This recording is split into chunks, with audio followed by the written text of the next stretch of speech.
Wait, I messed up. Hi everyone. It's not a rival stream. It's not a rival stream.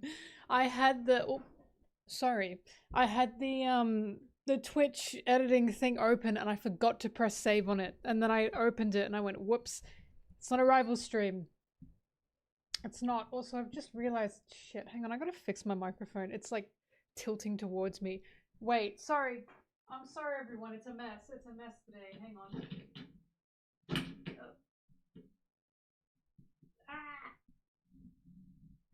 Give me a second. You're probably gonna hear a lot. I don't know what it's doing. Hang on.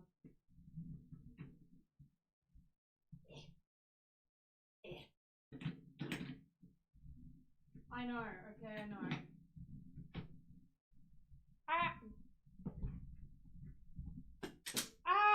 Oh my god, everything's going wrong. This bad boy just fell off. Alright, hang on.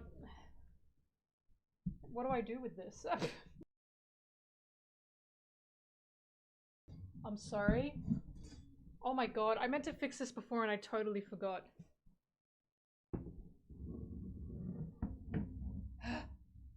Okay. I have to... So this came off and my shit started to tilt.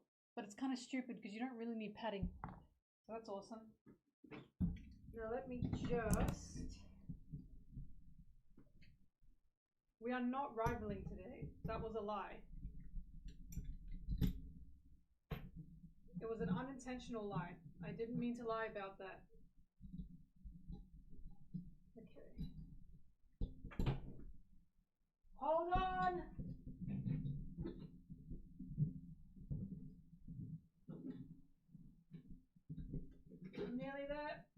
Sorry for this.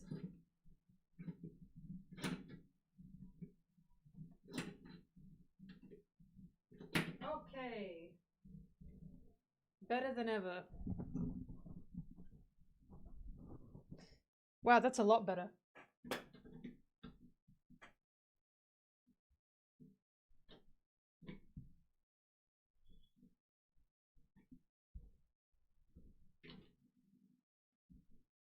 All right.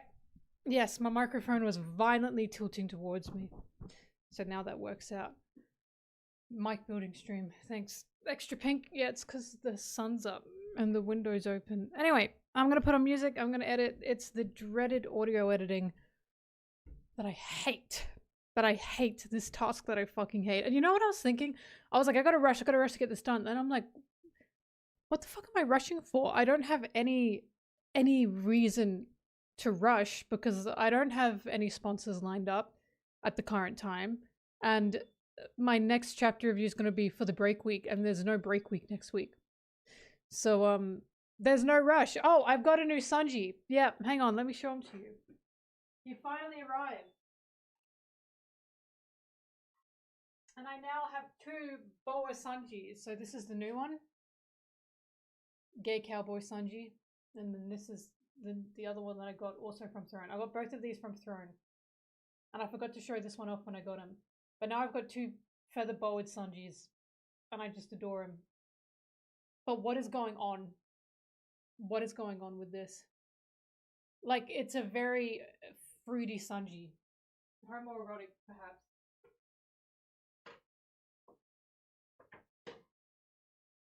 Alright, he has returned to his rightful place. I'm waiting to get a Sanji that I like for that top corner there. Because that top corner should go to a very special Sanji. But I currently don't have a Sanji to put there yet. Iva would be proud. Iva would be proud, yeah.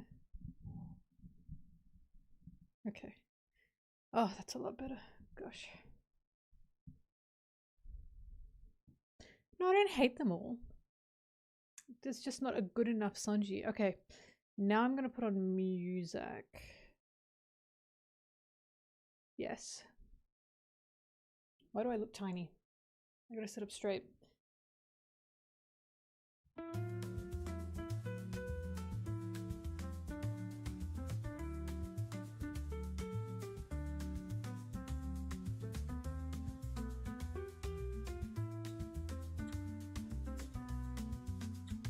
It is just the music that it's hearing, right? Yes.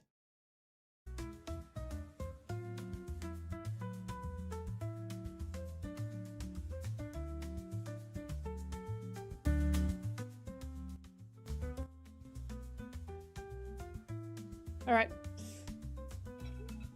My ASMR.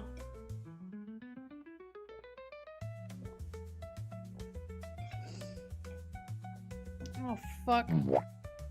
Sorry, hang on, that didn't work. Let me give that back. I can't think of what cat breeds Shanks would be. A buggy? Oh, fuck. I don't know. No, Reiji figure not allowed in the Sanji Shrine. The closest I'll get to allowing non-Sanji lings in the Sanji Shrine are Zeph and Sora. Those are the only 2 I'd allow on the Sanji Shrine. I don't have a Sora, but I've got Zeph, but he's like hidden. He's hidden behind the shell, which is fine. That's totally fine. But why not Reiju? Because Reiju is not someone who like made Sanji. Do you understand? As in, when we think of Sanji and Sanji with like his mentors, we think like Zeph and Sora, don't we? Reiju helped Sanji, but Reiju was not someone who made Sanji who they are. That was Sora and Zeph.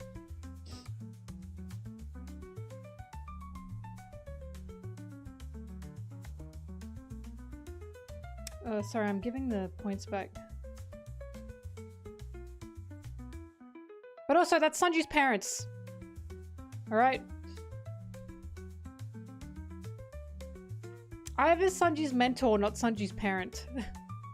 Although I would probably strongly consider Iva. That's very possible.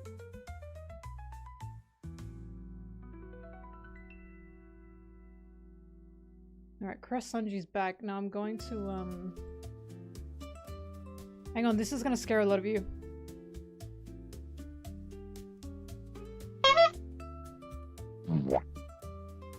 Actually, it only has to make sense to me, for me to do it, and I don't feel like explaining it to anyone else. I would strongly consider Iva. I do, Loki. It's already written out. It's already been covered. Some people are probably going to be upset because I do skim very quickly, but I say multiple times in the video that everything I'm covering will probably get its own video in the future. So I don't even want to talk about everything yet.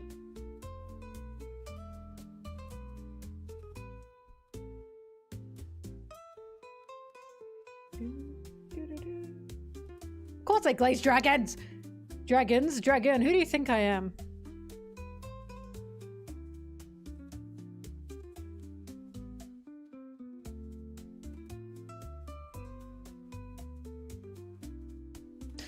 I don't want to edit audio! Okay, here we go. I hate this process! I hate this part. Writing? Yippee! Fucking love writing. Recording? Ass! Editing audio? Ass! Editing in general? I'm happy about everything else except audio editing and audio recording. I'm not made for this life.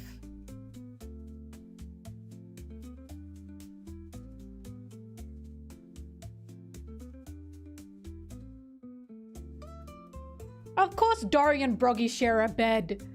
As Harold said, Dory and Broggy have always been eccentric. No wives, no children to speak of. Just each other. And now we know that some of the giant pirates did have wives and kids. Dory and Broggy don't. Of course they're sharing a bed.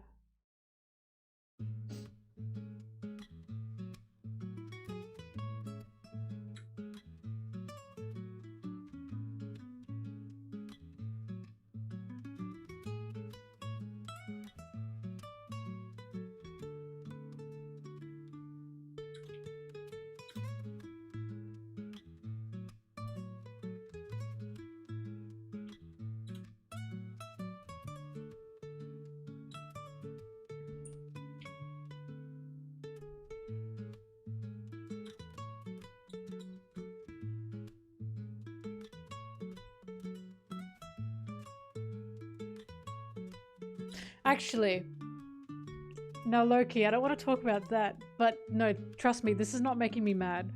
This is just funny. Once again, okay, this comes from someone who is understanding of the PR tricks from, like, Hollywood shows, especially now. I don't know if you guys noticed this lately, but a new PR trick that's been going on is everyone is friends. We all really feel that way about each other. They've been doing that for fucking everything lately. The one that I can think of the most currently is Wuthering Heights. Why the fuck were Margot Robbie and Jacob Elordi talking about each other like that? There's no way they actually felt like that about each other.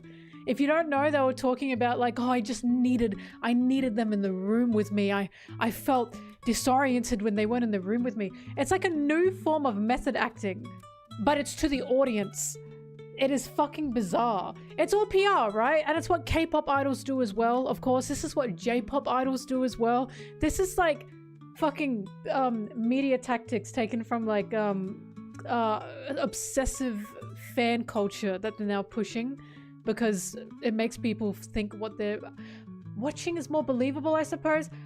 I'm assuming what's been going on is as media literacy gets worse and worse, people are starting to now struggle between fiction and reality. So when they watch shows with real life people, they need to know that those real life people are actually friends. Otherwise, it ruins the experience for them or some shit. I personally could not give a fuck. I couldn't give a shit if two people who hated each other were acting together. It's a job, right? This is a job. They're professionals. It's what they're made to do. Mythbusters, for example, they weren't even acting. They just appreciated science. Fucking the two from Mythbusters, I forgot their names. The two main fellas, they fucking hated each other. They did not like each other. But they cared about the science. So they kept working, right? And like, no one went, oh, poo-poo. They're not actually friends. Bitch, I don't give a shit if they were friends or not. They offered good content. That's what it's all about. But there's a new thing going on. Actors hating each other ruin it. If you're not a professional gargoyle, if you hating someone ruins a show, then they are not a good enough actor. Sorry, if them hating someone ruins a show, they're not a good enough actor. That's that on that. Like, just don't be nasty to each other. Because Glee, for example, I'm pretty sure half of that fucking cast hated each other. Right?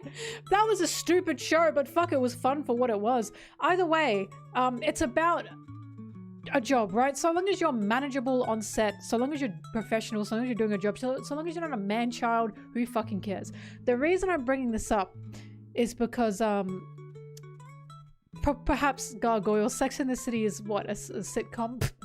Sitcoms don't exactly lead the way for A+ acting. Anyway, but yeah, if you're letting your pettiness for someone get in the way of your job, then unless that pettiness is like genuinely something has happened to you from that person, that's not pettiness. Then you have a genuine reason to be like, I don't want to work with that person and I'm going to make this everyone else's problem. That makes sense. But if it's like you just dislike them, you just don't click on a personal level, so you hate each other, right? BoJack is a sitcom, yes, but it's a sitcom making fun of sitcoms. It's a sitcom.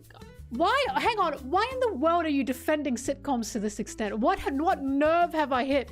Sitcoms are like famously cheesy. You know this, right? That's why BoJack Horseman is cheesy, because it's making fun of that. What is this defense of sitcoms? What's going on? It's peak. Anyway,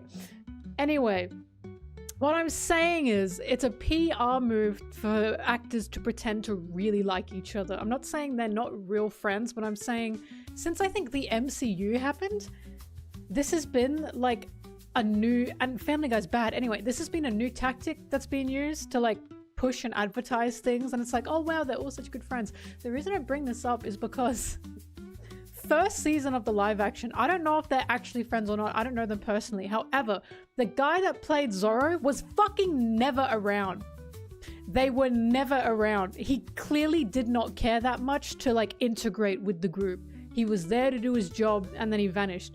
Season 2, now they're always together. Now they're always giving each other like happy little eyes. You know what I mean? And what's cracking me up the most is I don't know which fucking I don't know who like figured out, oh, we have to bank on like the yaoi girls, because guess what? Advertising to Fujos is a real fucking Fujo. Sorry, advertising to yaoi girls, to shippers, it's a real thing. This is a real thing, even if people think it's stupid. Now they're pushing Zoro and Sanji's acted together like fucking crazy.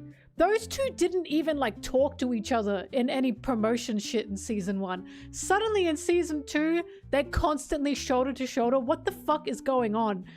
These are PR tactics, guys. Like, now everyone wants to fuck each other. Exactly. And I'm like, what is going on? It's like someone realized it's profitable to bank on the biggest ship in One Piece. Fucking duh, by the way. I was shocked they didn't do that in season 1. I was even saying to my friend Anna, I was like, watch as they're gonna like put those actors together, and they didn't.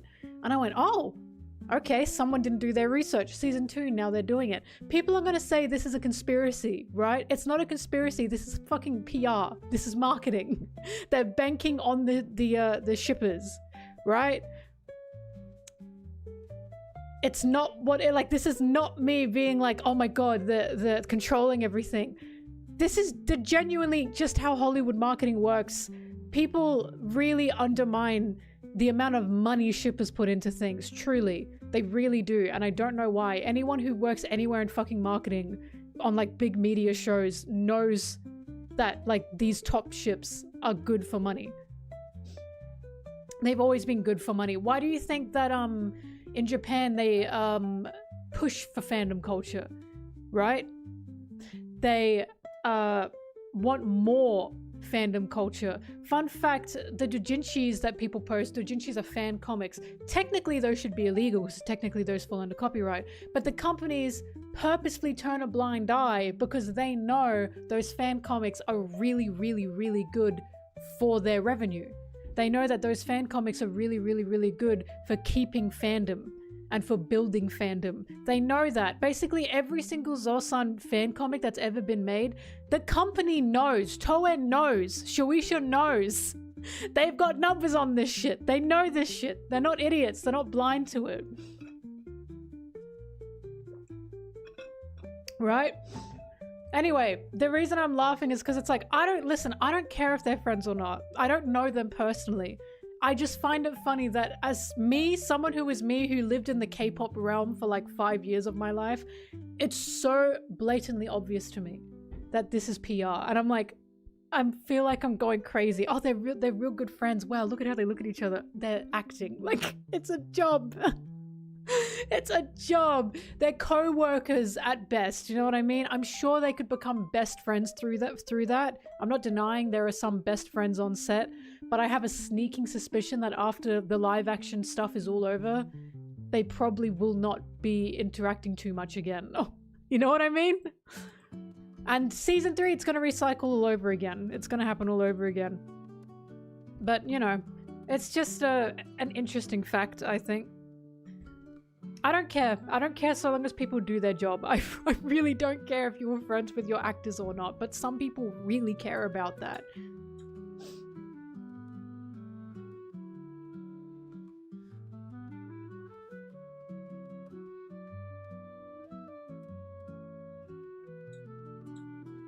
Again, it's all like, I don't know how close any of them really are to each other, but I really don't think it's as close as they're all pushing that they are, especially Zoro's actor. He clearly just was not around much because he either was too busy or because he didn't want to be, right?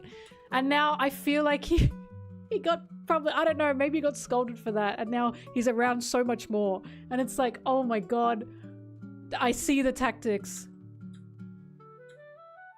But again, oh my god, I don't care if they're friends. Being in the K-pop fandom when I was younger it changed me. I now have a different view on things, truly. When you get out of that hellhole, you see the world differently, especially celebrity culture. It's pretty bad, because K-pop's the most parasocial. It is unbelievably fucking parasocial to like a really disgusting extent. They want that parasocialism. Even if it ruins a celebrity's life or an idol's life, they love that parasocialism. Skip work parties, so true, mama.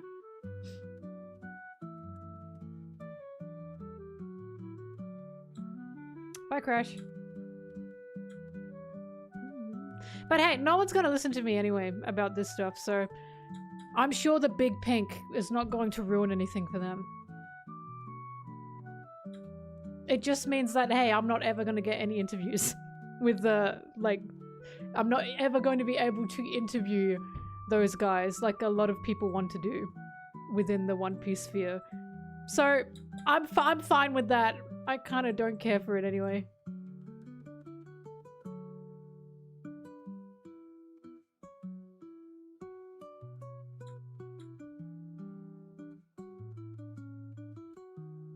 Mama, you are married. You're a married woman. No, it was a thing that when the live action stuff was first happening, a lot of the PR, again, they were spreading everyone everywhere. So some One Piece content creators got to do interviews with either the showrunner or different like producers or directors of the show, or even the cast themselves. It was like a whole thing. And of course, that's not ever gonna happen with me because I have actively fucking belittled it consistently. But again, hey, I'm fine with that.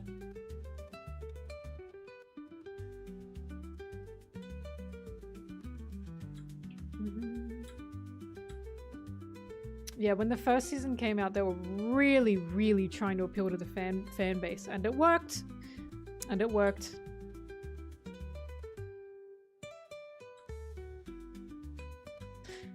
Guy with Three Eyes, it's a tale as old as fucking time. No matter how many times I tell people Usopp is not ever going to be that super physically strong character that they're wanting him to be, they never listen. And then they get mad when Usopp is written consistently. He's consistent is what gets me.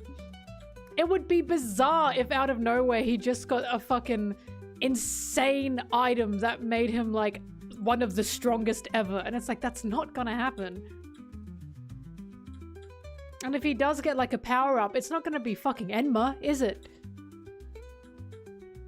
Oh, I hate it. I hate it, Beej. I fucking despise it, sorry. I'm very open about how much I do not like it. Can't talk about it on Twitter though, because there are like some Crusaders on there. There are some real Crusaders on there about like for it. And if you, like, even if you have criticism that is like, again, genuine. It's not hateful, it's why did they do this? God, you get people jumping you.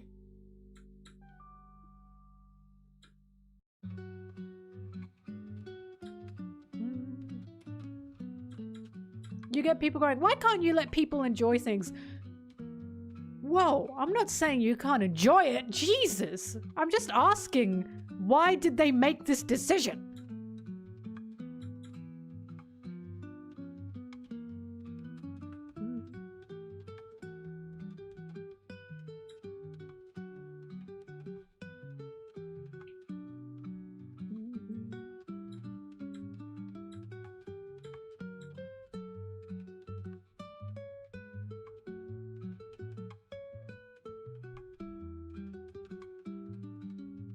Big news! Well, I'm also saying it's arse, and then I give reasons for why it's arse. And then people go, hey, let people enjoy things. And I'm like, you can enjoy it. It's just arse. Like I draw the line at people calling this like a masterpiece. You know what I mean? Like, come on. Come on, even on its own, the writing is not very good is what gets me. Even on its own, the writing is not even consistent within a season, and it drives me crazy. But I think that's a Netflix effect. You can enjoy your gruel. But I talk about, like, this is what I've talked about before, like, I am not a slop hater. I just hate when people do not acknowledge slop. For example, I fucking love Free Iwatobi Swim Club. It is not written well. It is written pretty fucking poorly. Is it slop? Yes. Is it my slop? It is my slop. That's it. It's that simple. Well, I don't think it's slop. Okay. Enjoy your glitter-coated slop. Not saying you can't.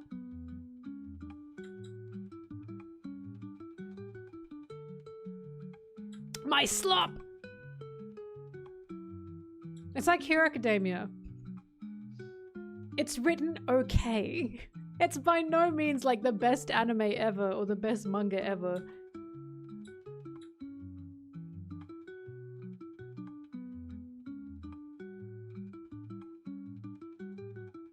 Well, listen, if we keep rewarding mediocrity with amazingness, then we get singers like Taylor Swift. And people keep fucking calling her a master poet. And it's like, what are fucking any of you talking about? She writes like an 11-year-old schoolgirl keeping a diary. Stop calling that masterclass lyricism. You're going to fucking drive me nuts. I don't care! I don't care if I'm gonna be assassinated by her. I'm a fucking lesbian who keeps being told that she's a feminist icon, even though she's done nothing for lesbians. You think I care? You think I care about a majority straight community coming for me? They already do anyway. Who cares? I don't care. Oh, that's awesome. I also don't care because Taylor Swift is kind of a weirdo. Even if people keep denying it. What did Taylor do? Oh, I'm so glad you asked. You see, she dated a 17-year-old when she was like 22 or something. That's a very normal thing to do, isn't it? Isn't that great? I found that out like 5 years ago. And no one seems to ever remember that. And I go, okay. You guys don't... Bro, she's weird. She's weird. I remember, like, my friend brought this up. Well, I only know this because my friend brought it up. My friend was like, also, she's a groomer. And I went, what? And she showed me, it's real. And I went, all right. Okay, now she's gone from just annoying to a weirdo. In a second.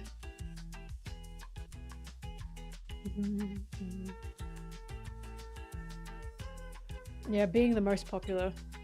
No, I think also she's a fucking billionaire. She's a billionaire. I'm gonna shoot my foot off before I defend a billionaire. Please.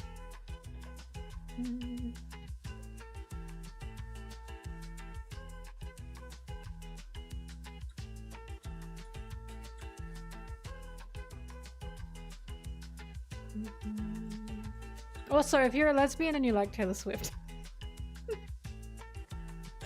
I'm happy for you. You can like her. But again, it's nothing incredible. I don't know how this became about Miss Swift. I don't know where that came from. Oh, because I was talking about mediocrity. I'm sorry, when I think mediocrity, the first people that come to mind are her and Ed Sheeran. Without fail.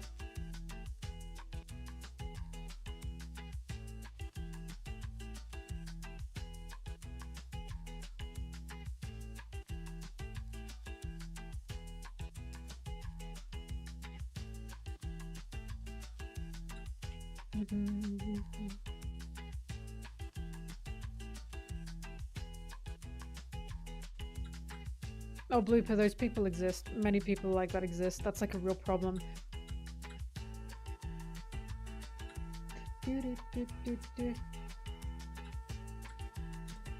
Why'd you guys get me talking about Swift? Oh my god, sorry. That's just the craziest fact about her that I don't ever see anyone mention. Like, I did start it.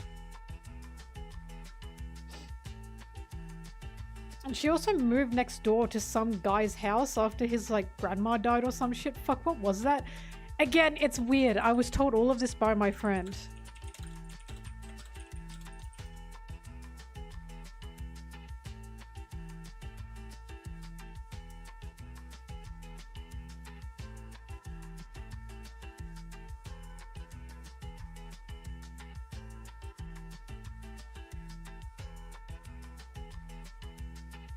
Yep.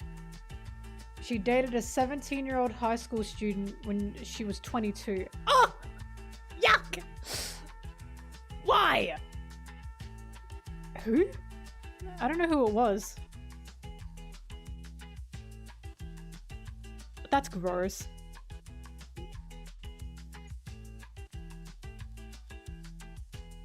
A dude called Connor. I hope he's doing better. I hope he's doing good now. Who isn't mid? Well, Chapel Roan is not mid.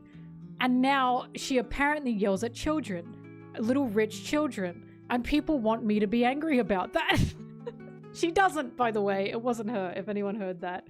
She's fucking incredible. She's just fantastic. Marina and the Diamonds? Fucking peak.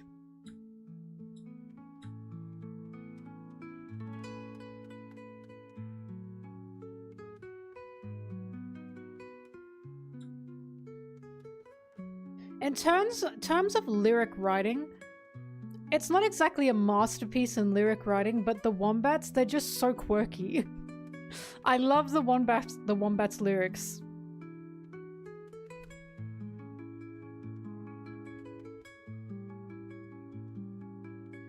He was a Kennedy? Fucking hell. It just get nothing bad ever happens to the Kennedys. Wah!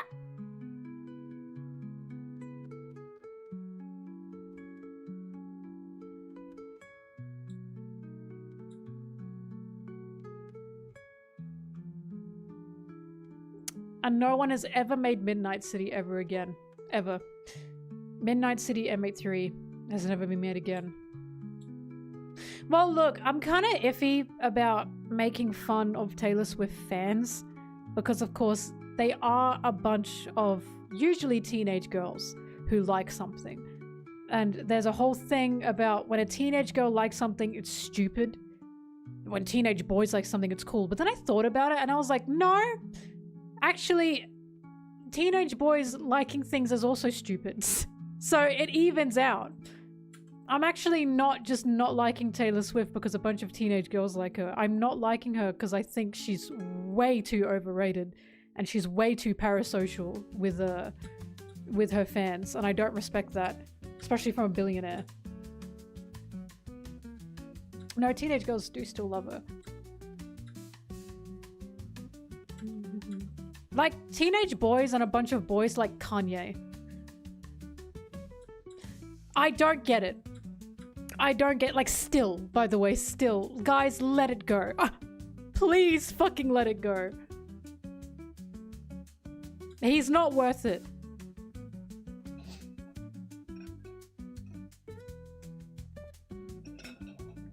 I'm saying maybe the world would be better if, more of us yelled at little rich children.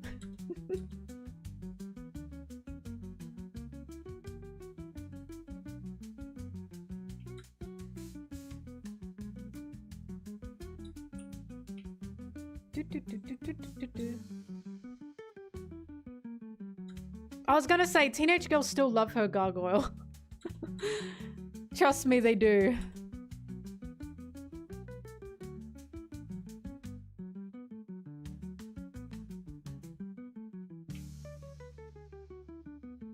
My baby, my baby. Mitski's also pretty peak.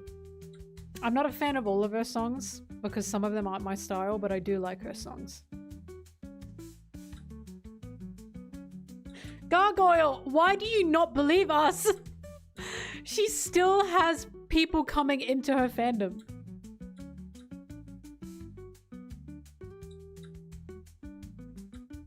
Yes, but Gargoyle, is your experience the only experience in the world?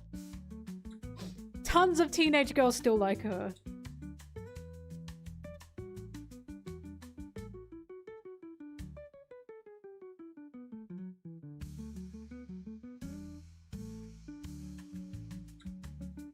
All you have to do is see online, Gargoyle. That's it.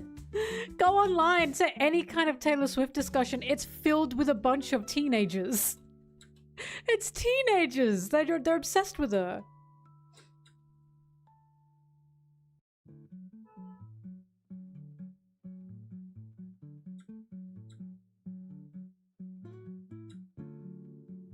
Why are you so aggressively against this? The teenage girls like Taylor Swift. They do like her.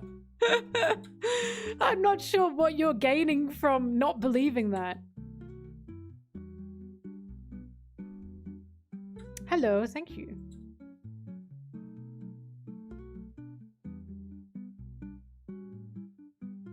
Yes, but Gargoyle, once again, how many teenage girls do you talk to?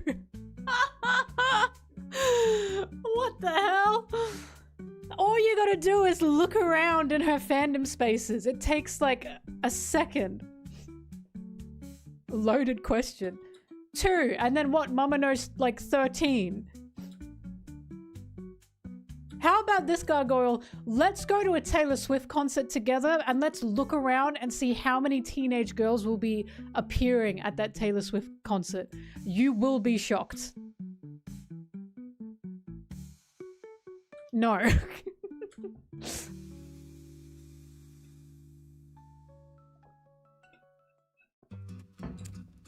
Don't reverse cheap. No, not at all.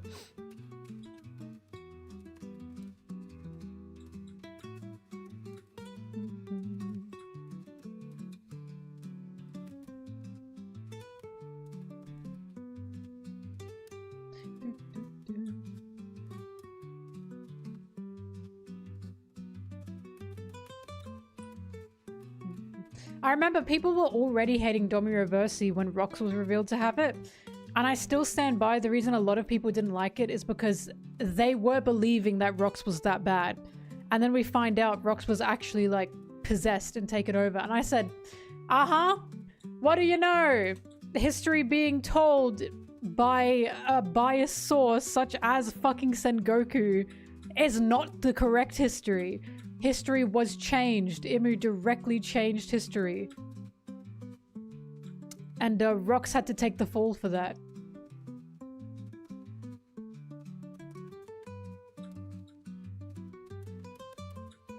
But I'm also waiting to get more explanation of it, to be fair.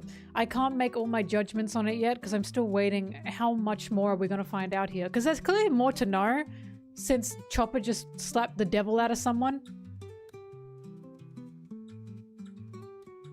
He did end Doctor. He died in Reversi and he was already injured. And Roger and Garp had to run, or like Rayleigh and Gabon had to run after that. Remember, Rox was still alive and he smiled, and then Garling killed him.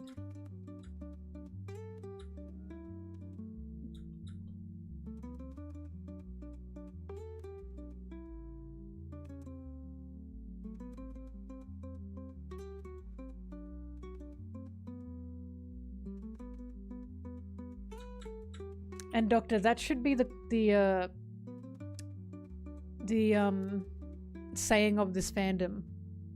Oh, I just don't remember things.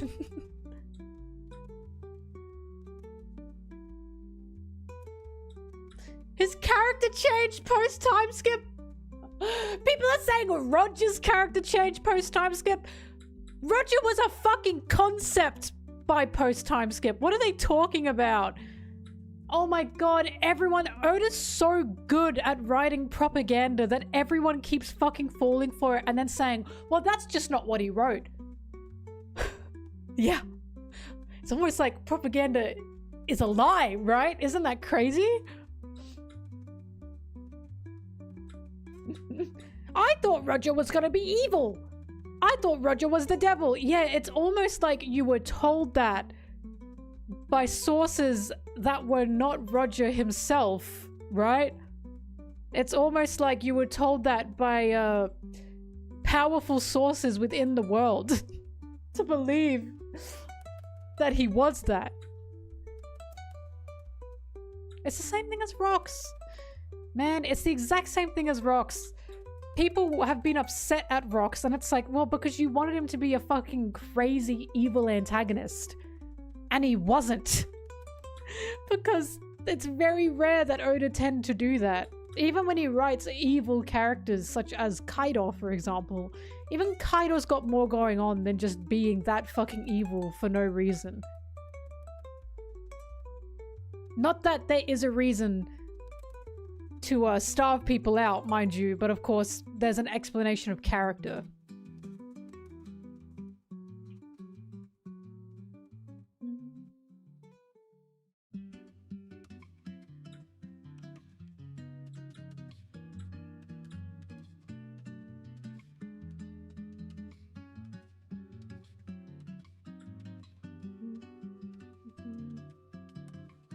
Are you Sommers? Sakina?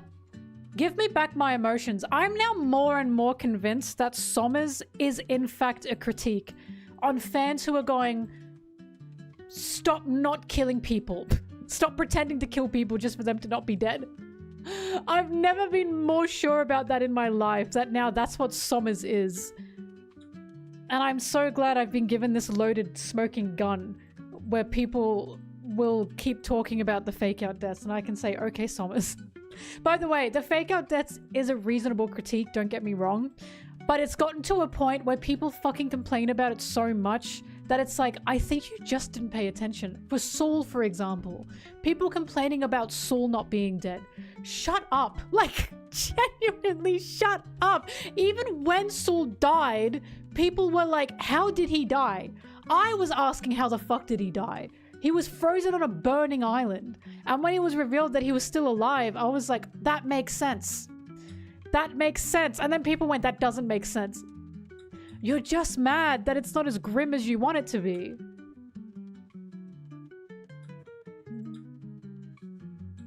Again, Pearl's the real only fake out death that I understand, that it's like, what the fuck? Because I get what Oda was going for, but that explosion was too big. But since then, there's been no other fake out death that's made me like go, what? Like, you know what I mean? Like even Kinemon. Camera's shaky. Yeah, I know. A lot of people complain about Kinemon, but that was Kinemon's whole thing. Kinemon is the luckiest samurai. I personally didn't get upset at Kinemon being alive like other people did.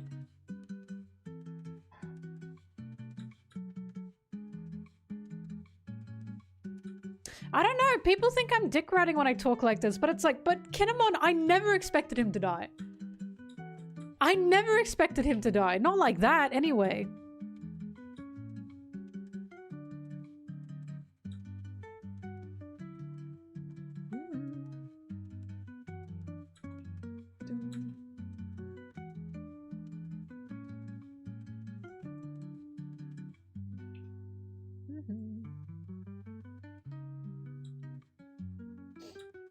Tom to come back. Pedro, come back! Oh, Pedro's dead. Pedro's fucking dead.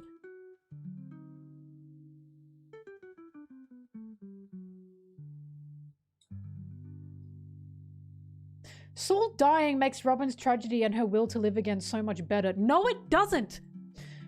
Saul still being alive is more showing to Robin of here's what you have now that you've managed to stay alive, because you've managed to keep going, because you've managed to find your family on the seas, right?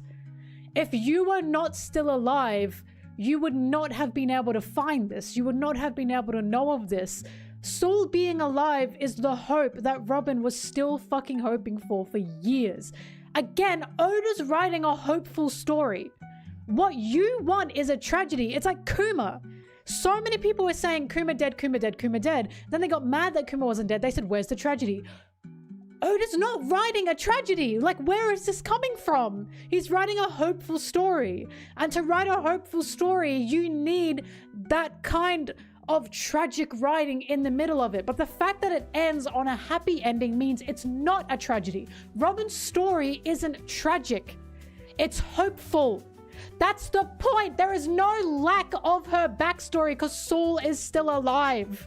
There is nothing lacking there. The only reason you think that is because you need her to have that suffering make sense. Suffering doesn't make sense. There's no such thing as meaningful suffering. All suffering is meaningless. All of it. Like, her suffering wouldn't have been meaningful if Saul were dead. That is your belief. There's no such fucking thing as meaningful suffering. It is all meaningless, right? That's what suffering is.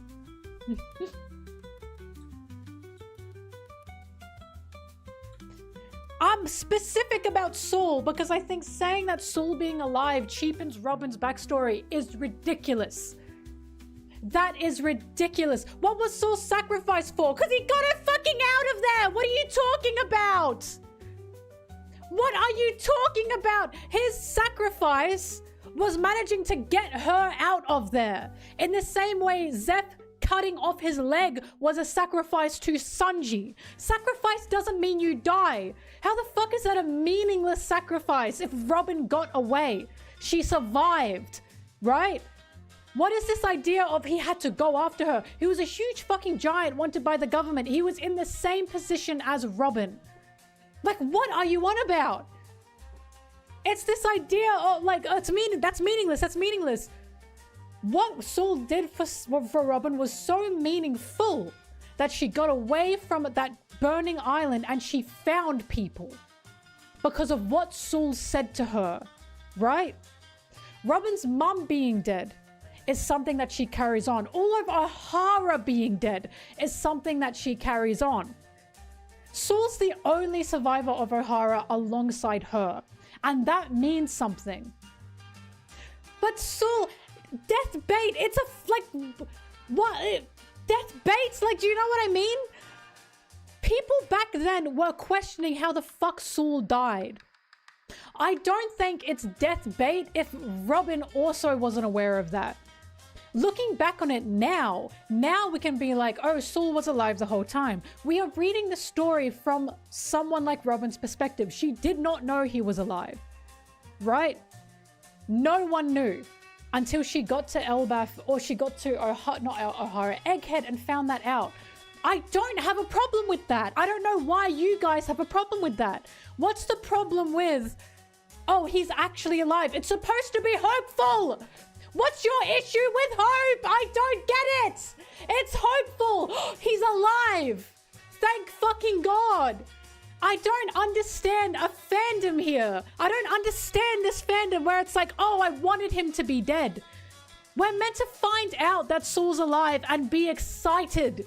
Not, oh God, he's alive. What is that reaction? I don't understand that reaction. I'm offended because I don't understand this reaction, mate. I don't understand finding out someone like Saul is alive, someone who is so important to Robin, and being upset. Why are you upset that Robin gets a happy ending? Like, what's going on? Why would it make the story better for Saul to be dead? All of O'Hara is dead. O'Hara's gone. They're gone. Why is Saul being alive specifically such a problem? I don't get that. It's literally just being upset that Robin got a hopeful ending, that Robin got something. She actually got something. Someone from her past that she gets to keep, that she gets to see again. Again, it's not like offense. I'm not understanding this anger here. When I found out Saul was alive, I was happy for her. I was so happy for her. Why can you not be happy for her? Like, what? That's what I'm not understanding. How the fuck are you like kicking the dirt because Saul's alive? It's supposed to be hopeful. It's not supposed to be, oh my God, all that suffering that Robin went through was meaningless. All suffering is meaningless. They're all meaningless. There's no such thing as meaningful suffering. Meaningful suffering is a lie. It's a lie. All suffering doesn't have a point. Her suffering did not have a point. She just suffered. Whether Saul was alive or not, she suffered. That's the point. And she suffered to get to her happy ending. That's a good thing. Again, you're reading One Piece. It's a hopeful story. It's hopeful. So what else are you expecting here? Right? I get if you were reading Attack on Titan and someone ended up still being alive and you went, oh, you're reading One Piece, a story about hope. I don't get it. Like, I don't get it. It's like watching a tragedy and going, it's like watching something. No, it's like watching a tragedy and going, why couldn't everyone live?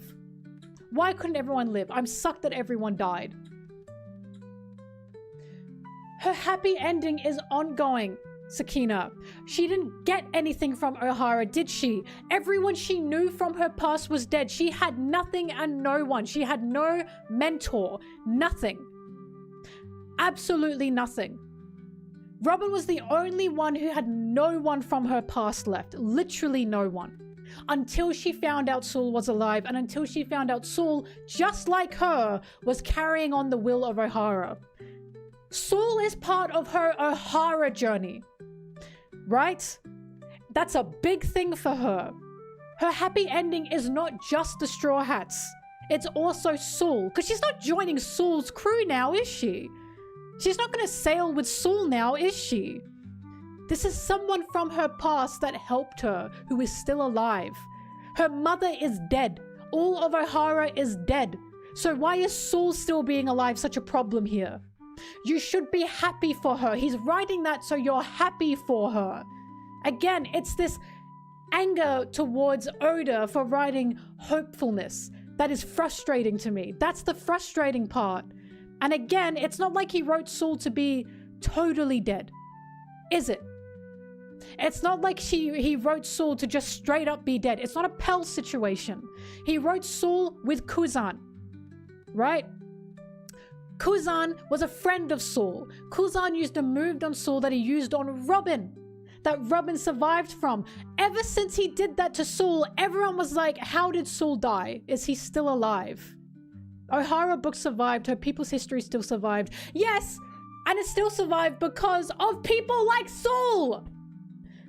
Saul is there to help her, to carry that on with her. Why can't he be with her? Why does it have to be only her? Why does she have to be alone in that fact? She's not alone when it comes to carrying the legacy of O'Hara. That's a big deal. Again, it's hopeful. It's hopeful. And why are you so mad about that? You're making me mad because I don't understand the anger of Robin getting something. I don't understand the anger of hearing Saul's alive and going, oh fuck, I can't believe he's alive, and not being happy with her. What I'm mad about is you guys think Oda's writing this like it doesn't make any sense. He wrote it for it to make sense. He's writing a hopeful story. Right? It's not like Nummy's mother is still alive. It's not like Bellamere is still alive, is it? I just don't understand. It's nowhere near that kind of level. He wrote it in a way that it made sense for Saul to still be alive. And you guys are acting like he wrote Pell. He did not write it the way he wrote Pell. I was reading One Piece the whole time with the suspicion that Saul was still alive because how the fuck did he die? And if you missed that, that's on you. There were tons of people that thought he was still alive. There were theories about him still being alive. And if you missed it, that's on you. And when we find out he's still alive, you're supposed to cheer. You're supposed to be happy for her. Like, why in the world? Saul surviving is not a weakness. What are you talking about? All of O'Hara being alive would be a weakness. You are calling Oda's writing of hope a weakness. Do you understand what you're doing? You're saying you want Oda to kill more people. It's a weakness otherwise. Are you understanding what you are saying? This is Oda's writing style. His writing style is hope. You are calling hope a weakness in his writing style. What are you talking about? It's personally not to your taste. You can go read a tragedy if that's what you want. You can go read fucking Romeo and Juliet if that's what you're looking for, right? Go read Attack on Titan if that's what you're looking for. You are reading a story about hope. This is why people are getting mad when you guys are mad about Saul not being dead, because tons of us read that and we felt happiness. We felt warmth. We felt, thank fucking God, Robin has someone. That's the issue. You are calling hope a weakness. And that's a problem. Saul being alive is not on the levels of Pell. It is not on the levels of Pell. Pell was an issue. That was a weakness. And Oda learnt from that mistake. And when he started writing these fake out deaths, as we all call them, he's now made it to a point, actually, that makes more sense. Saul made sense. And a lot of people are trying to make it like Saul didn't make sense. It did make sense.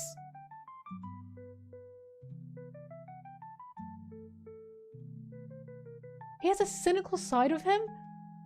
Yeah, that's called writing a story. That's called writing a story. He's not gonna write everything happy, is he? He's not gonna write everyone being a good fucking guy, is he? Otherwise, what kind of story do you have? This is, again, we've got, oh, they're just rage baiting. No, this person genuinely believes this.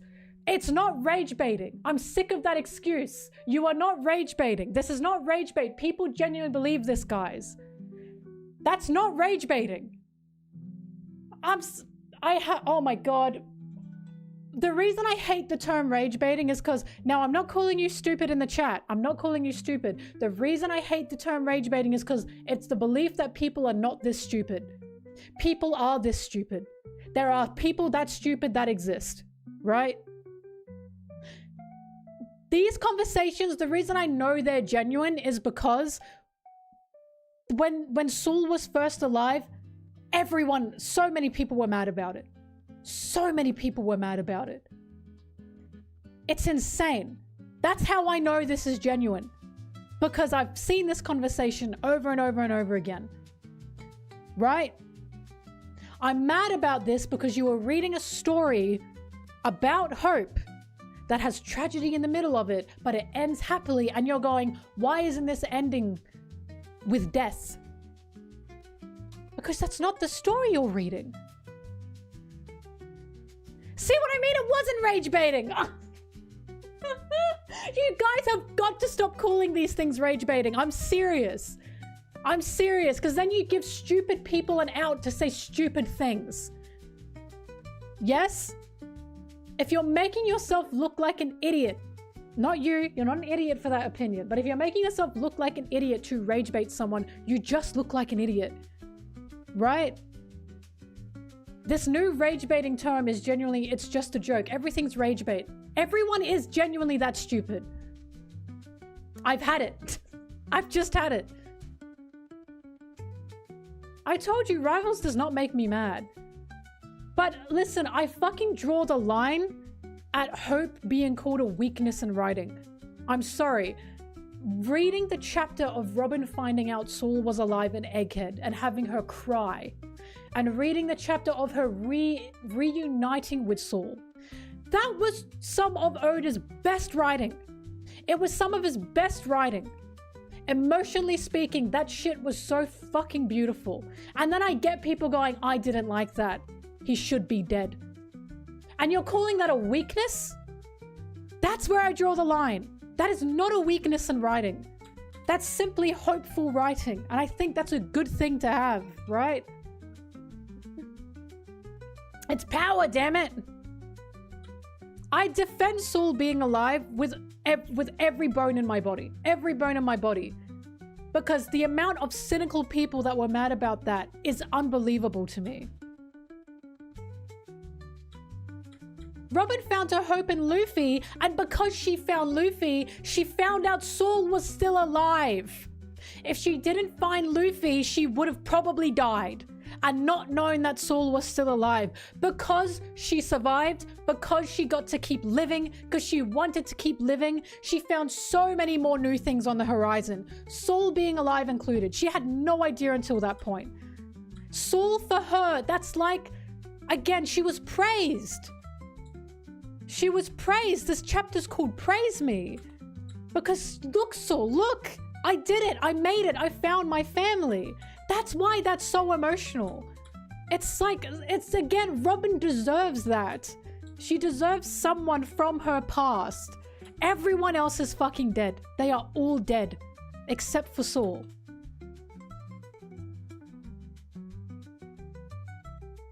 Oh, Big Mom is 100% coming back.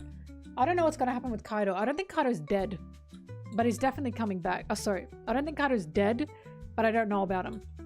But Big Mom's coming back. Bon Clay is alive, by the way. Bon Clay's alive. Pedro's dead. Pedro's pretty dead.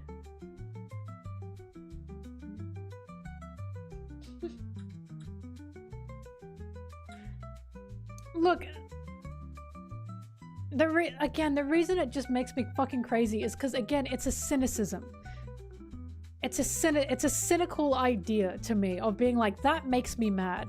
I don't understand how you read Robin crying in joy at hearing someone that she really cared about is alive. And you're mad about that. It wasn't written badly. It wasn't written poorly in any way.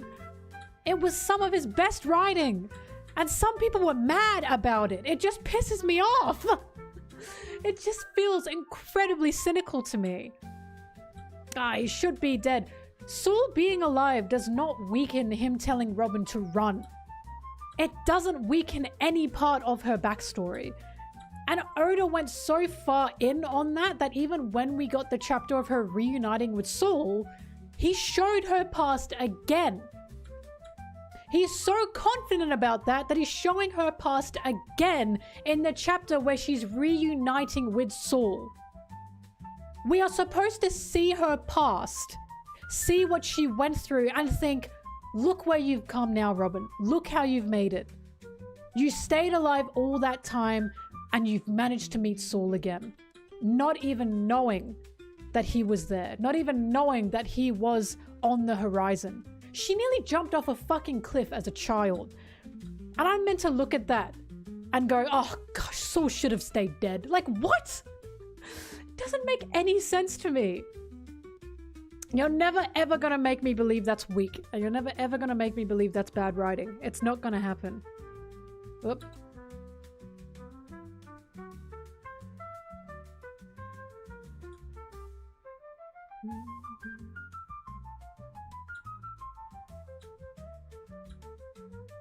Why Saul being alive is good! God.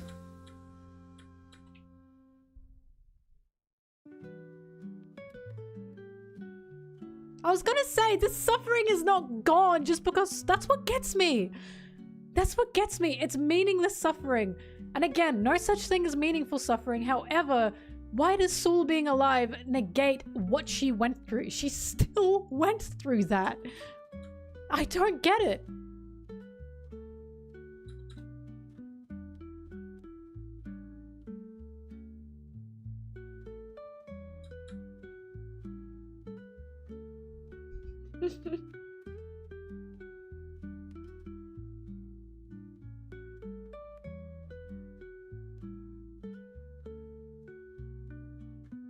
But you know what really gets me? Because I have a few friends who are hardcore Robin fans. Real hardcore Robin fans, right? I've got one friend, Wiggles. She's an insane Robin fan. She was so in love with what happened with Saul and Robin. The Robin fans were so fucking happy for her and were so excited for her. Unbelievably happy for her. And then they were encountering so many people going, oh, this sucks. This sucks. And I can't imagine that feeling of being so excited for that just for people to call that bad writing when it's not bad writing. It's not bad writing, you just didn't like the outcome. Again, I think people can't differ between what you don't like personally, compared to bad writing. Saul being alive is not bad writing. You just didn't like it.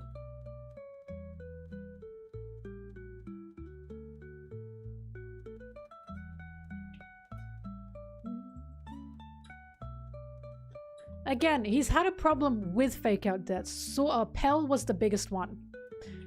But he still kills people.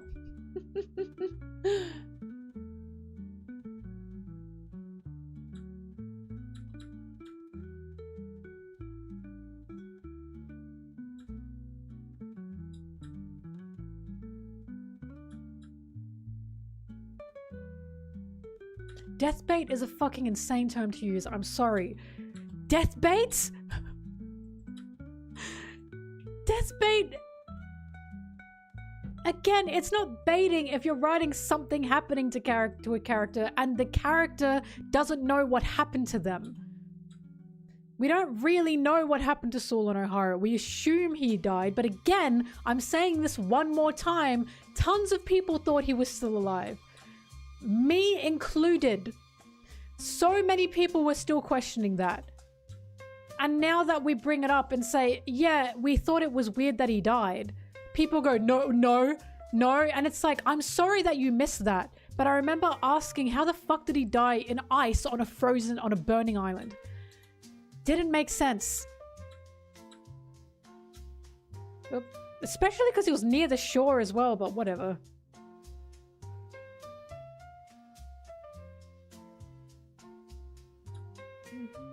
Pell was 100% the worst one. In my opinion, Pell's what started all of this. And Pell was his worst one, and he learnt from that.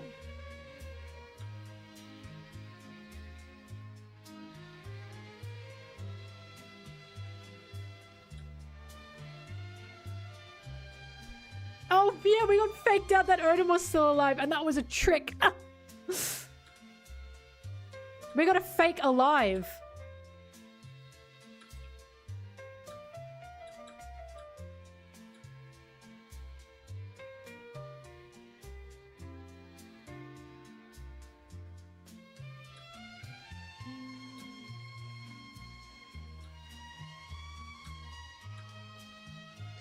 For example, again, if all of O'Hara ended up still being alive, that would be a problem. That would be bad writing. They are dead.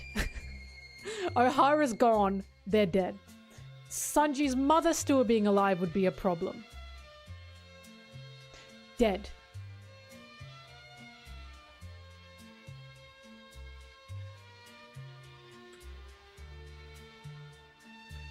Sanji's mother's dead. Roger still being alive? Dead. Roger's dead. That would be bad if he was still alive.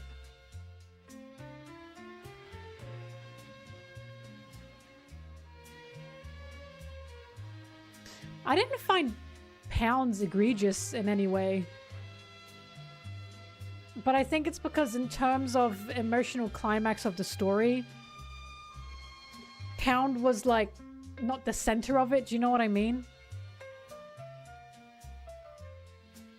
I was gonna say Pedro died because he was already on his deathbed. It's like Roger being executed. Roger was already on his deathbed. So Pedro decided he'd take himself out before he dies from what Big Mom did to him. So long as it helped the Straw Hats.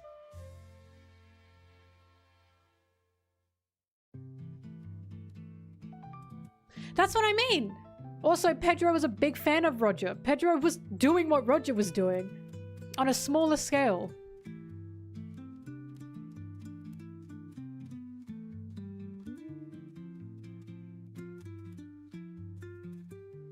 Oh, I love the Igadam one. And the reason I love the Igadam one is because that was Robin not wanting to kill people. She didn't want to kill him. She had to make it look like he was being killed. Because remember, Robin didn't want to be doing any of that.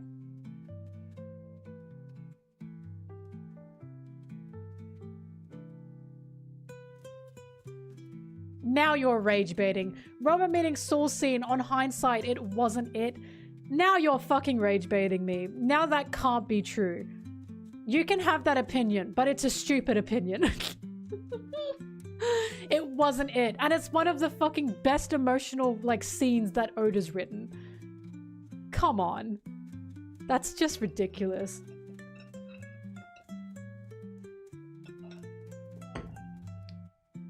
God forbid Robin get that.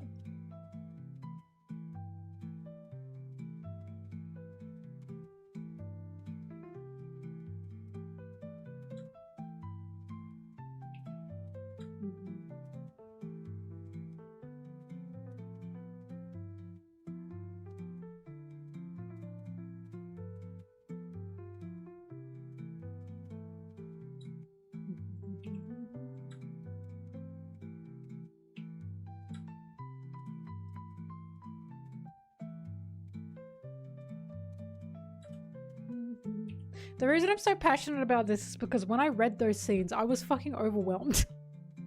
I was insanely overwhelmed. I still think about the face Robin made when Egbert told her that Saul was alive. And like that face when she started crying and smiling. It was like fucking goosebumps for me.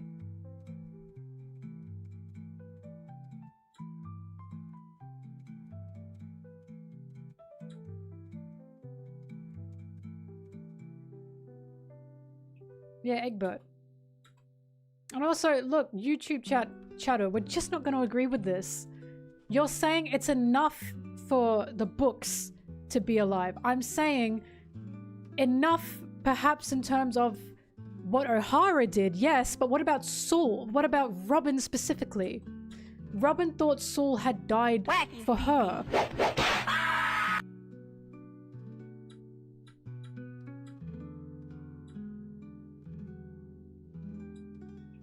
Saul being alive is also just for Robin.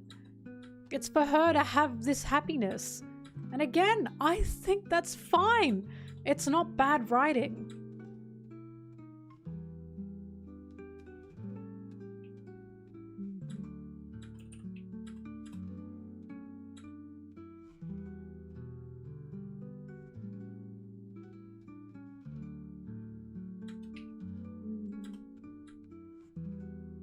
I don't know. I also think it's weird to say she has the Straw Hats. And it's like, yeah, but why is the Straw Hats the only thing? You know what I mean? Like, why is she only allowed the Straw Hats? Why isn't she allowed both the Straw Hats and Saul a reunion with Saul? Again, it felt like Saul was something that she managed to see and reunite with because she met the Straw Hats. Saul does not replace the Straw Hats or what the Straw Hats have done for her. They're still her family.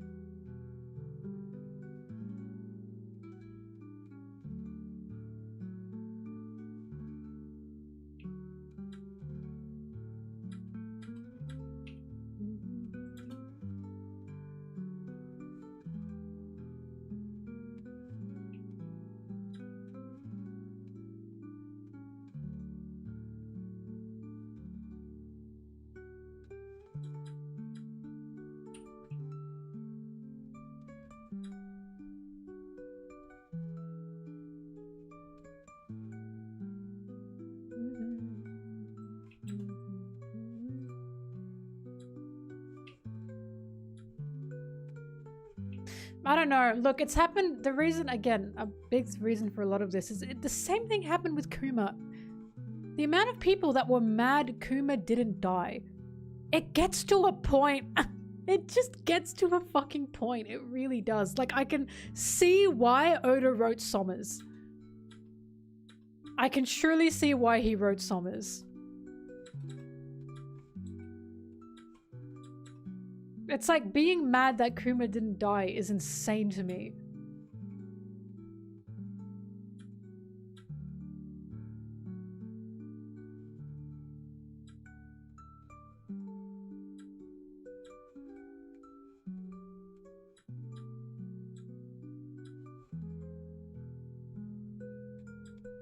Well, again, Oda's writing, it's supposed to be cathartic. It's not supposed to be... like, again, it's not supposed to be tragedy.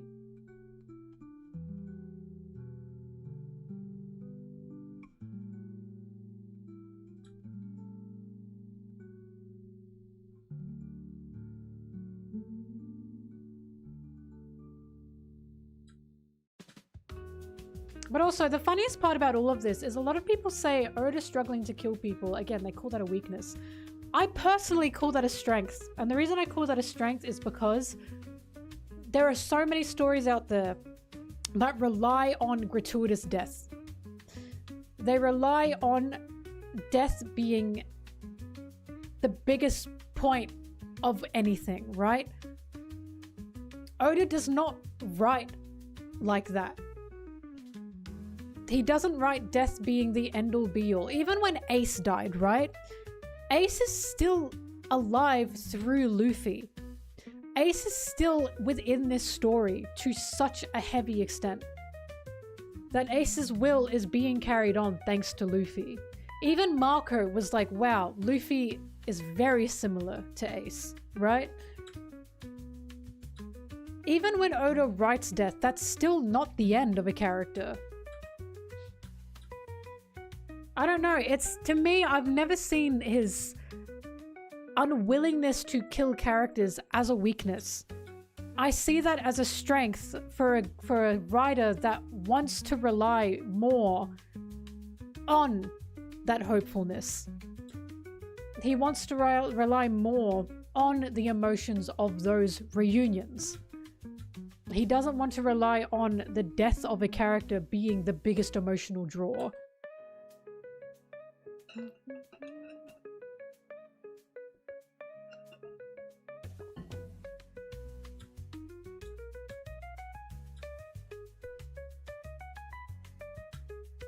It's a lot of chapters.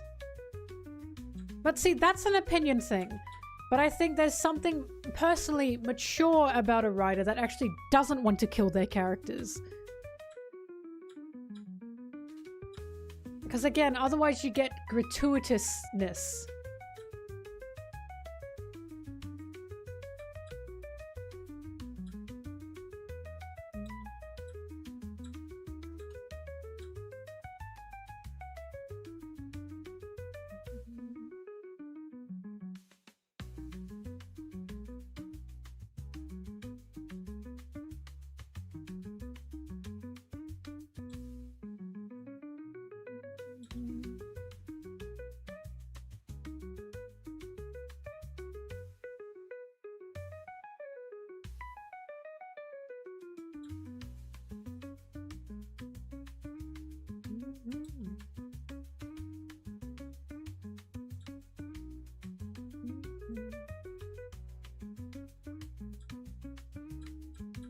But also, I will say this, and also getting, as the argument goes, and also getting too attached to their characters that they don't want to kill them.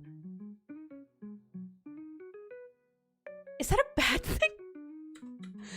Is it such a bad thing that an author likes their characters so much, they have so much heart within their own story, that they want to continue writing these characters again with a hope? That's something I would not agree is a weakness. I don't think that's a weakness at all.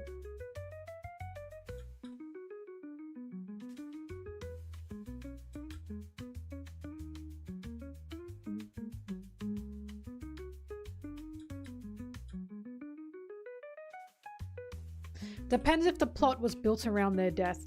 Okay, so then Roger coming back would be a problem. Roger coming back would 100% be an issue, but that's not going to happen.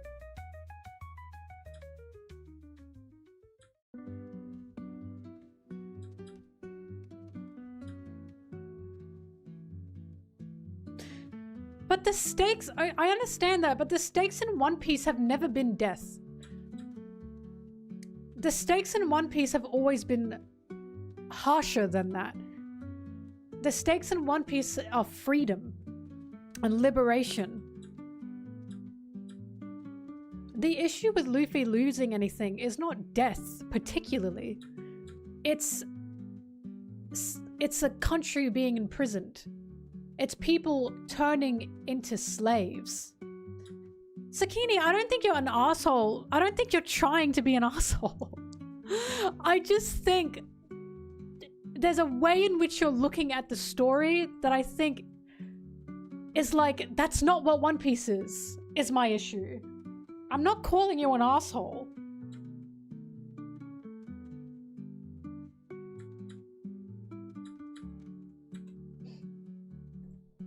Again, I just think it's weird to read a story where you find out someone is alive years later and you're unhappy about that because it's not written poorly. It is not written poorly.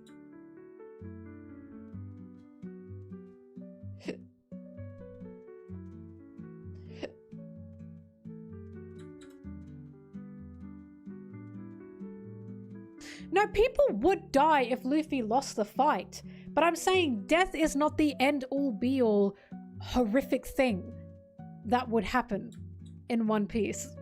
We've learned that what people in this series would prefer to die if it meant being enslaved. Liberation is the stakes here. And the reason I know that as well is because when Oda was asked, why don't you kill your antagonists? He was like, well, that's too easy. How are they going to like live with what they've done if you just kill them? He doesn't agree with that either. What kind of consequences are they going to face in death? None.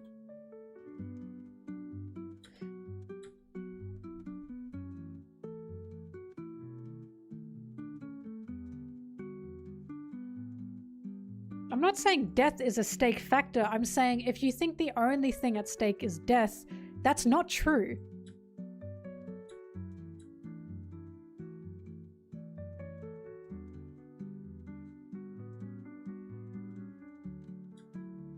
Story opposite of One Piece in terms of killing characters. Attack on Titan. I always say Attack on Titan.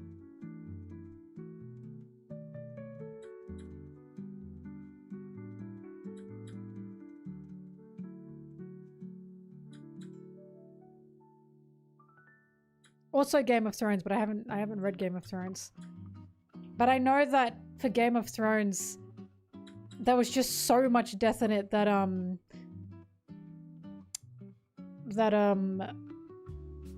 even Matt Groening made fun of it in fucking, what was it called? Disenchantment or something.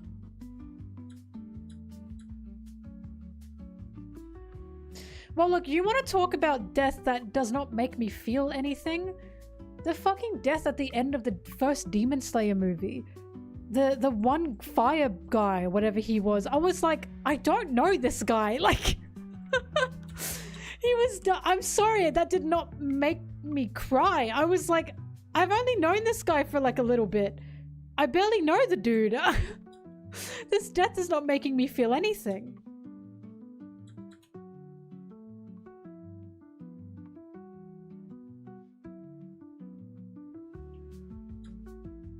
Yeah, really.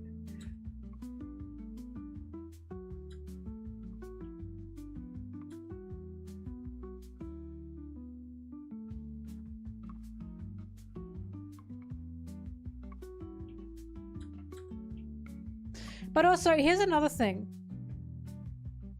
There are people that do say stuff like, oh, but like, the fake out deaths are a problem because when Oda kills someone, we don't know if they're actually dead. And I don't think that's true. When Ace died, people knew Ace died. And that was after Pell. That was AP, not BP, right? That was after Pell. People knew full fucking well that Ace was dead. That did not hinder anything. That did not hinder the scene in any way. Kuma dying isn't end all be all with his memories because of what Hero Luxek said. Yes, but can Bonnie be with Kuma? Can Bonnie be with Kuma if Kuma dies? Bonnie will carry on Kuma's will. But can Bonnie actually be with her dad? No. Very different thing. That little girl deserved to be with her dad after all that shit she went through. Again, it's a story about hope.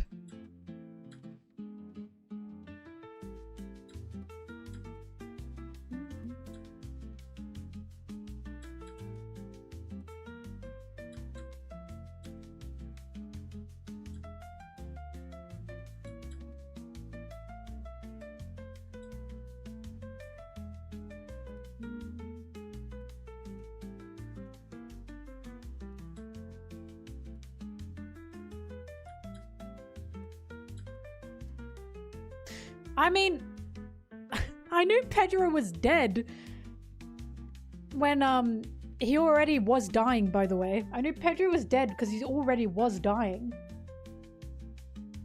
And because we got Sanji and Carrot and everyone being incredibly mournful. And Brooke especially had that speech and I was like, he's dead. He's fucking dead. Izzo as well being dead. Izzo died in Wano. I did not see anyone question that. I at least didn't. I was like, oh, he fucking died.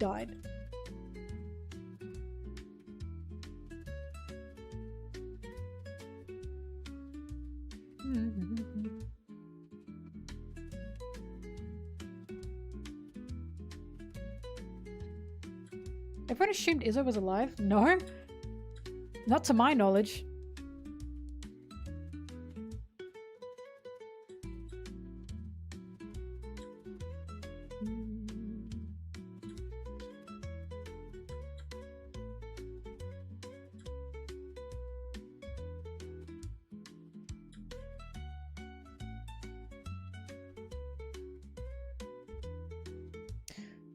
Okay, Sakina, I have talked about this.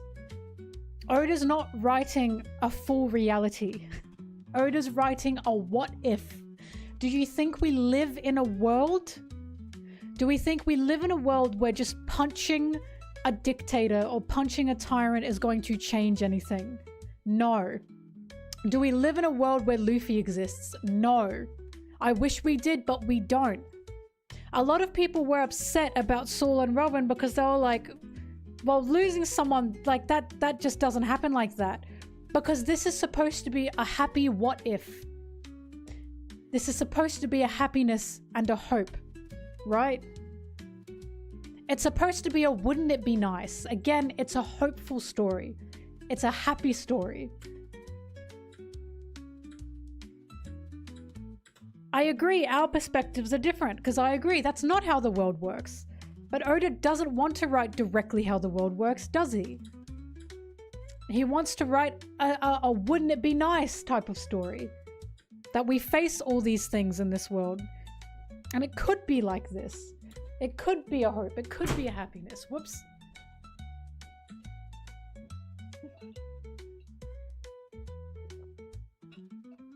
It's a fantasy. Exactly. A One Piece is an escape.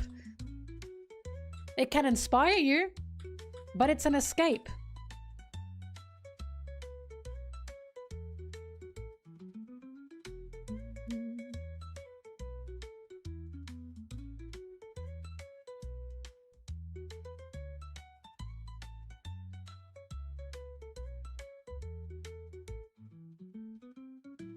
I also do have a video on that.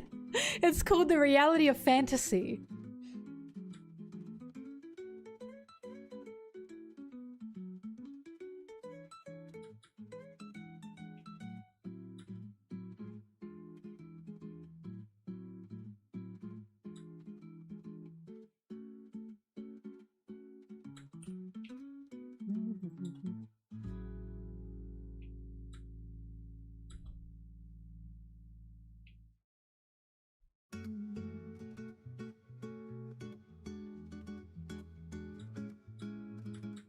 Again, iced tea addict. I have a video about that.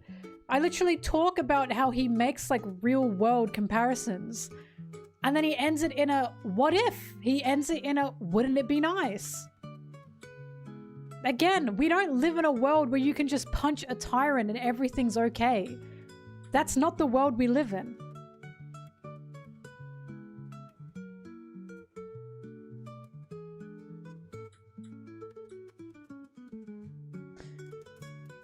You are totally missing my point. I literally said it's a wouldn't it be nice? I'm not saying it's everything about what he's writing is totally fictional. He writes things that are realistic and ends it with a wouldn't this be nice? That's what that means. I'm not saying he's writing fucking nothing based on reality. Again, watch my video. Watch The Reality of Fantasy. I literally talk about this. I have a whole video about it.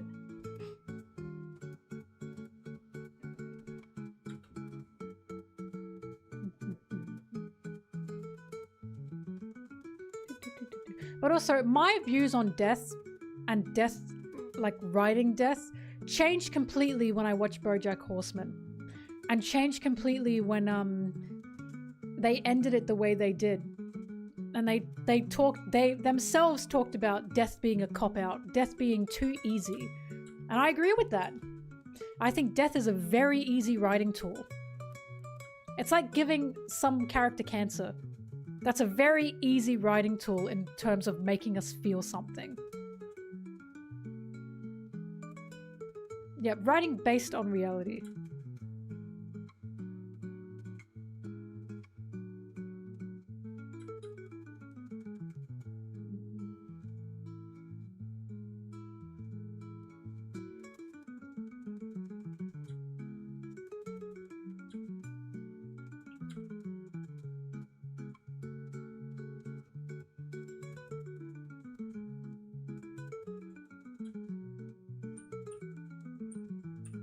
That's what Walking Dead did. Didn't know what to do with the character, just kill them.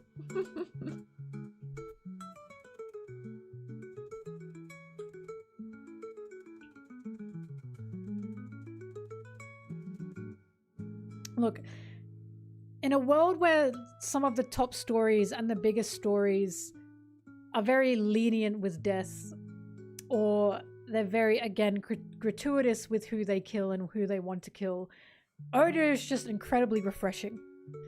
He's incredibly refreshing, and I feel like the reason so many people believe it to be bad writing is because it's not common. His writing and what he does, that's not common. No matter what anyone says, a lot of the bigger fictions and the bigger medias are very happy to kill people off. They're very happy to do that. And I admire that through all these years, he's still not letting that up. He still wants to keep doing that. And he obviously knows. He knows that this is something that people have complained about because he wrote Sommers. Summers is clearly him going, this is what you will sound like to me. And I do not believe it's dick riding for me to see an author is willingly wanting to do something different like that and is not listening to people telling him to just kill characters. When in a world of popular media that is just a lot of people dying, or writers happily killing off characters or just constantly killing off characters, I'm happy that there's an author like Oda that doesn't want to do that, even if people keep telling him to do that. Again, Pell was probably the most egregious example. Pell really set the standard and he's learnt from that.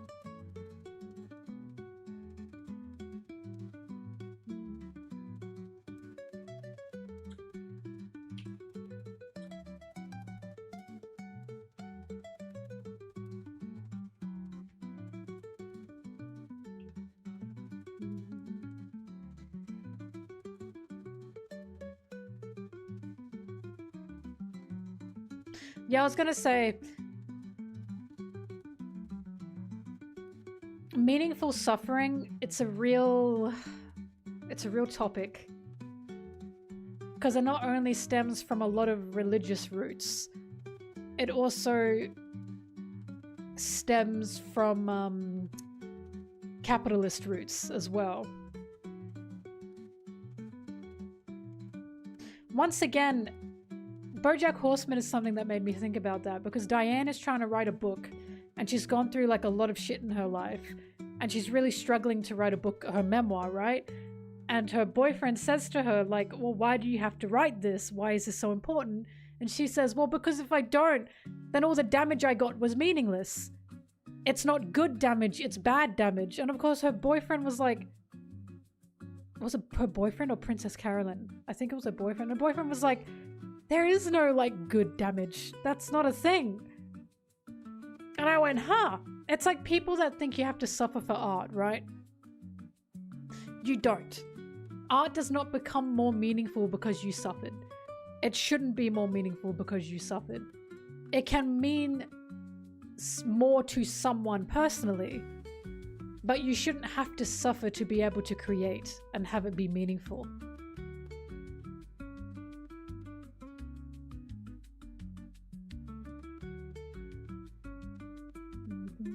Don't get me wrong, if you use what you've gone through in your life within your work and that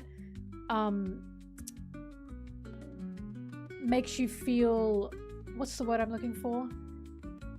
And that makes you feel, oh fuck, what's the word I'm looking for? Not happy, that makes you feel content, right? That's a good thing. That's a very good thing. Art is there to comfort, right? It's there to comfort you.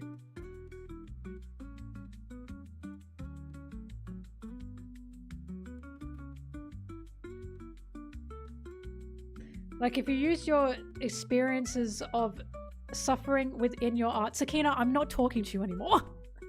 Your take is not ever something I'm going to agree with, okay? Do we understand that? You can say whatever you want.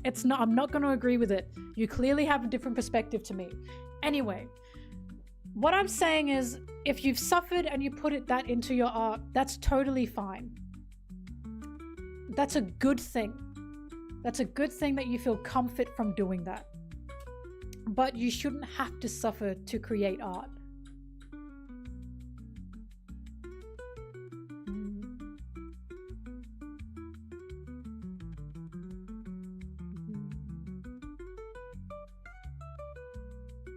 Look, it gets to a point where it's like, I'm not going to change your mind. You're not going to change my mind.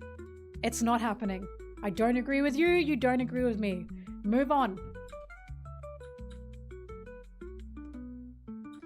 Comfort the disturbed and disturb the comfortable. Exactly.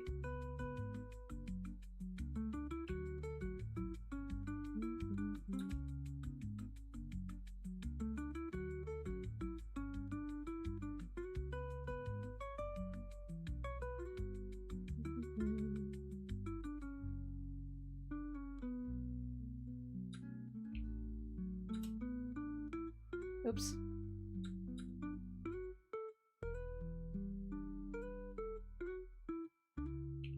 BoJack Horseman changed my perspective on a lot of things, honestly. It's why the writing of BoJack Horseman is one of my absolute favorites ever, in anything ever.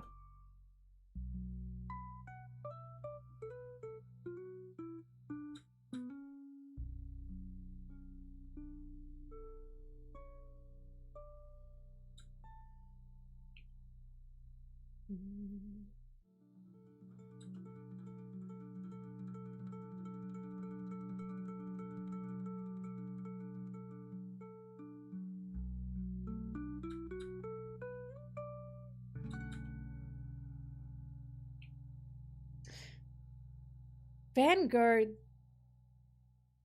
God, it's sad, isn't it?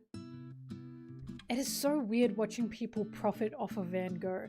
I think there's something disgusting about an artist becoming more popular when they die. Because again, it's like, oh, the art's meaningful because he died. And it's like, what?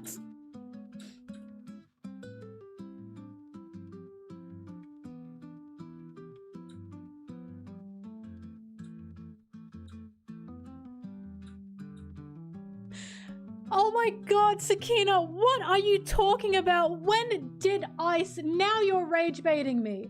When the hell did I say art is all about comfort? When did I fucking say that? You're making up a guy in your head. I said art can comfort you. Jesus, I didn't say it's all about comfort. You're fighting a guy in your head at this point. I didn't even say that.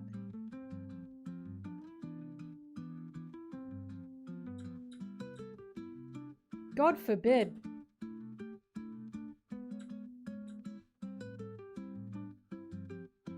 Now you are pissing me off. Because now you're only listening to half of what I say.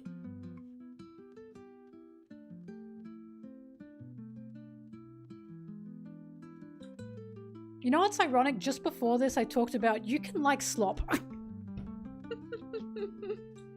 Just before this, I was like, by the way, you can like slop. That's fine.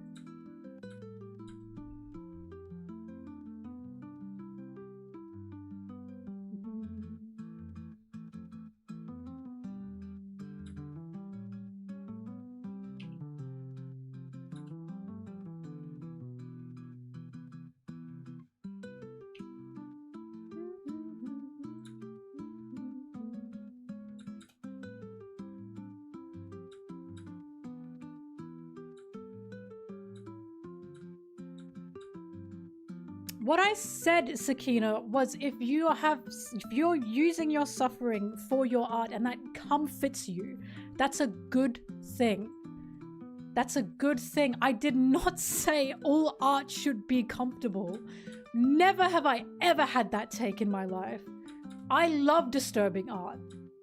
I love art that disturbs people. That's why I'm shocked. I'm like, where in the world did I say that, man? You just made that up about me.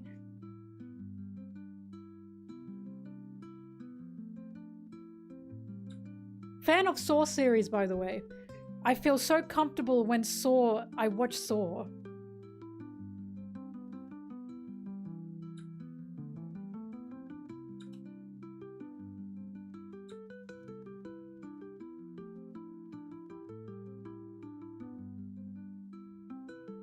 Sorry, I'm really not trying to be an asshole, but man, I know I can be aggressive, I know.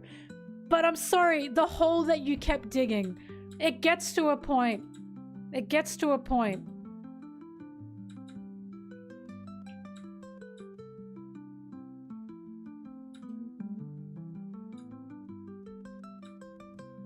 This is why I'd never have road rage, because all my rage is contained in One Piece topics.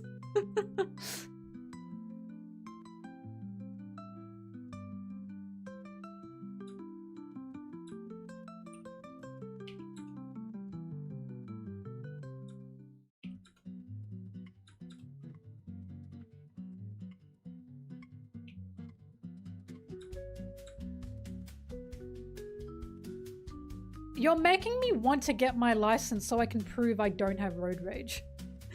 And the times that I did drive, there was no road rage. I was just incredibly anxious.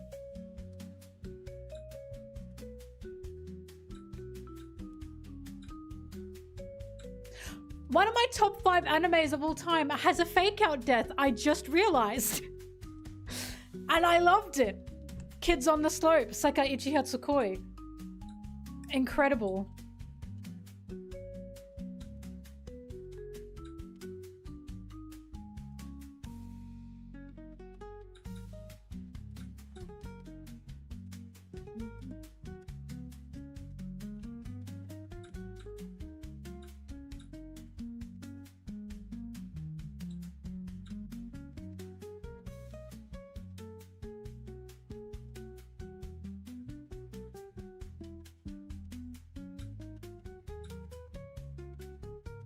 But look, sometimes when I talk about One Piece, some people are like, oh, you can't even be critical about it. I have literally said that my second favorite arc is the worst written arc. I have been critical of this series. Dressrosa was a fucking mess. I also do not believe Marineford was like the high-end masterpiece that people really think it is. It was really good, but it was also messy in places.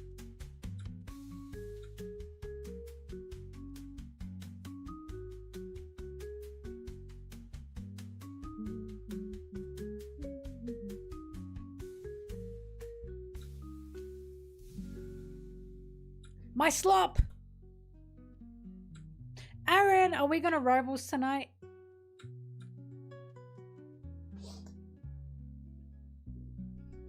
Oops. I hope Garp dies. I'd go whoopee! You uninstalled it? You're lying.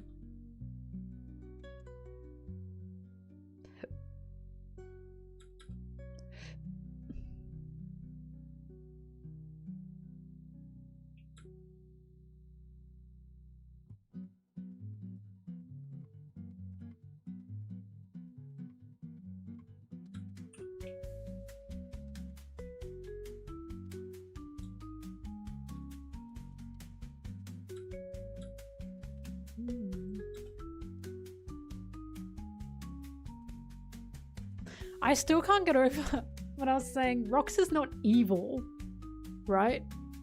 Rox is not evil, and someone was like, Mel, he killed a Marine Admiral.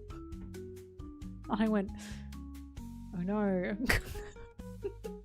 How dare he? He didn't actually kill a Marine Admiral, by the way. The Admiral died later by their wounds.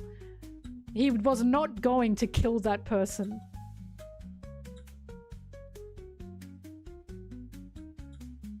I'm not saying, oh my god, why does this always happen? I'm not saying, exactly, I'm not saying he's a saint. That's what gets me. That's what gets me. I say Rox isn't evil and people go, oh, blah, blah, blah. And it's like, oh, holy fuck, I did not say he's a saint. I did not say he's a saint. I'm just saying he's not the fucking devil that people kept saying he was. Hi, Sam. Sam, we talked about the Dragon Garp chapter, right? Where Dragon was like, you disgust me. We talked about that, didn't we?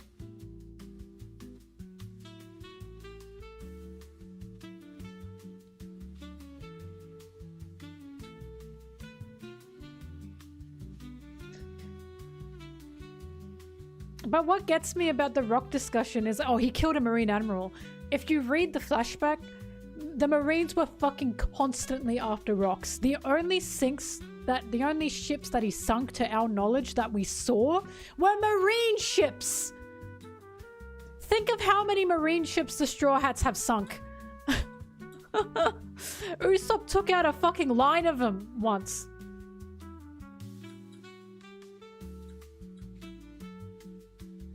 I don't give a fuck if a pirate is taking out Marine ships. Like, I don't care if a pirate's taking out Marines.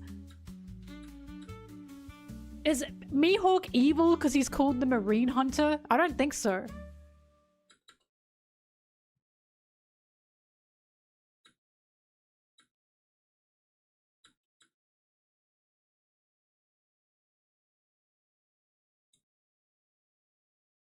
Well, Ice-T, we don't know what's going to happen with Garp.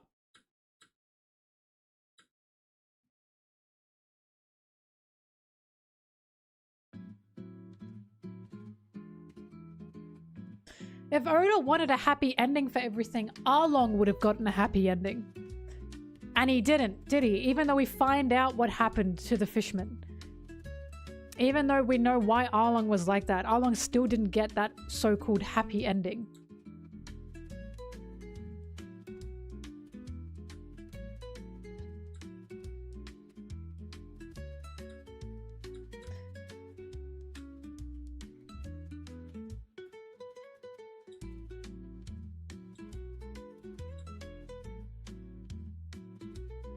Well, thank God he's finally being shown to be a stubborn, problematic old man.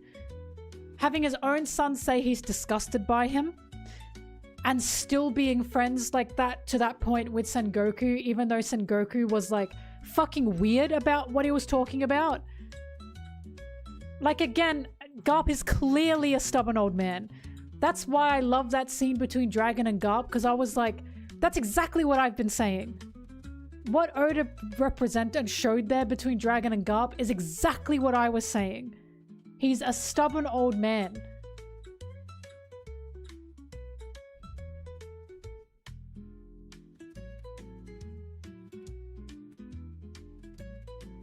This video is not going to be too long.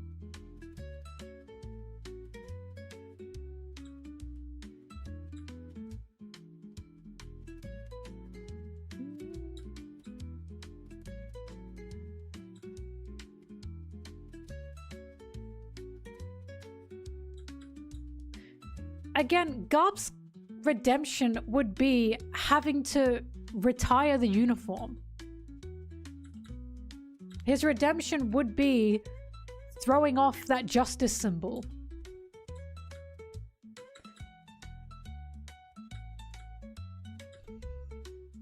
I don't know what Oda's gonna do with the Marines. I really don't. But I think what we saw in God Valley and how we saw Garp throwing off his jacket, I think what's going to happen to them is what I've been saying could happen to them. That they're going to realize we need to upend this and be something else. We can't be the Marines anymore. They can still be an organization. They just can't be the Marines, not what they are now. Because what they are now is an oppressive system working under an oppressive government. That's not what they have. That's not what they can be. Like, there's clearly infighting happening with the Marines is what's getting me. The admirals are now fighting with each other, right? Something is happening. Something's going on.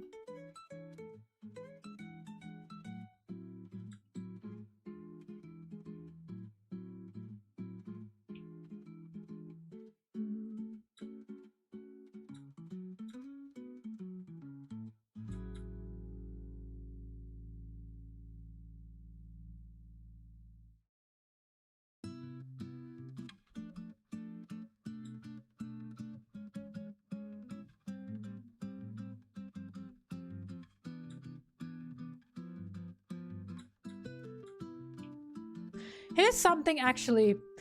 Oda's pretty good at making sure war criminals are not looked up to in any kind of light like that. Because Crocodile's probably the closest.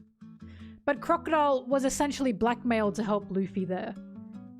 Crocodile, I think, is the closest thing he's gotten to siding with a bad guy like that. Because Buggy wasn't egregious to that extent. Right? But of course, that's the messiness of the world.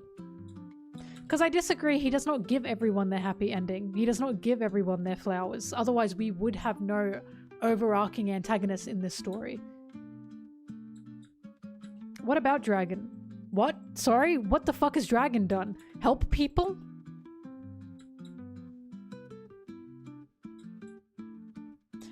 When I say criminals, I mean criminals who have done or have attempted genocide.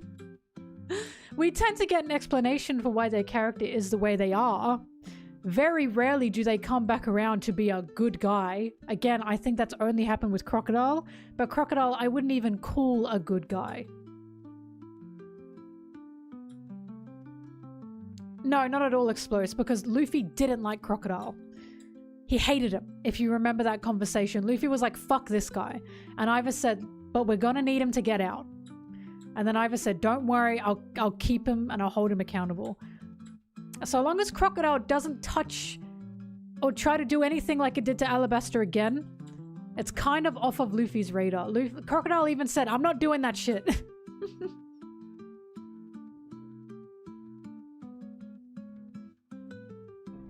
Oh.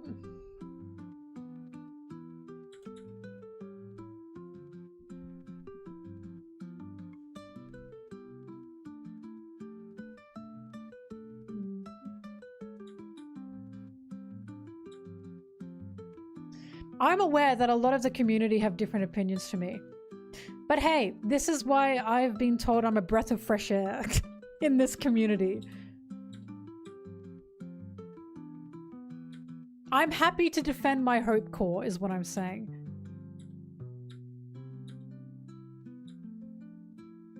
But it's like Caesar Clown, right?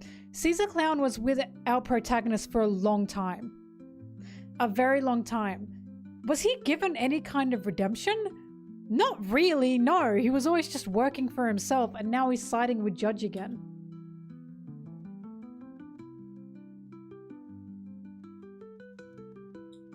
How dare you call it Disney Core?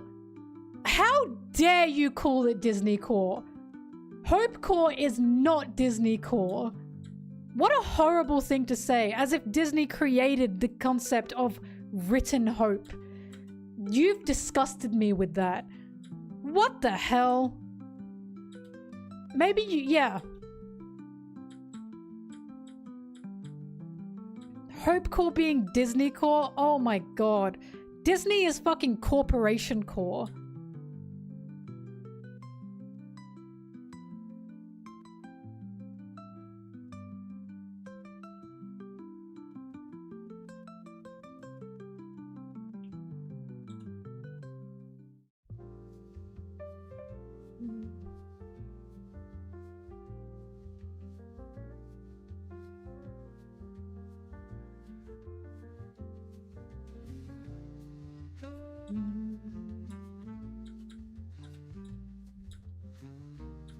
I'm not a Disney adult. Oh. That's why I'm so offended at Hope Core being called Disney Core. Because it's like Disney made the concept of hopeful writing. No, the fuck they didn't.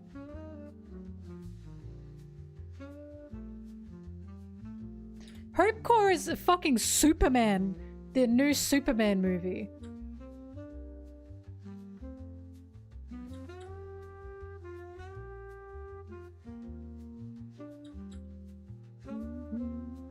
Hope Core's everything everywhere all at once, by the way. I was talking about Hope Core coming back around in the media, right? People wanting to watch hopeful things again. Because we had through the 2010s, we had a lot of just down in the dumps depressing shit. Same with the 2000s. 2000s to the 2010s. A lot of medias that were pivoting away from that. Now we're coming back around by the 2020s to Hope Core media.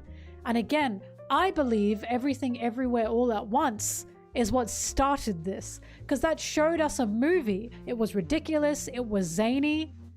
It had all the fucking multiple parallel universes, all that kind of shit. But it ended with an optimism. And it ended with something that made people feel hope. Hence the Hope Core of it all. That is not Disney. Disney's like slopcore currently.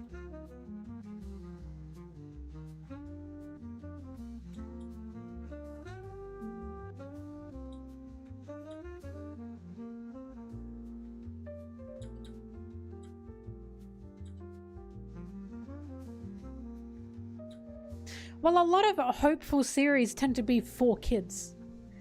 This is why when an author writes something hopeful or writes something that isn't, you know, again, like Saul or Attack on Titan or shit, people are like, that's childish. This is one of the good things about Oda's writing. He's not afraid to be childish, as people call him. He's not afraid to keep that within his writing. That's what makes One Piece so special.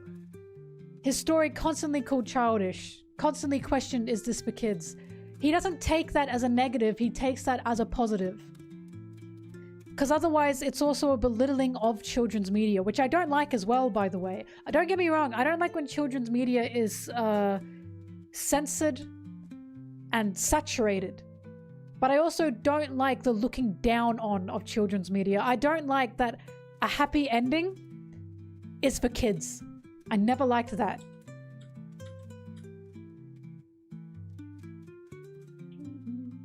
That's always what has made One Piece so special. That's why when he made Gear 5 and he had that interview about it and he said, a lot of people expect a shonen to get more and more serious. I don't want to do that. I'm gonna keep Luffy happy and silly. That's what he wants Luffy to be. I think that's incredibly admirable. I think that's incredibly admirable. That he's got a big core of his audience expecting Gear Death, expecting serious shonen, and he's saying, I'm not doing that. I prefer and respect an author more that sticks to their own guns of what they want to write than an author that caves to what audiences want. Because at the end of the day, this is something that's personal to the author, right? And it always will be. One Piece has gotten more serious as well.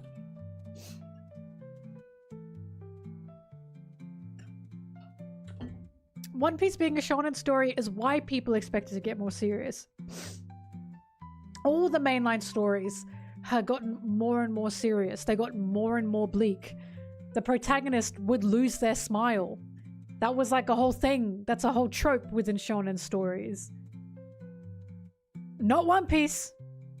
Something I pointed out, even when Goku, for example, uses his final transformation, the key face that he makes is that most characters, when they hit their final transformation in shonen, it's... And this is why, when you look at Gear 5, it's rebellious. Oda didn't want that to be Luffy's final form. He didn't want it to be an angry face. He wanted it to be joyful. Fucking God entering my room! Jesus Christ! I'm sorry for that. Hello. That was Nika.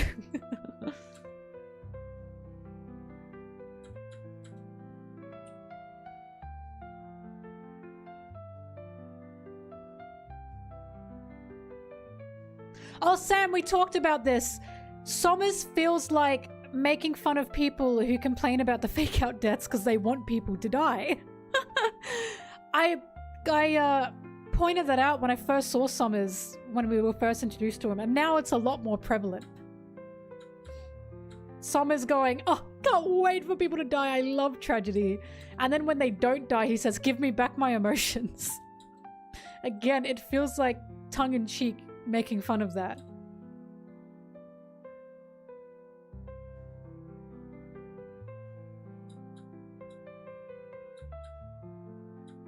No, shonen's 100% are something people expect to become more serious.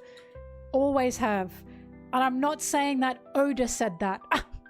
He said that. The guy who is a master of his craft said people expect a shonen to become more serious. That's not me making that up. And again, he's right. Most shonens you read, they will become more serious. The protagonist will become less happy. Oh my god, for fuck's sake, look at what Deku becomes. When he was like roaming the streets and he was like this really, he had like that not morbid, but like that scary kind of like outfit. It's always been like that. Which is why I think it's funny that Oda's gone from Gear 2nd to Gear 3rd to Gear 4th with Snake Man and Bound Man, and they both have that face. And then he hits his final gear, Gear 5th, and it's a complete opposite. And now he's happy, joyful all the time. It truly felt like Oda said, fuck that, you thought, not happening.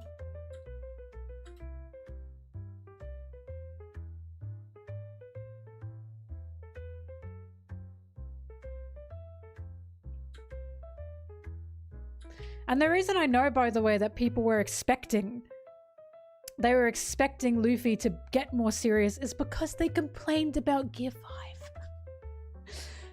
It's like, I'm not making these guys up in my head. There was so much outrage at Gear 5 when it first happened. So much of it. And you'd only remember that if you were there. Because it was unbelievable the split that Gear 5 did to people. And there are still people that despise it, and still people that think it takes away tension. And it's like, okay.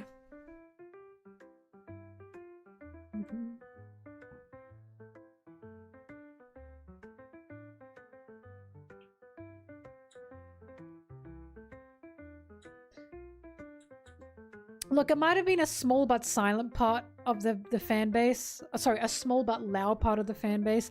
But it was still a real contention point. It was still an insane contention point. A lot of people would be jumping on it.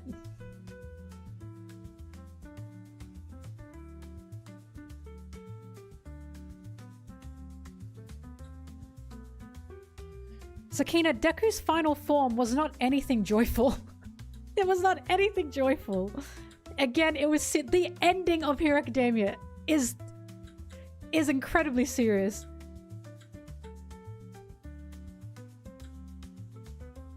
Again, go to debate with the author. This is the author himself saying shonens get more serious, not me. And again, he's correct.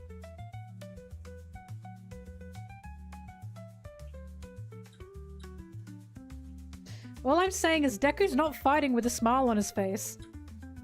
His final punch was not delivered with a smile on his face.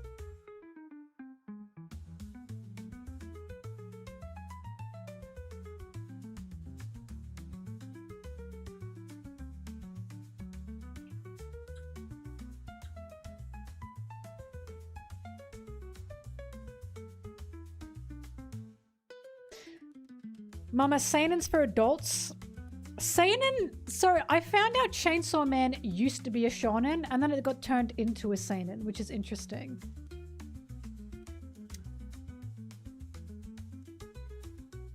Every shonen, every insecure shonen author wants to write a seinen. Honestly, there's a bit of truth to that. But yeah, shonen is mainly for teenagers, seinen is for adults. Then there's shoujo, and then there's josei. Same kind of thing. One made for specifically teenage girls, and the other one made for adult women.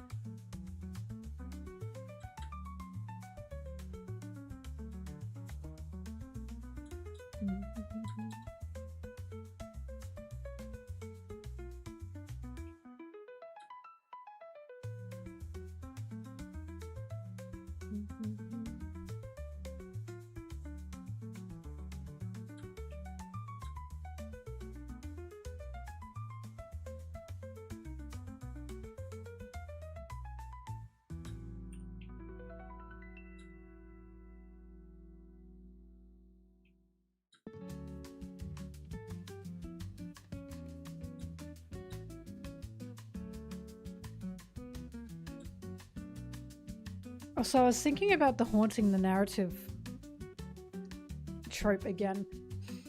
And I keep thinking about how fucking good Roger is for that. The way Roger haunts the narrative in One Piece is just so fucking awesome. One of the best, truly.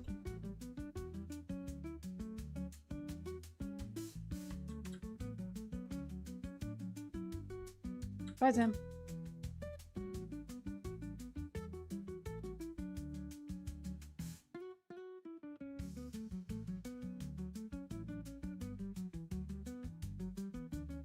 Well, I love that Roger haunts the narratives to such a point that Luffy has his hat. That's how much he haunts it. That Luffy even carries the same dream as Roger, and he hasn't even met the guy.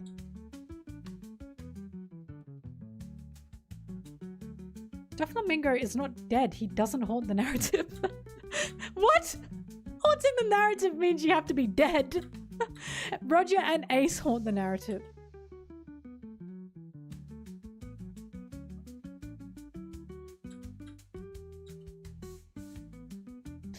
That's fine, Iced Tea, but again, that would be a different series. That would be a very different series. Like, One Piece would not be what it is if that's what it were.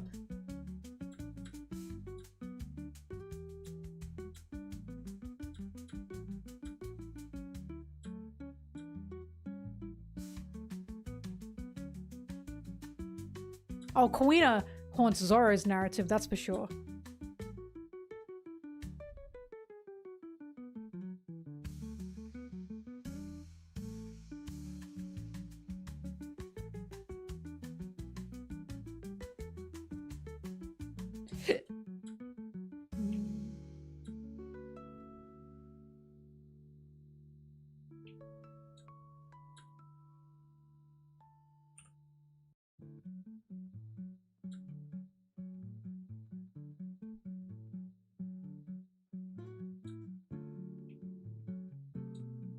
I'd say Ace is haunting it a lot more than Whitebeard is.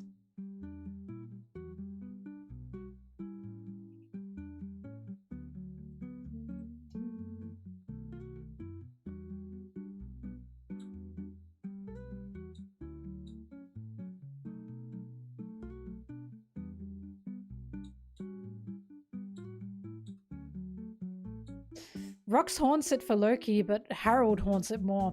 In fact, Harold haunts the narrative of Elbaf. That's for sure.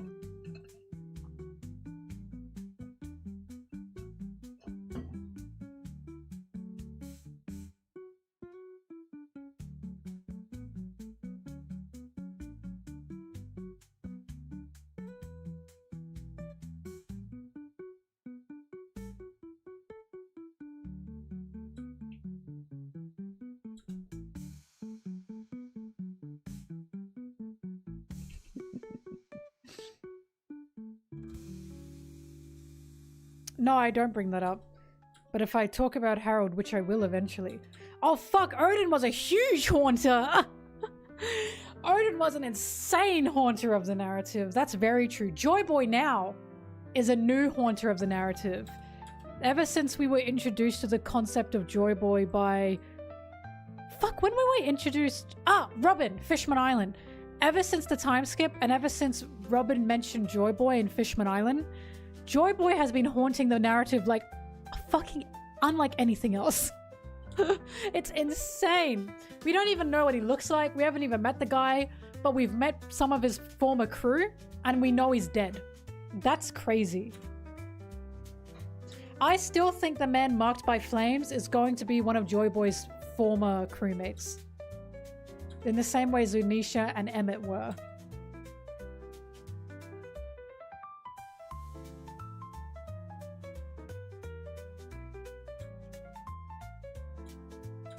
Still alive? Yep.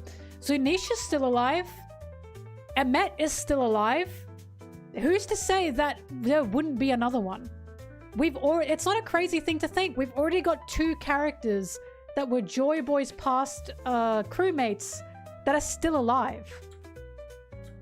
Also, there's literally a fruit that gives immortality. Exactly, Loki. I think it's very possible that it could be Joy Boy's former crewmate.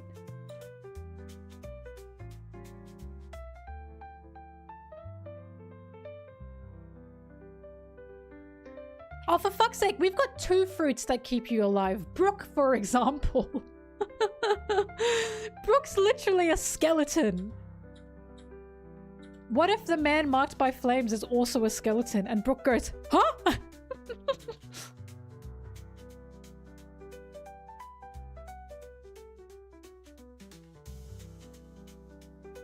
Seinen series, Devilman.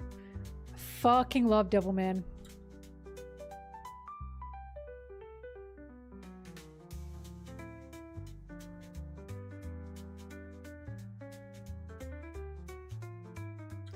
But having someone protecting the final poneglyph be from Joy Boy's crew, I think it's totally possible.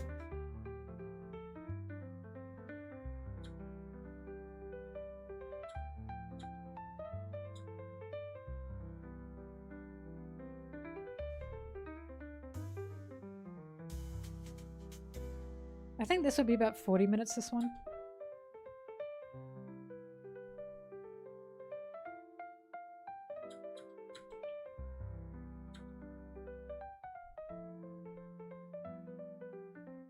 Yeah, it makes sense to me, Sam.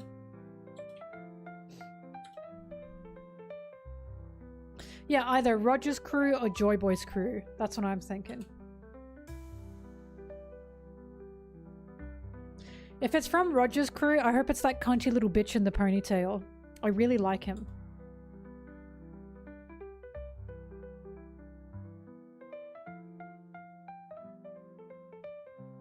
No, not Gaban. Gaban's not the man marked by flames. The man marked by flames is on a black ship surrounding whirlpools.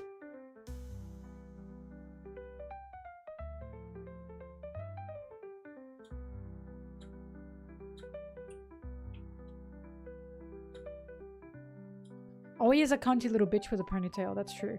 A high ponytail is what I should have said.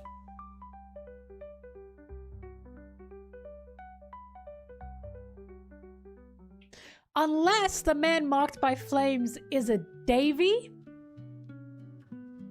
And now I'm starting to think that's true. Because I'm thinking, if this is going to be what I think it is, and it's Pirates of the Caribbean reference, which I think it's going to be, because the Black Pearl. So I think the ship's going to be a reference to the Black Pearl, and the captain managing it is going to be a reference to Davy Jones from Pirates of the Caribbean. So it's also possible that it's going to be a Davy.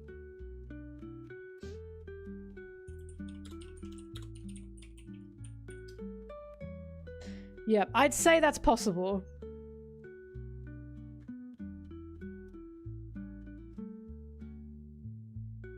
Well, look, the second he said it was a ship in all black, I was like, so it's the Black Pearl. And I'm pretty sure we do know that Oda likes Pirates of the Caribbean.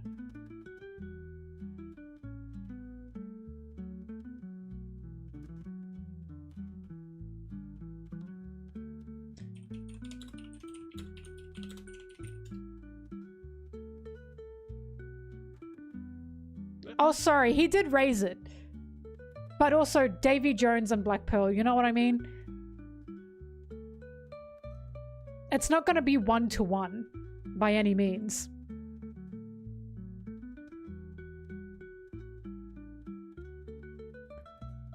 But I think close enough.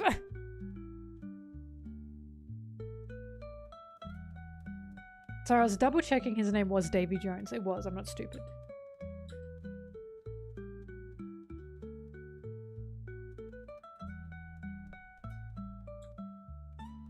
Howdy do, boys. Howdy do. Right, I want to see the Sunny's Klabauterman. I want to see it.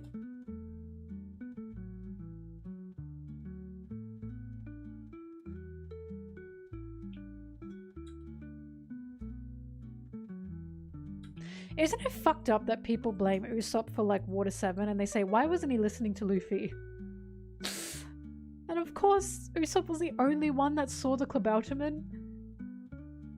And it's like, that really puts the whole argument into perspective. It wasn't just Usopp being unreasonable, he literally saw the soul of the ship.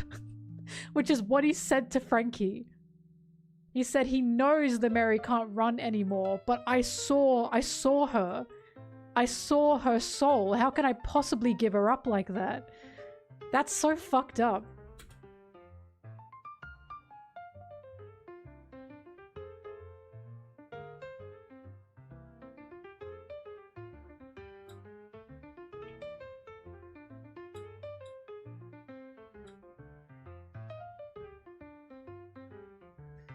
Sammy says it to Frankie.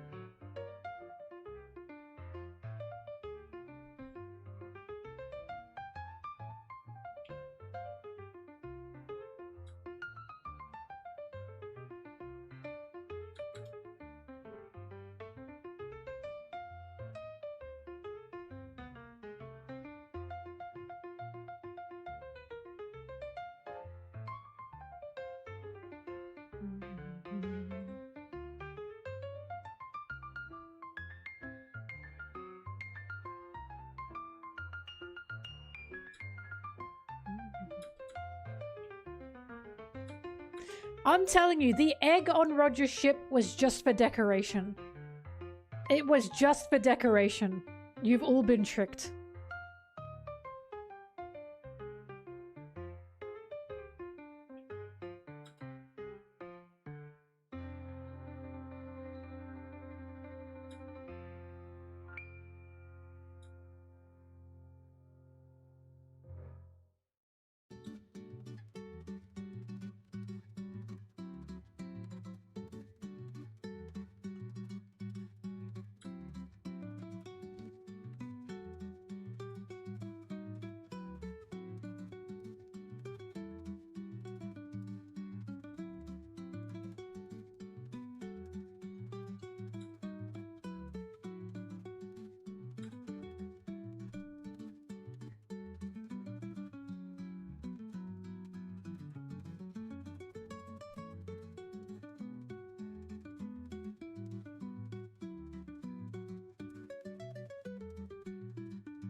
Also, you want to know another reason why I'm not a One Piece dick rider?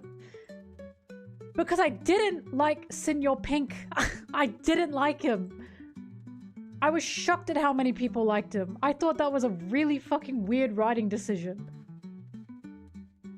Like, I'm not a fan of Frankie's friendship with him. I don't like that character. I kind of hate him.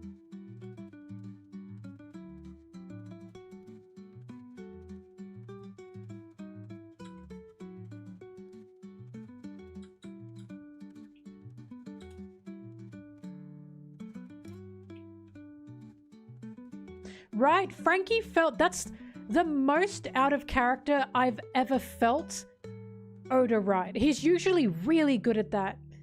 He's incredibly good at being consistent with his characters, but the Senor Pink fight, that didn't feel like Frankie. It was strange. Can you explain why that is? Because Oda's trying to make me feel bad for Senor Pink, and I don't. I don't feel bad for him. I don't care if he loved his wife. I don't care if what he's doing is for his dead wife. He lied to her. He made her suffer. Right? It feels like a man wallowing in his own self-pity when he caused that. It's a really man-centered story that I fucking hated. Because it's like, what about her? I care a lot more about what she was going through than what he's going through. Right? I kind of don't feel bad for him because of what he did. And I know there's a point of Doffy behind that. There's a point of, this is a story about a cult member, right? This is a cult member not being able to disclose he's in this cult because of the people that he loves. But he still fucking lied to her. He still set up a marriage based on something he knew she despised. I don't feel bad for him. I just don't. So it's like, it felt weird to me that Oda was trying to make me sympathize with this character. That's one of the most like man things that Oda's ever done. Tried to make me sympathize with a guy that lied to his wife and set up a relationship on a fake foundation. I was like, I don't feel bad for him. I don't feel bad for him. He deserves what he's going through right now.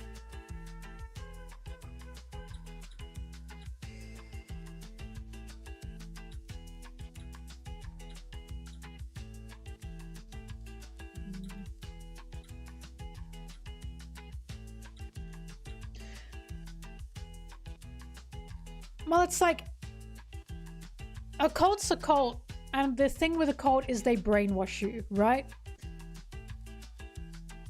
A cult is so scary to me because of how it can happen to anyone and what you are basically tricked into doing. My issue with him was not that he was in the cult though, because that's like the whole thing. My issue with him was he knew she didn't like that and he still lied to her. And it's like, you could have avoided this woman that you loved so dearly and you loved her so much, right? why would you lie to her if you love her to that extent? Like, as in, why would you not just avoid her for the sake of her life? It felt selfish to me. It felt unbelievably selfish to me. So it's like, I don't give a fuck about Senor Pink. I don't care about him.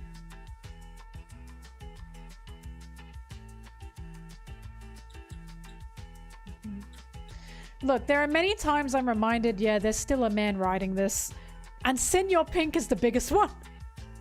When I read Senor Pink's story, I went, yeah, a man wrote this. The curse.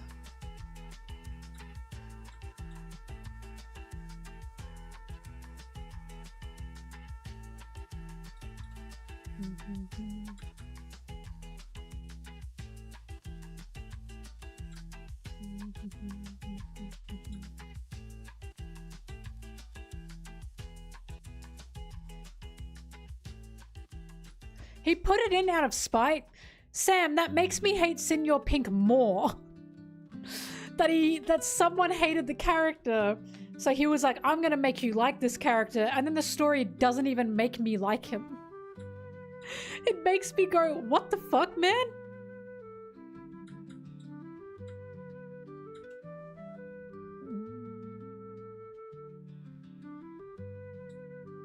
Oh, for audio editing? I don't go by minutes, I go by tracks I have. 1, 2, 3, 4, 5, 6, 7, 8, 9, 10. So if I can do 5 more, I think that'd be a productive day.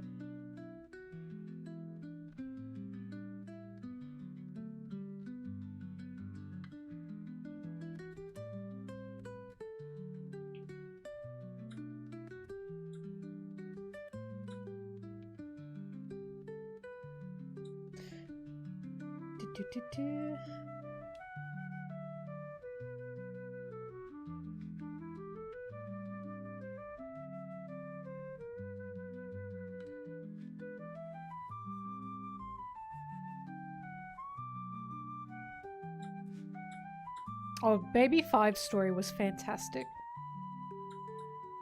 My favorite introduction with Baby... one of my favorite introductions is Baby 5. Otis is so good at introductions, isn't he? One of my favorite introductions is Baby 5. And then after that, when you have Baby 5 and Buffalo talking, I remembered his name. And Buffalo's like, oh, it's because Master Doffy loves you. You know that. And immediately, I got bad vibes. I went, wait. And then, of course, Sai lays it down for us and says, well, I suppose you were around people that never told you to stop thinking like that. And Baby 5 thinks, huh? And I went, yep. Sai laid it out that Doffy has been manipulating her. He's purposely been abusing her and using her because people went, oh, but Doffy did stop Baby 5 from marrying people. He stopped her from marrying people because if she marries someone, then guess what? That's a problem for Doffy, right? And he stopped her from marrying people to make it look like he cares.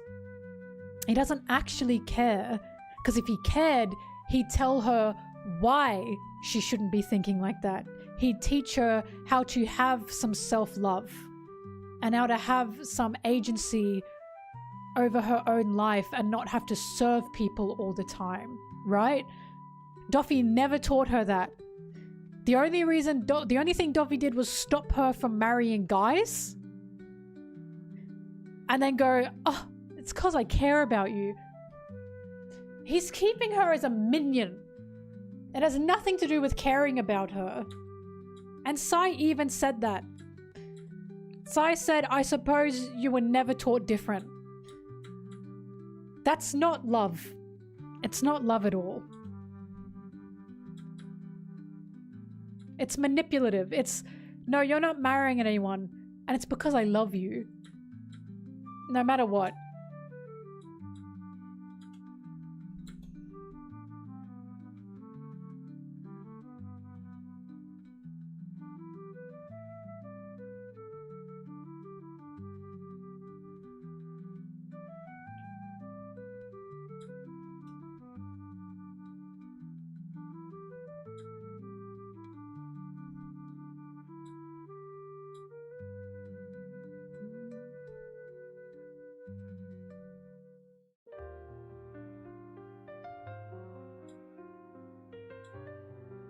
Well, you see, that's funny because I understand that, but even in those movies, when they lie to a woman to be with her, even though she's not happy about that,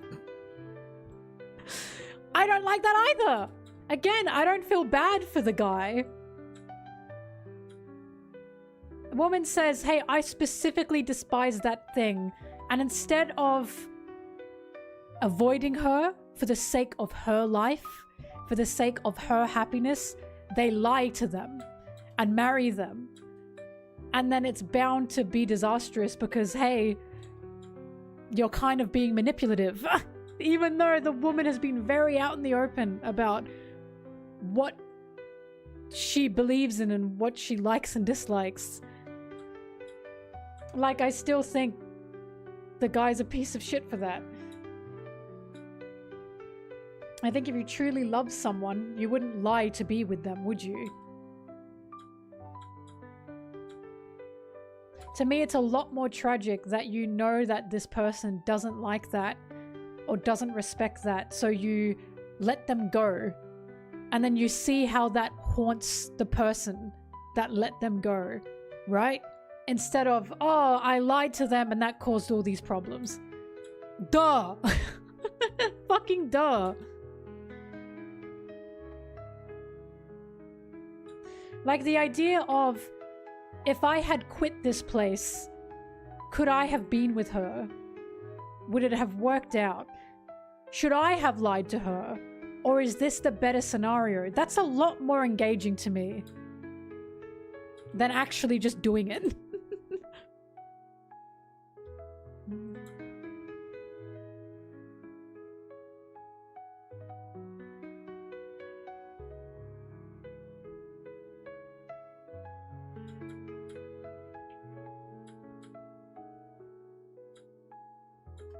It's also a lot more noble for someone to do that as well.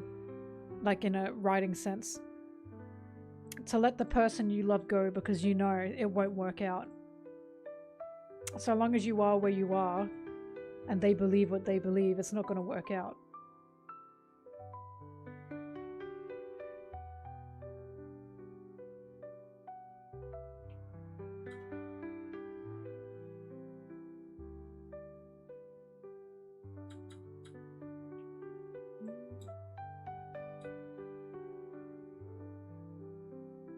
Right? If she went on to have a normal life while Senior Pink continued to suffer under Doffy, that would have been a lot more engaging.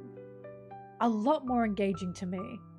And no one would have to die as well. No one would have to die. It'd just be tragic in the sense of there's a life out there that he can't have because he's stuck in a cult. That would have been fucking tragic.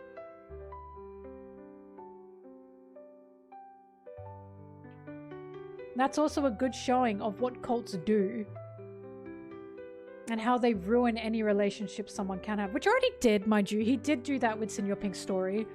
He just made me try to feel really bad for Senior Pink. And I went, okay.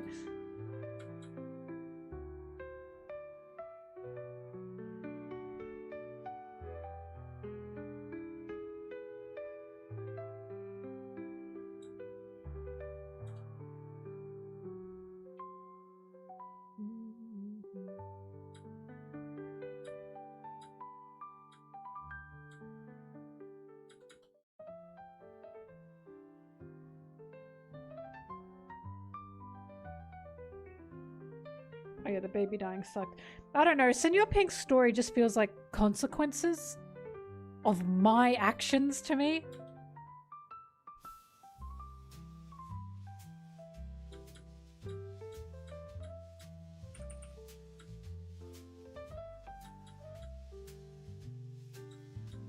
Yeah. Sanji's destroying the popularity polls right now. I did see that. It's a bit iffy, honestly. Because he was second in a lot of regions, and he did get first before the influx and the amount of bots that came in. But of course, it's still like... I mean, I was still like, I'm pretty sure they were botted from the start. Not Sanji specifically, just in general, people are botting.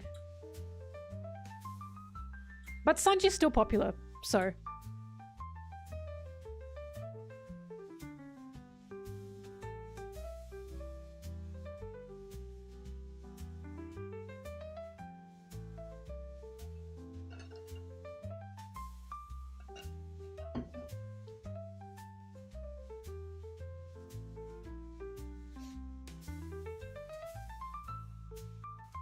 No, it's not because of the live action. Fuck no, it's not. Ah! Fuck no, it's not. Sanji's always been a popular character. Don't ever say that again. Of course it's not because of the live action.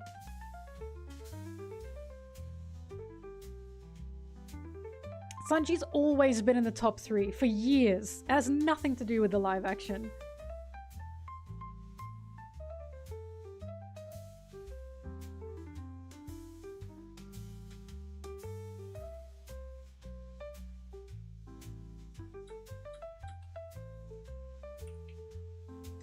Top 3 would probably be Sanji, Law, and Vivi, I'd say.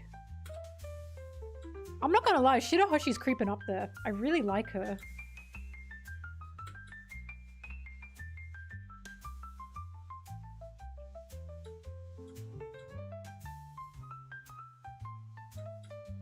Yeah, but fun fact, we had this same worldwide poll. What was it, like a few years back? It was the same thing.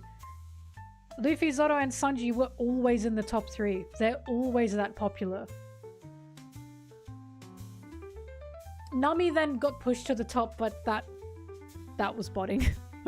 And I'm not just saying that. The same thing happened now as last time, which is like there were suddenly like 20 million votes or something. They just can't keep an eye on the botting when it comes to online polls. Speaking of, I gotta do my vote.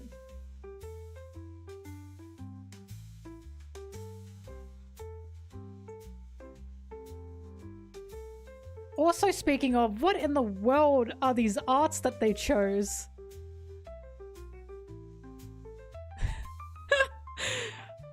All these arts are from different pages.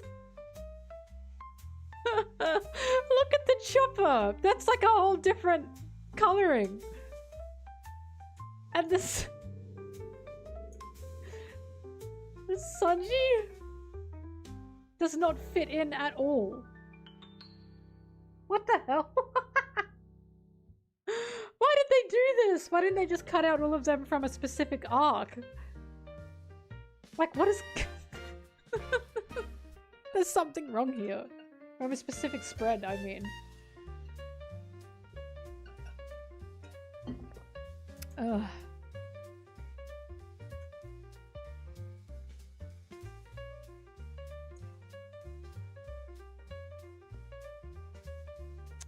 Sanji vote! Yay! Wait, I gotta vote on my phone as well.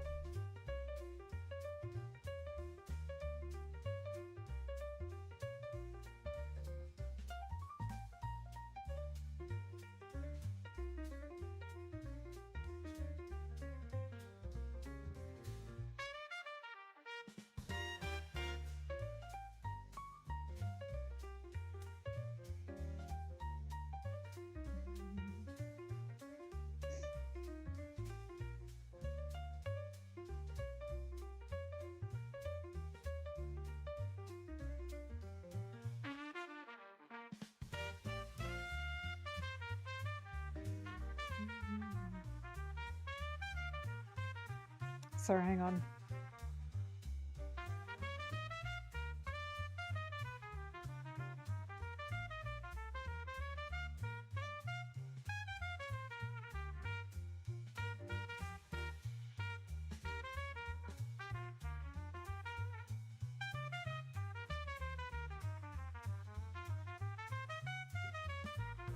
Sorry.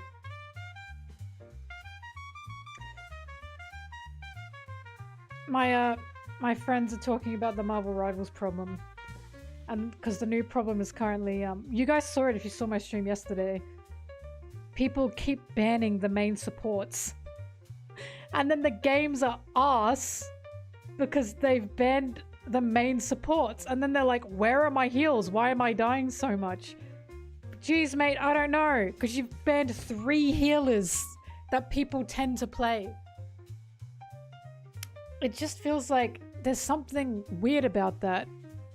Like, being mad at healers who specialize in specific healers. I'm gonna ban that. Why?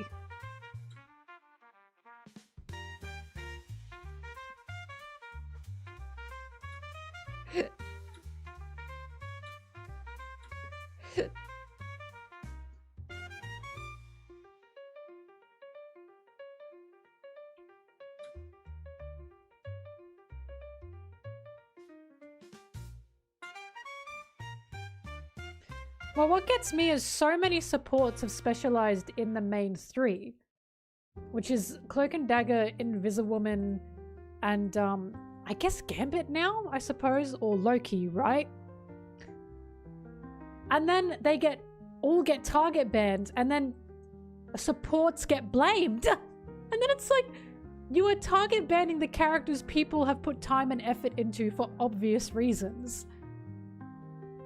This is why I've been banning Moon Knights constantly now. Because there's something weird about I'm going to blame the supports and target the supports that only use like the main supports. Because that's obviously the character you'd specialize in. But I'm not going to do anything about the DPS. And it's like, fuck you. There are so many Moon Knight one-shots that it's now pissing me off.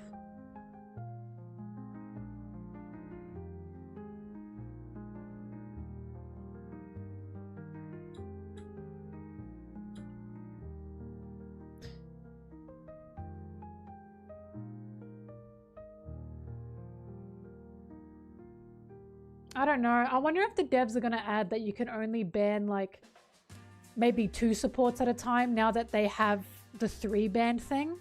Because I find it unfair personally that there's such a high volume of DPS and there's a much smaller volume of support characters, but you can ban like nearly half the supports with that 3 ban.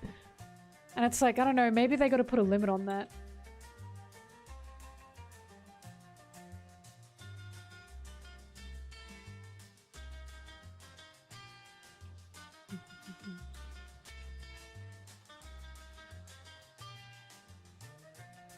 I want to play Rivals. Hi, Voticon.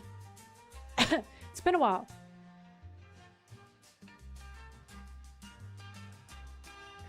So many DPS players are so fucking ass. And they think they're good. It's infuriating. And then they don't listen to anybody. And it's like, for God's sake. They're super ass and they complain that no one is dying. And it's like, it's because you suck. It's because you're not working as a team and you suck.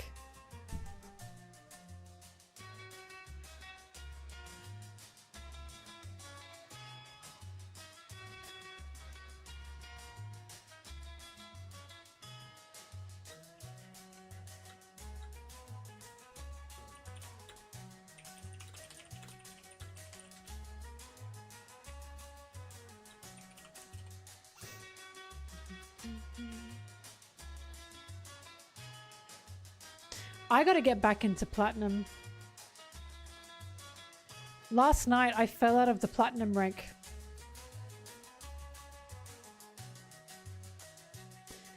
Because of how many horrible games I had.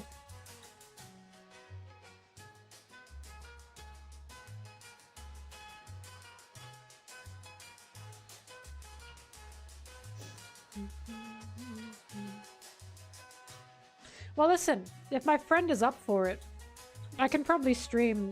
Oh, fuck, wait. I can't comp with him anymore because I fell out of Platinum. Fuck, okay, never mind. I'm gonna have to get back into Platinum on my own.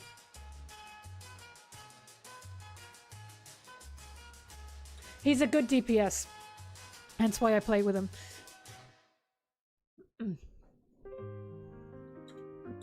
Why, if you have a good DPS on your team, fuck, truly that changes the game.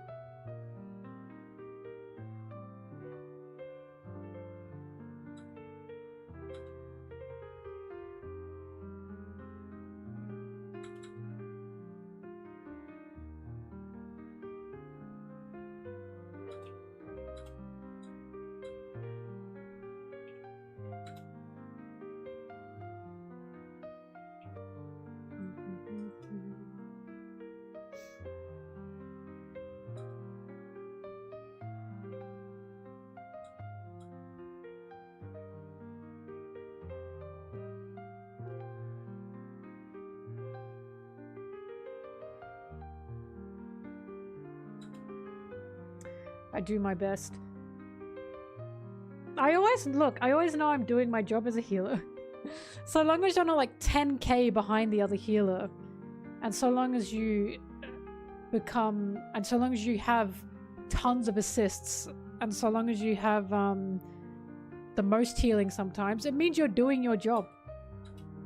So then it is the rest of the team's fault. There's nothing else you can really do.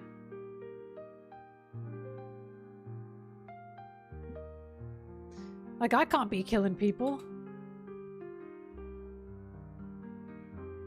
I will say this, I love tanks, but they have a problem of not turning around.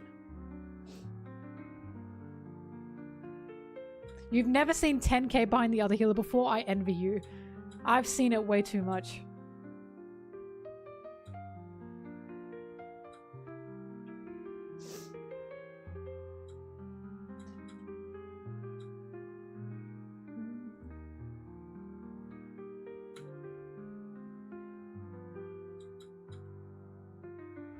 I was once playing with a rocket and they got very few assists and no kills. And I was like, how is that possible? They never switched to his gun ever. And I had more healing than them. And I was like, how in the fuck is that possible?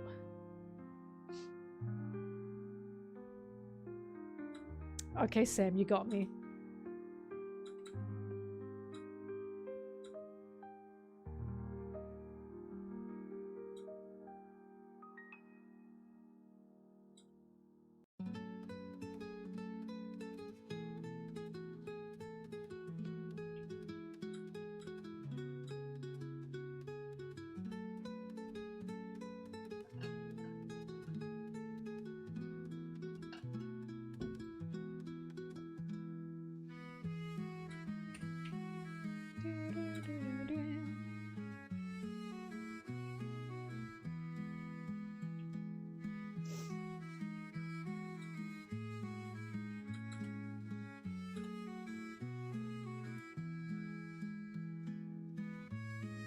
My mains and rivals are currently Loki, Cloak and Dagger, Gambit. I love playing Gambit.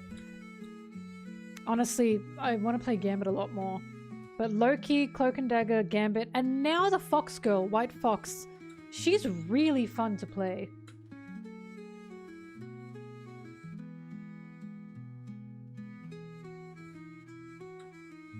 Honestly, the White Fox is good to have under my belt because she doesn't get banned. She only gets banned recently because people think she's a shit healer. And the reason people think she's a shit healer is because some people don't know how to play her. They play her as a DPS, not as a healer.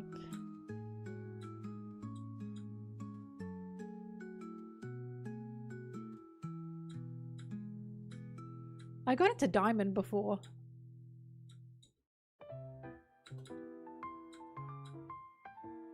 But to be fair, I haven't spent a lot of time on ranked, like, now. I don't know what's happened. I've just kept playing ranked recently. I think it's because the quick play matchups were fucking horrible. They were getting to a point where it's like, I might as well fucking play ranked. What am I sweating over quick play matches for?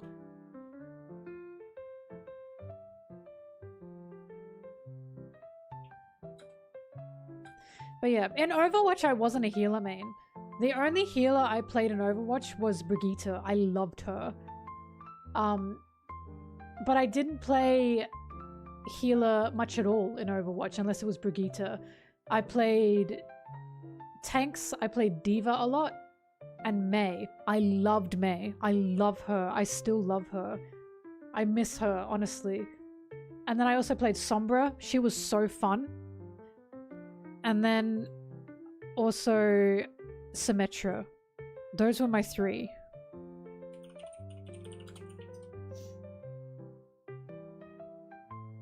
I'm double checking to see if I've missed anyone.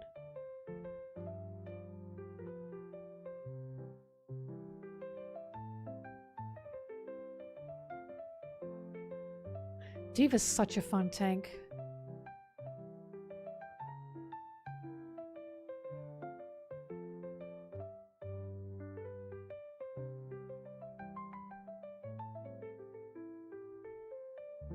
Yeah, that's everyone.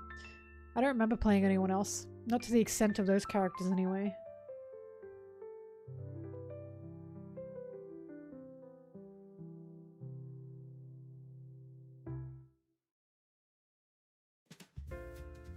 But yeah, support in Rivals is so fun. And again, it's so fun because I actually feel I'm making a big impact on the game. I don't still play Overwatch. It gave me a sour taste in my mouth after all the shit that happened. Like, I stopped playing it before Overwatch 2 ended up being a thing. I stopped playing it because of the stuff that happened in the company, and I went, ugh.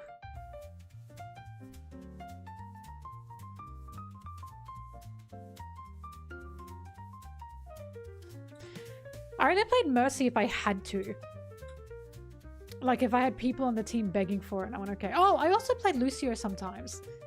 That's if I had to be a healer, and the team were like, please don't be Brigitte, and I went, okay. Okay, sadly picks Mercy.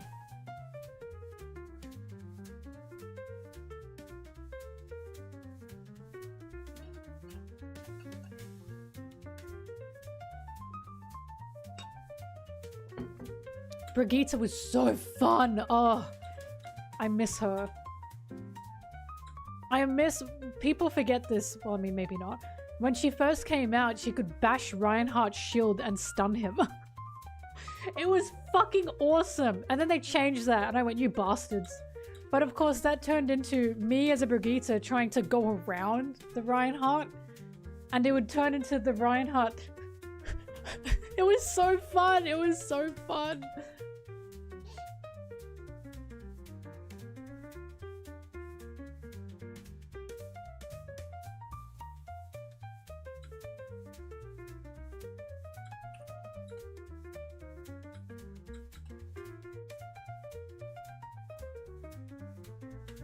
Also, Diva's ult was perfect. No notes. Just exploding mech suit. Fucking awesome.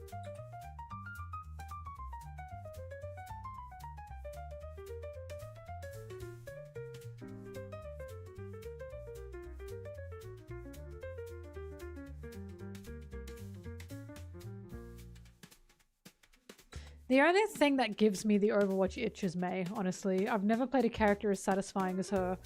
Because she's such a good rage bait character. As a little sister, she was a perfect character for me. Oops.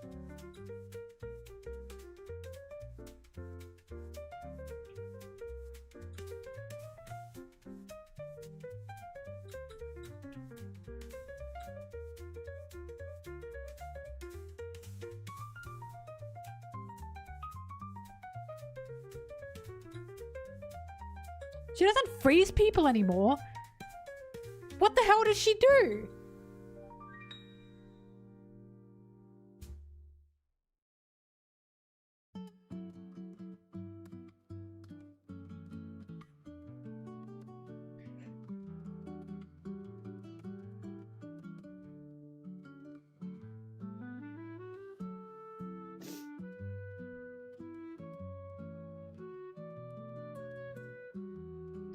Well, now I have no reason to play Overwatch ever again.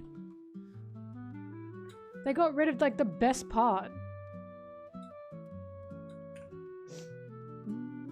Like, Mei would be the only reason I'd play it again, and she doesn't even freeze people anymore. Stupid.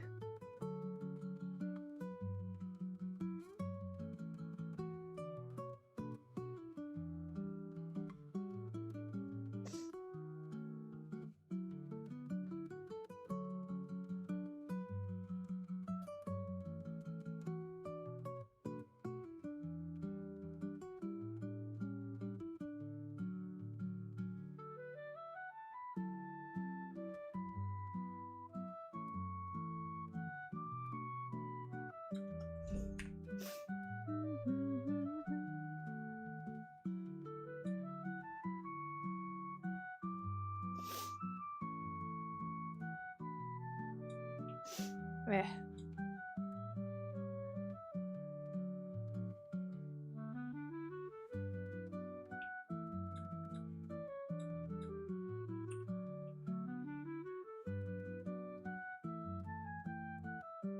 Favorite story game? I don't play enough games to really have one. So all I can say is like Skyward Sword. I loved that shit when I was little. I still love it. I'm chasing that Skyward Sword high that I got when I was like 12. It does, Brigley. It does.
Doo-doo-doo.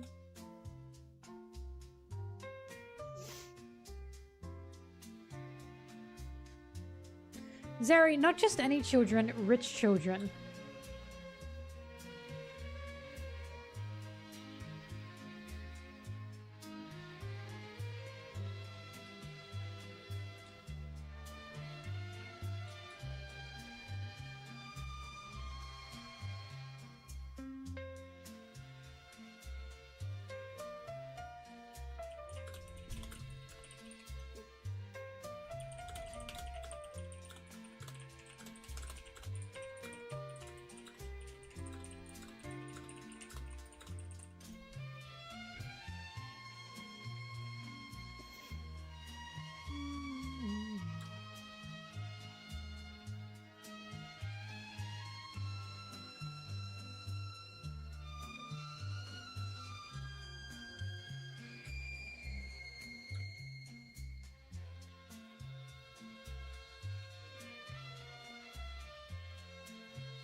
Now listen, I'm a defender in regards of foreshadowing in One Piece, and by that I mean, I think people are a little too harsh on the, oh, Oda didn't predict everything, or he didn't foreshadow everything. No, I don't think he foreshadowed everything, but I think it's unfair to look at a lot of the story and say, no way he planned that, and it's like, we'll never know what he did or didn't plan, right? And I think it's unfair to be like, this writer who's clearly good at writing did not plan most of this. I think it's safe to say he planned a good lot of it. However, Shanks's tattoo, he did not plan that. They did not plan that shit. He definitely did not plan that one. However, I admire him finding a way to have his arm ripped off and have that be something. I admire the opportunities that he sees in his writing.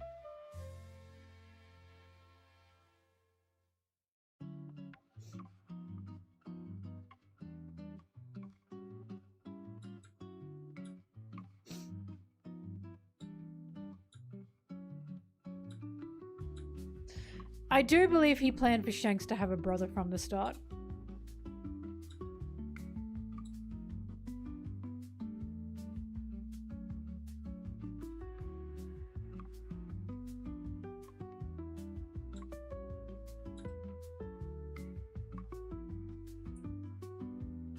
Don't you notice how?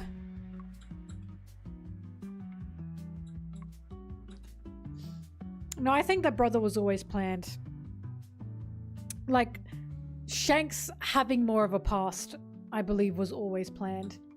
Not the specifics of the Covenant per se, but the Holy Land and Shanks being from there, I do believe that was planned.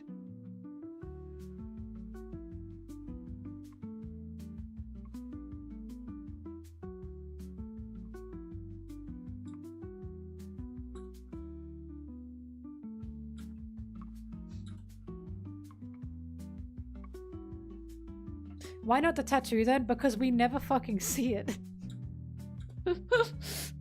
There's no showing of it.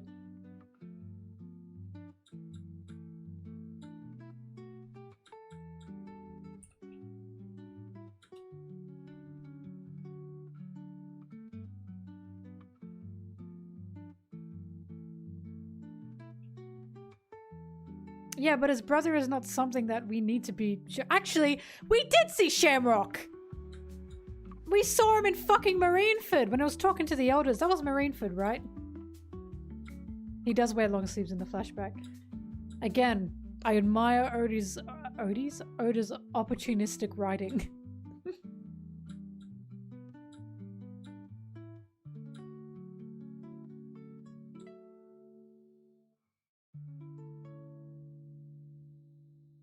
The Reverie, that's what it was, thank you.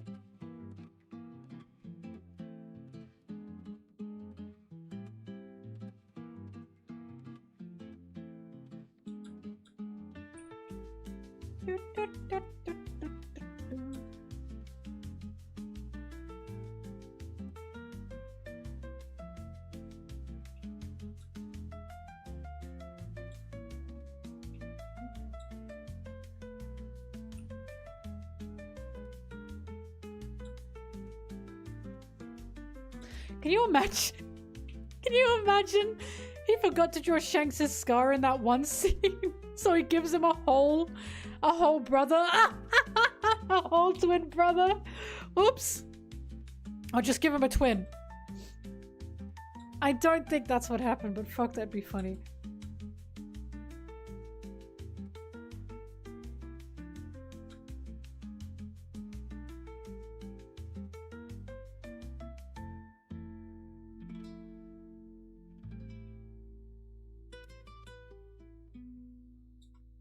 Brigley, what in the fuck are you talking about? You're just saying nothing.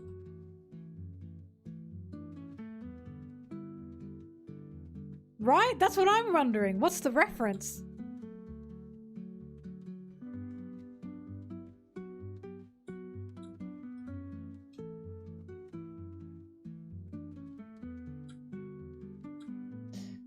I thought it was gonna be Ted.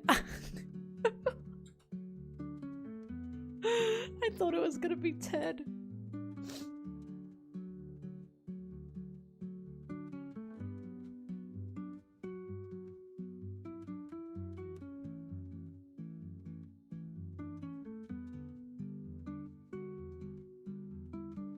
Did you guys know there's a Ted TV show?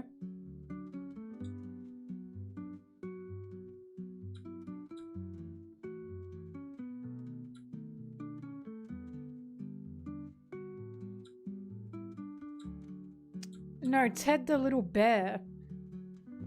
From Family Guy writer Seth MacFarlane.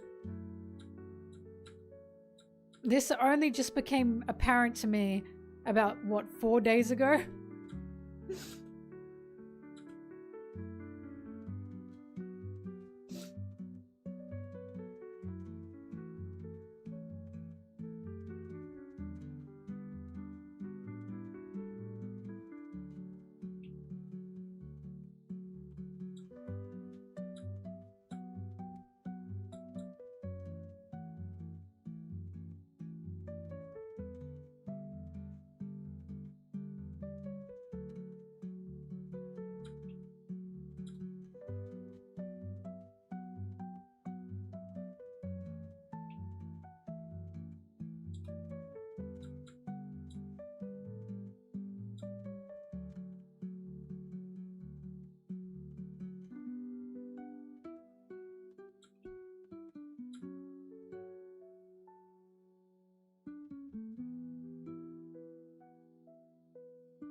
It's about gay trucks.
Oh.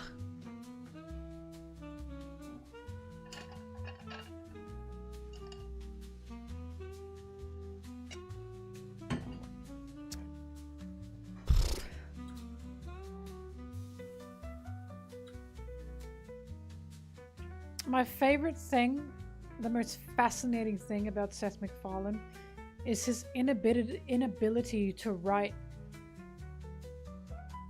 comedic narratives. He's honestly not good at it. Well, see, I fall asleep watching Family Guy. All of Seth MacFarlane's humor is nonsensical, as in it's taken out of the story. It's a gag that is literally so far removed from the narrative, it's called a cutaway. And you see how he struggles with that in the things that are not Family Guy. Because when I ended up watching, what was it, 2 episodes of Ted in my Discord, unwillingly mind you, some of the jokes were just not even part of the narrative. They just felt like a cutaway gag.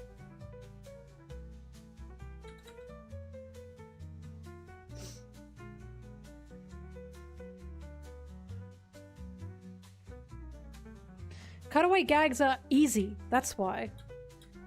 It's basically just interrupting a sentence to just say a joke out of nowhere. The joke doesn't need any context. You don't have to set it up.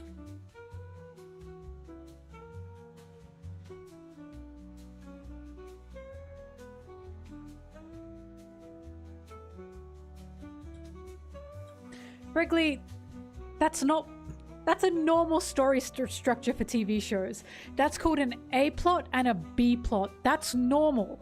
Family Guy's story structure is A plot, B plot, and all the cutaways that do not even make sense to the narrative. Majority of the jokes in a Family Guy episode aren't even part of the context of the episode. A plot, B plot. That's normal. Having 2 completely different narratives is normal for a TV show. That's what Bob's Burgers does.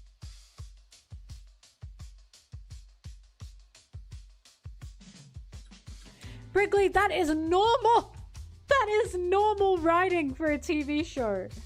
A plot and B plot. The Simpsons do that. Futurama does that. South Park does that. Bob's Burgers does that. King of the Hill does that. That's normal.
Or Trafalgar.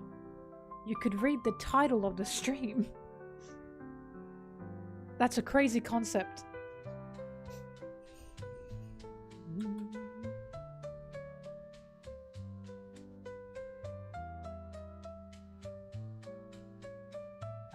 Top 3 arcs in One Piece. Whole Cake Island, Dressrosa, and after that it gets blurry. Skypiea is up there, Alabaster's up there, Egghead's up there. I want to say Skypiea.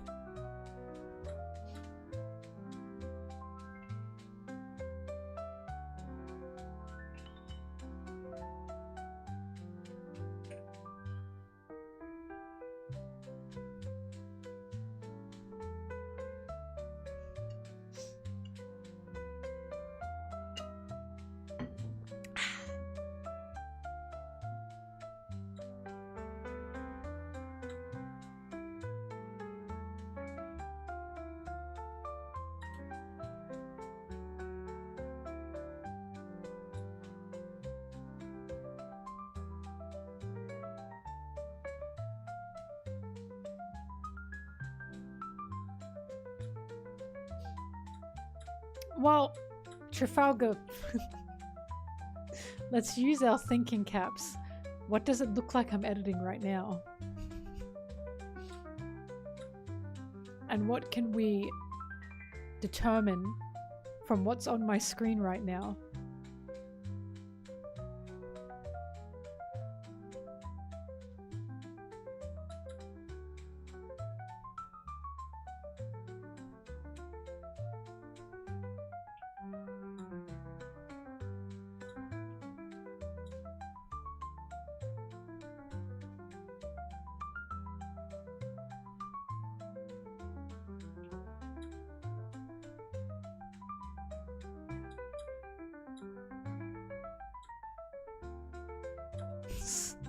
Sorry, Trafalgar, I'm being a dickhead, aren't I? It's a chapter review video, so it's like all my other ones.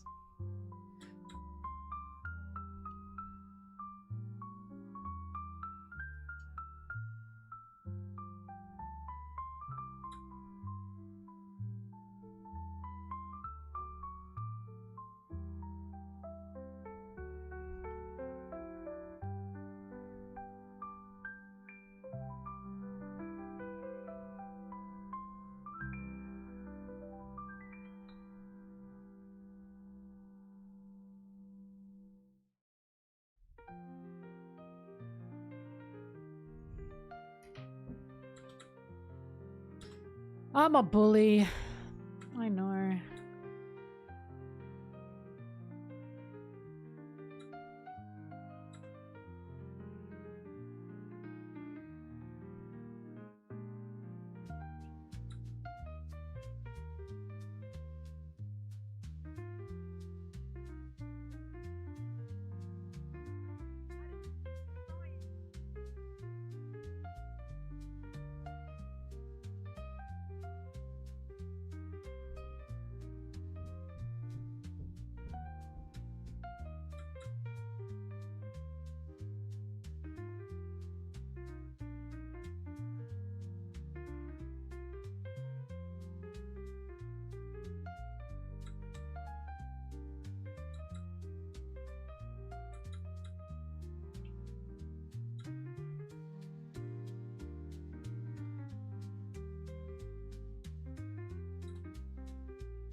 I was already having a bad day.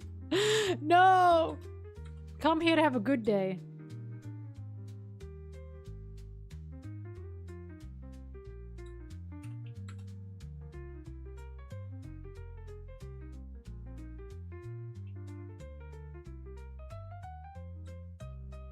Da da da! Da!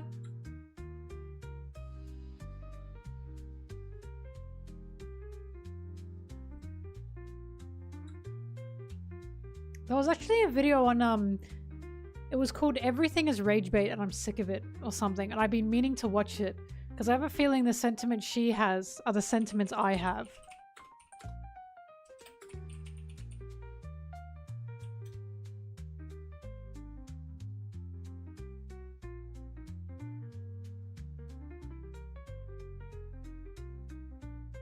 From Chad Chad. I like her. Hey guys, my name is Chad. Sorry, I'm liking the video to come back to it.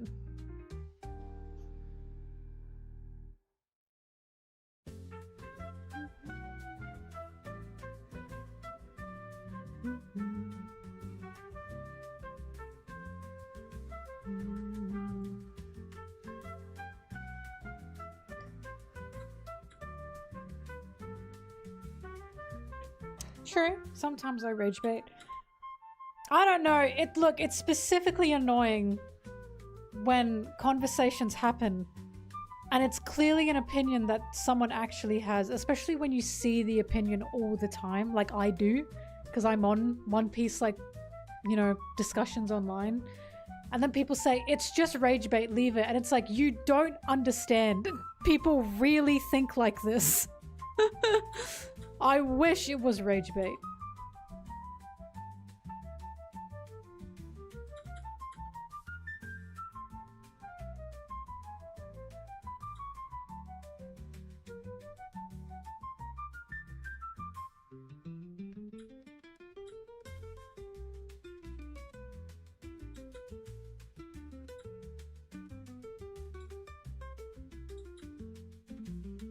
All the mouse noises.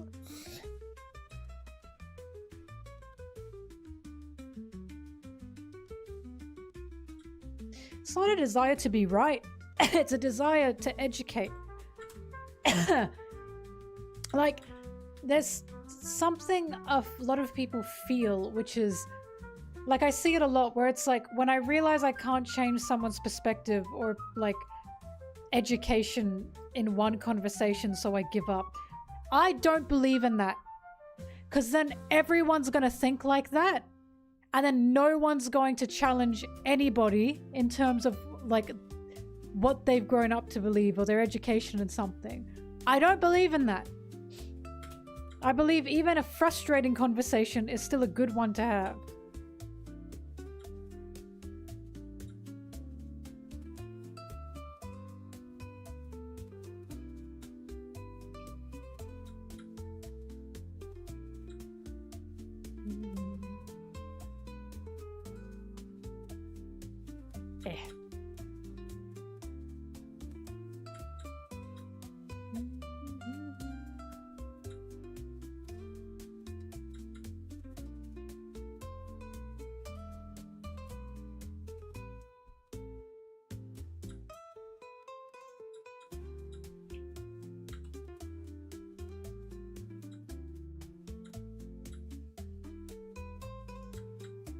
Well, that's what I'm saying, Brig. I'm saying that someone will say something or believe something that is genuinely... No, Sakina, I agree that was a good conversation. But our conversation had people saying that must be rage bait, and that's the frustrating part. And it's like, not everything is rage bait, because not everyone is like... Again, you're not ignorant, but not everyone is being pretend ignorant. Some people genuinely believe this.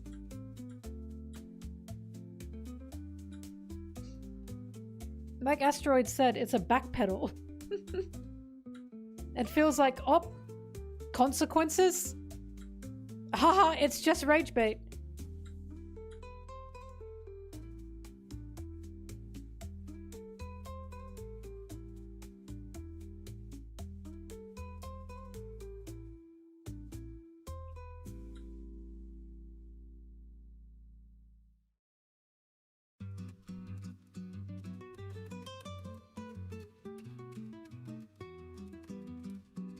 It really does feel like the new. It's just a joke. It's just a prank.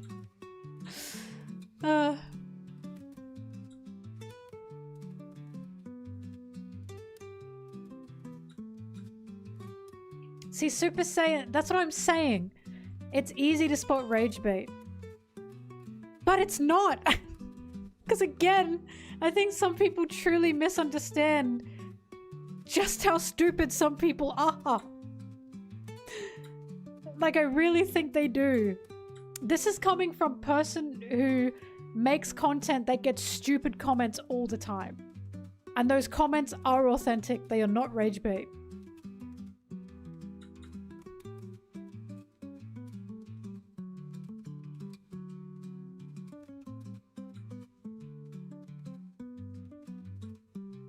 I don't know, I think the reason I hate the if you're mid-conversation, then it's like, it's just rage bait.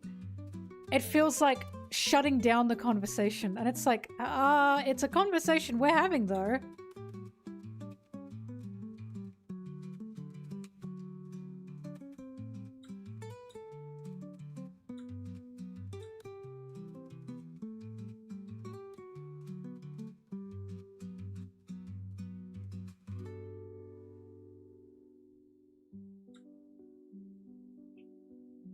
Not all of them. I'm not saying some of them are rage, because I agree rage bait can be easy to spot, but it's the ones that are not rage bait and people say it's rage bait, and it's like, no, that's genuinely what that person thinks.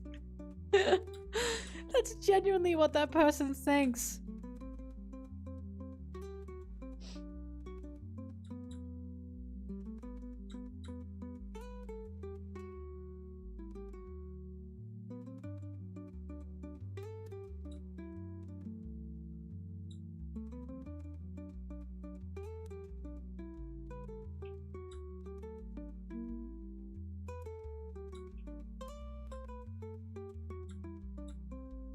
Now see, raw milk is great for you.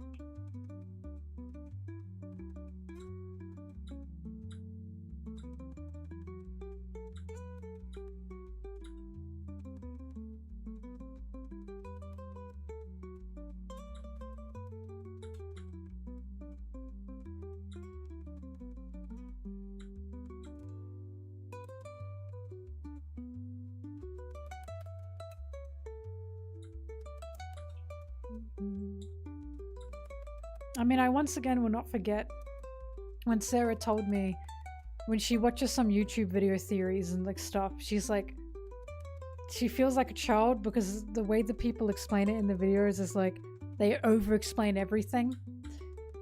They over-explain everything and they act like the person watching doesn't know what the world is. And I was like, unfortunately, I know why they do that. Because there are so many fucking smart Alex in comments that are like, well, you didn't tell me that the sky's blue. You just mentioned the sky. It's blue, by the way. Why didn't you mention that? And then it's like, oh. So people over-explain in video essays to avoid those fucking smart Alex.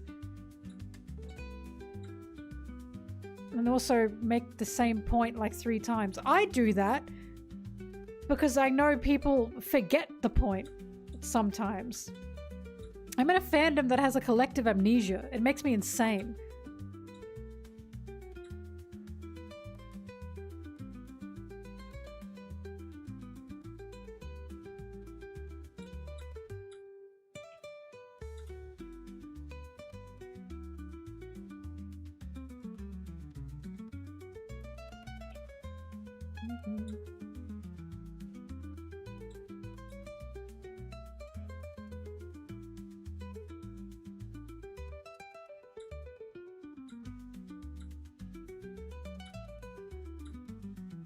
But also, all I know is it's been one too many times where in this chat I've been having a very heated discussion with someone, and then the whole chat tries to shut it down by saying it's rage bait.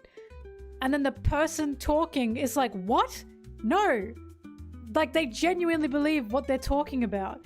And it's the shutting down that pisses me off, because it's like, I am trying to change someone's perspective. I'm trying to make them see something from a different perspective. And the whole chat is like trying to shut it down. It's like, enough! Enough! That's what these streams are for. They're for these conversations. If you're not here for that, what are you here for? For me to be calm? I don't know what else it's for.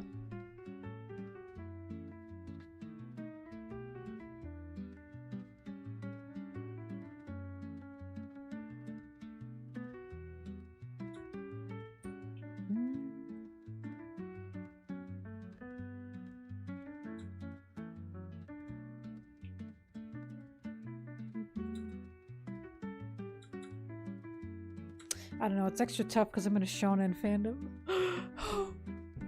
It's a shonen fandom. So it's extra hard. Look, media literacy is on the rise, guys. I'm doing my part.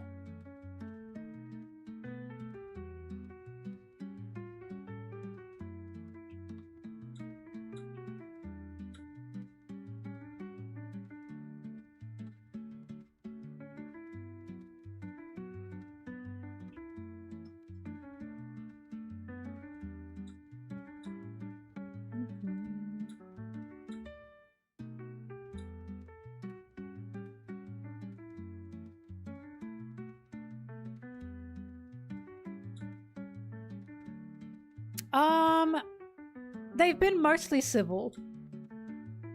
But my favorite comments are the ones of the people who clearly didn't watch it. And they clearly didn't watch it because they'll be like, yeah, it's not Zoro. I think insert Straw Hat is the first mate. Or insert Straw Hat is the first mate. And then it's like, you did not watch the whole video. You got up to the part where I said it's not Zoro and you checked out.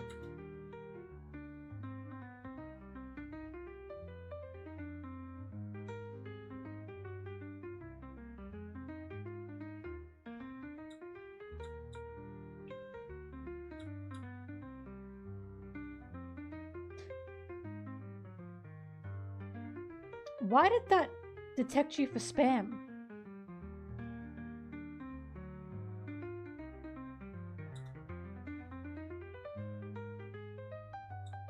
You know what?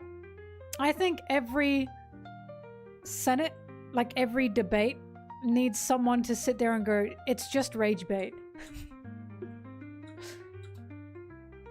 Maybe we'd get things done then.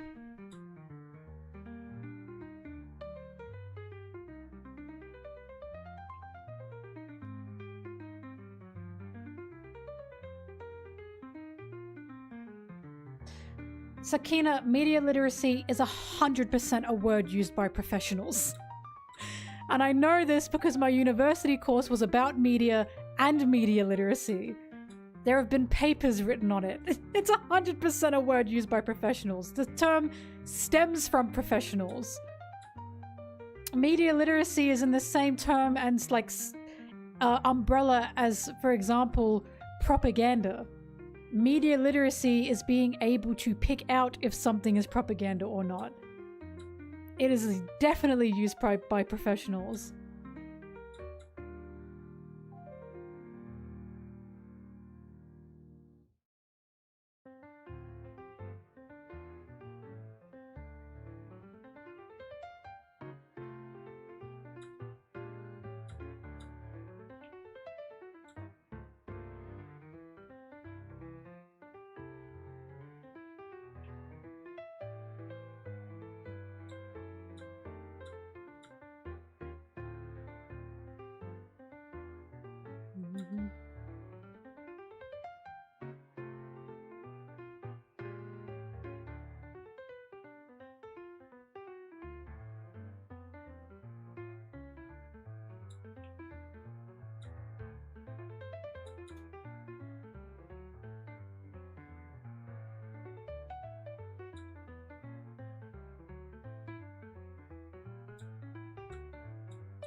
The stupidest opinion I still ever see within this fandom, and when I stand by, I'm sorry if you have the opinion you are stupid, is Sanji's help me scene in Onigashima.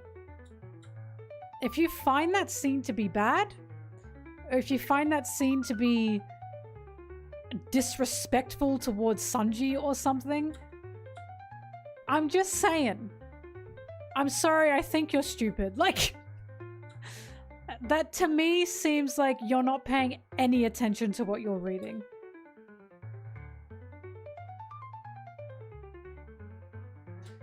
I bring it up, Zeri, because to this day, people still argue that's a bad scene.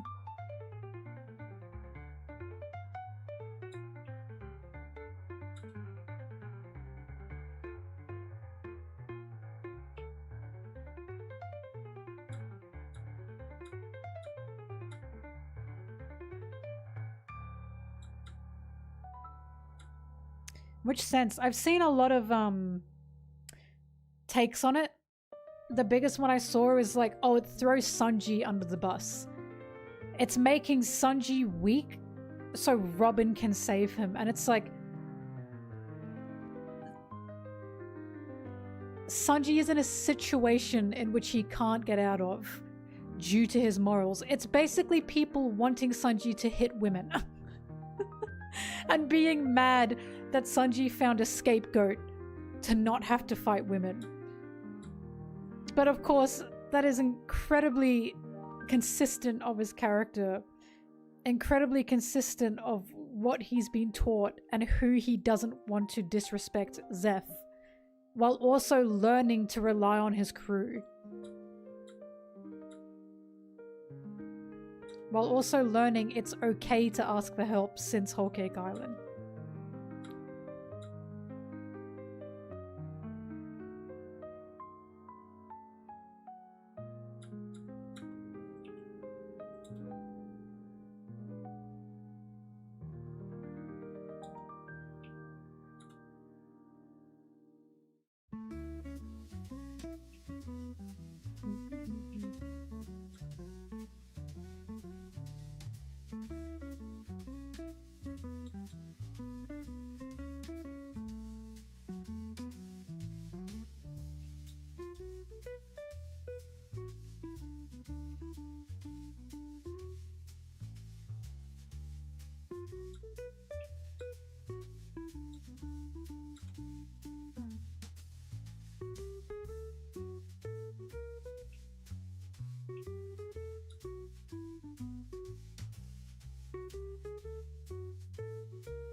A bumbling oaf, Loki.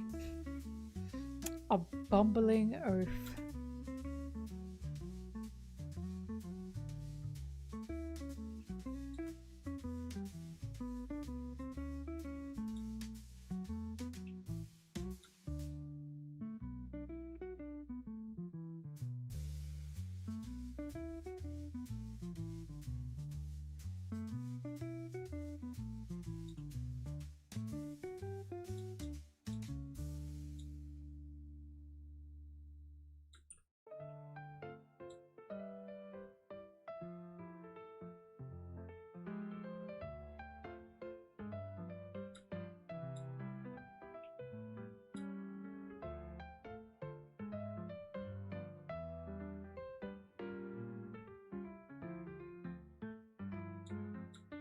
Loki, Oda approved it though. He approved it. It's clearly what he wants.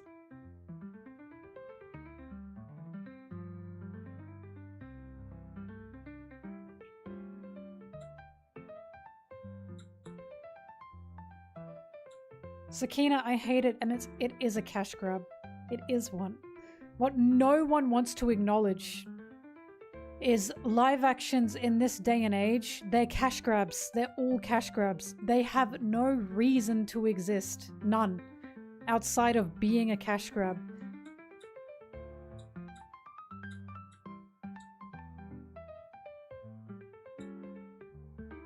Because they're not even working with the medium. Like, it's not just the One Piece live action, it's all live actions. That's what live actions currently are. in this day and age. They're not there to really spice up the genre. They're not there to be like, we can do new things with this live action, you know what I mean? Or they're not there to be like, we can use the live action medium to our advantage, right? They don't do any of that. They're just shallow. Which is why the One Piece one pisses me off. All the changes that are made in the live action have nothing to do with it being a live action medium.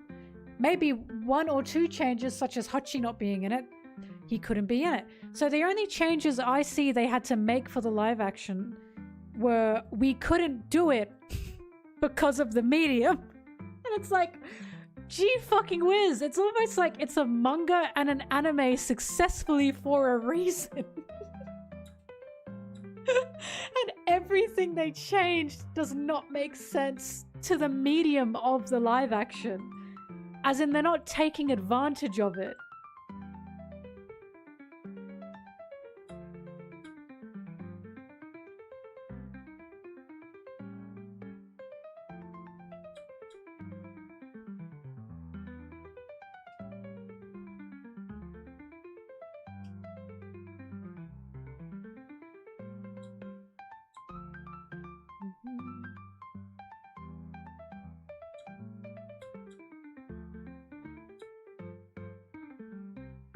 It's helping One Piece gain popularity, so it's a cash grab.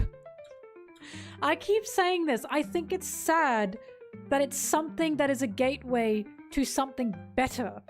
As in, it does not work by itself. It doesn't. It's there to be a gateway drug, not to be the actual experience.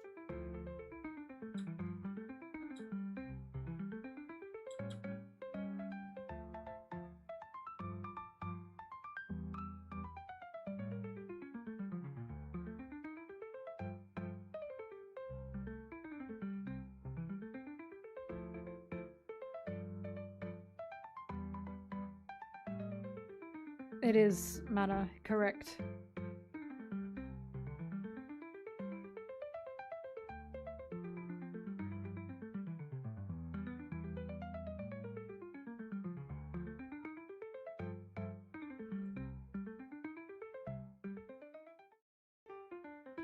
Slacking on it, so I suppose they do.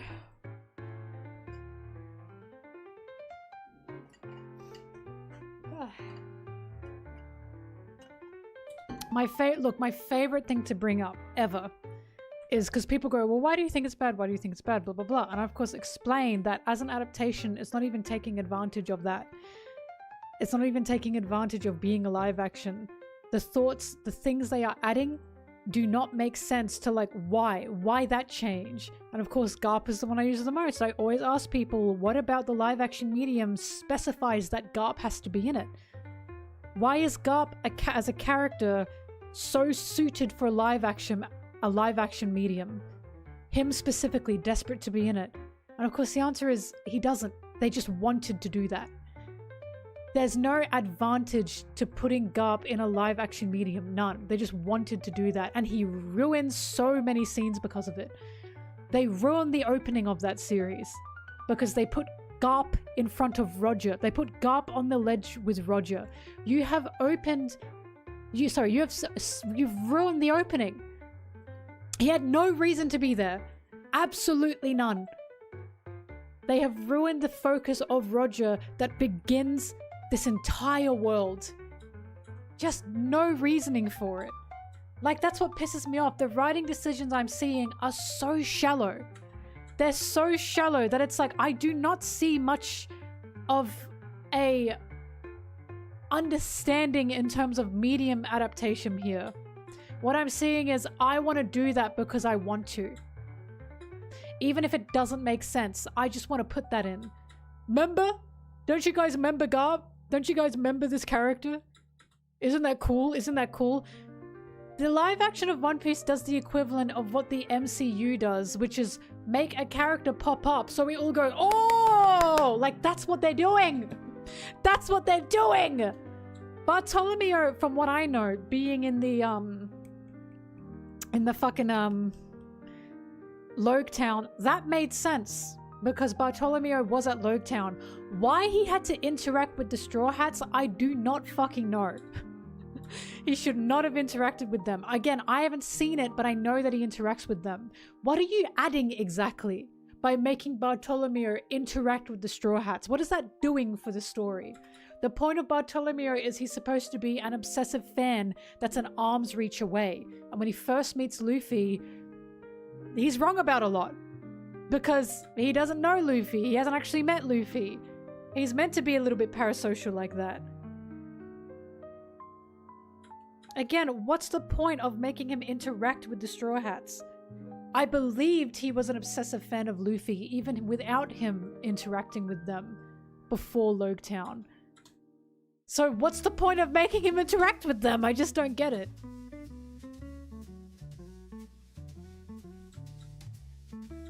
Now, I don't mind Brook coming in. See, that I don't mind. And the reason I don't mind that is because that doesn't disturb the story. Right? That doesn't disturb it. I think it's fine seeing the former crew that Laboon had. That doesn't bother me much because we do see a little bit of the former crew that Laboon had in that flashback. I honestly think it's fine to bring in Brook and to have him play Binks Sake. However, what that does do is when we eventually get to Thriller Bark, the reveal of Brook being the one to know Laboon, it does kind of dim that. The song being played for the first time by Brook in Thriller Bark at the end, it does kind of dim that a little bit. I don't have the biggest problem with Brook being shown because I think, yeah, that makes sense. But I'm not sure about the decision for him to play Binks Booze or Binks Sake. I don't know about that one. No, Sabo being there was fucking ass. He had no reason to be at Logetown at that time. Like, none. That was Dragon. Dragon was there. Sabo being there doesn't make sense. Sabo should not be where Dragon is. That was stupid. The reason that's stupid is because the only reason Dragon was in Logetown was for Luffy, and that was at risk of Dragon. Dragon knew it was a risk for him to be there. Why would he bring Sabo along with him? That didn't make sense. That was stupid. That added nothing. It literally added nothing. Again, that compromised the plot there. That compromised what Dragon was doing. What Dragon was doing was a solo silent thing because he wanted to see his son off. So what the fuck is the point of Sabo being there? It doesn't make sense. Brook wasn't shown in the anime when we see the Laboon flashbacks, no. We see the whole crew, but we don't see Brook specifically. We do see Yorkie, to my knowledge.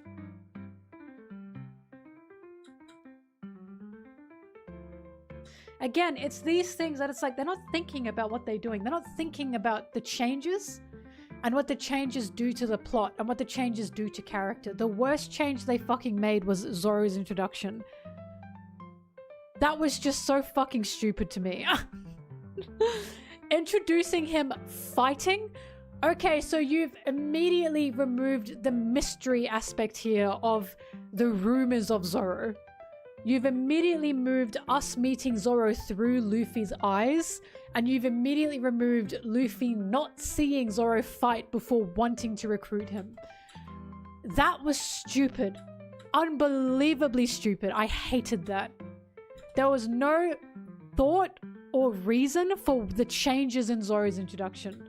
It just felt like I want to make him look cool.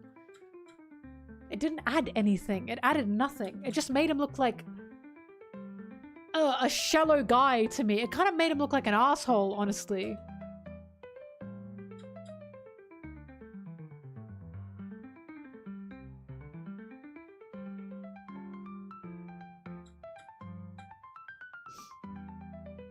Look, my favorite question to ask in Zoro's introduction scene with the candles is, where is he?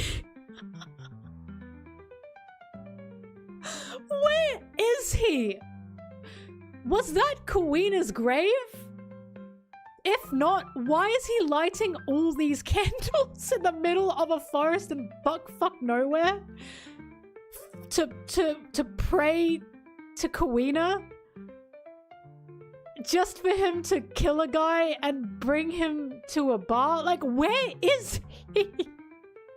There was no indication he was on his home island, where Kawina's shrine would have been, where her grave would have been. Where the fuck did he get all those candles from?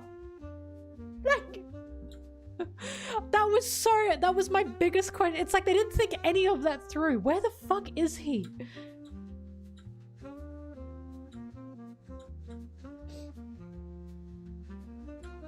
No. Zoro praying to Kawina is fine. Zoro giving his wishes and prayers to Kawina is fine. Because what he's doing is he's giving those wishes to the dead. That's not worshipping a god. That's not praying a god. You are giving your well wishes to the dead. That's a cultural difference there, I think. Like, you're not particularly praying to a god by doing that. You don't have to particularly be religious to do that. He's giving his wishes to the dead, right? He's respecting the dead. That makes sense.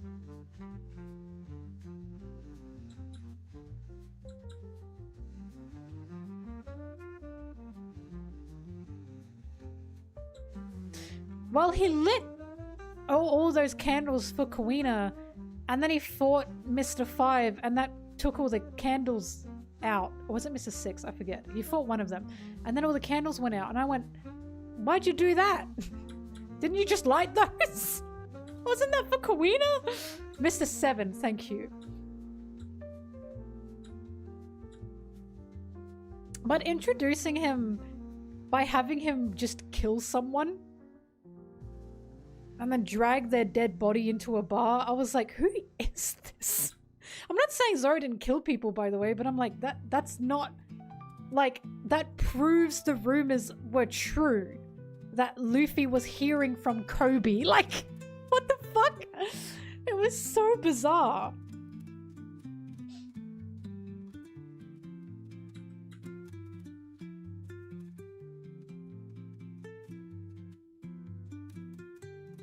My favorite part about the live action, by the way, is they were tricked. They were tricked by the Baratier, by Johnny. Johnny and Yosaku tell Zoro that they think Mihawk's at the Baratier because they heard Hawkeye's was at the Baratier. And then Zoro's like, I'm here because Hawkeye's is here. And I think Patty or Kane or one of them goes, Hawkeye's? Don't got anyone called Hawkeye's coming here. We got someone called Red Eyes that comes here though. And Zoro went, they're fucking idiots. So the writer got tricked by that and instead made Mihawk frequent the Baratier. And I think there's a problem in having Mihawk frequent a place that Sanji is at. Because it means Sanji has interacted with Mihawk. And now that becomes a conversation between Zoro and Sanji. Do you know what I mean? But that doesn't make sense to me. You wouldn't put Mihawk in Sanji's world. Do you know what I mean? I think that was stupid, personally.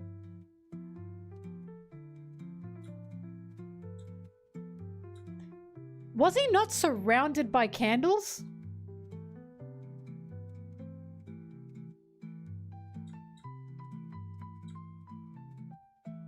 But this is what I mean. That is stupid. Why is he praying at a place that is not Kawina's grave? It was silly to me, and I was like, this is ridiculous.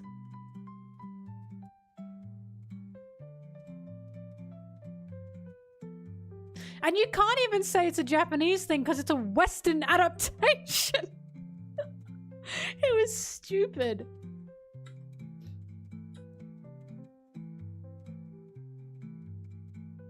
Seth MacFarlane worship? You think I worship the guy? I think he's a horrible writer. Where did that... Now that's gotta be bait. Did you hear me mention Seth MacFarlane and then just leave? I don't like the fucking guy. I think he's a hack writer.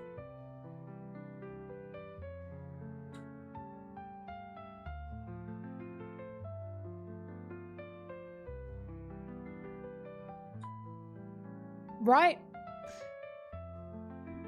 The first we see of Mihawk and the first anyone sees of Mihawk is Mihawk shattering that ship into pieces. And that's a huge deal. By having Mihawk be at the Baratier, it's Zeph and Sanji going, oh, it's this guy.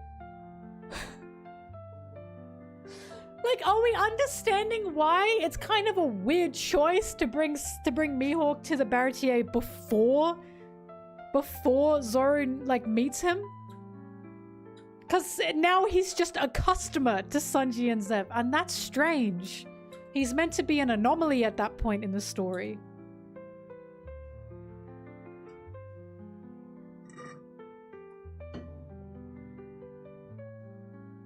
Also, guy who wants to be a secluse frequents a restaurant all the time.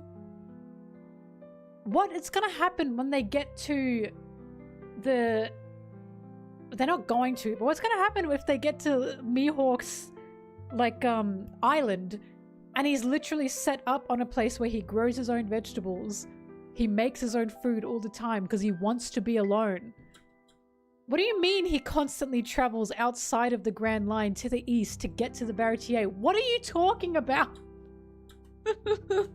It's just bizarre. It's not in his character.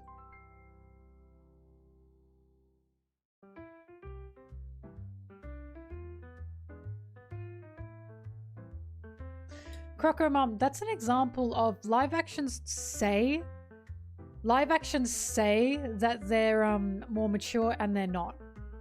Because what the story does, what Oda does in the manga is enough.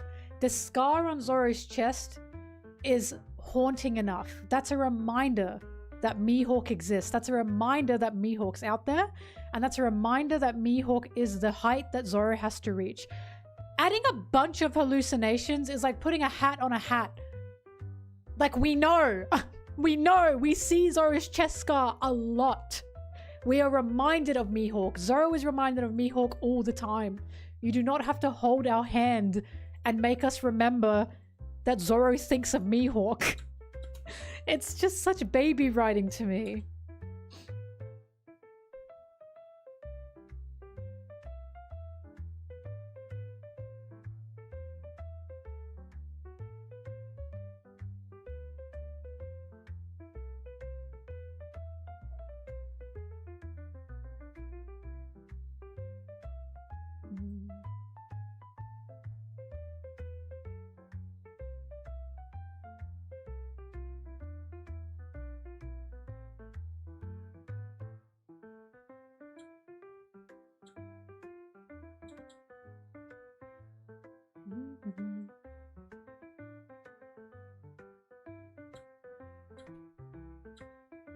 Saying I'm sorry because I'm gonna ruin your enjoyment of it. Because the thing that I break down the most is Zoro's introduction. I just thought it was so fucking ass. It just felt so, let's make him look cool. And it doesn't say anything about anything, like at all. It just, again, oh, he's just an asshole.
I've talked about I love when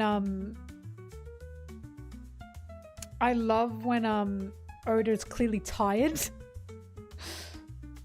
And I love when he's like, oh my fucking god, I actually have to spell it out for you. And one of the funniest scenes ever is Zoro when Luffy, they all hear Sanji's story and Luffy runs out and he sees Zoro and he says, "You're worried about Sanji, aren't you, Zoro?" Oda was tired! He was tired of people asking, why is Zoro acting like that? Zoro must hate Sanji. He went, holy fuck, do I have to spell it out for you? Fine. I have to make Luffy say that Zoro is worried about Sanji. You've made me do it. The other one was in Punk Hazard when he clearly had the forethought of knowing people wouldn't understand why Zoro was yelling at Luffy, get a grip. So on the same page that Zoro did that, he added Sanji saying he's so tough on himself. He had the foresight of being like, people are not going to understand this unless I add Sanji in there, having to explain what's going on.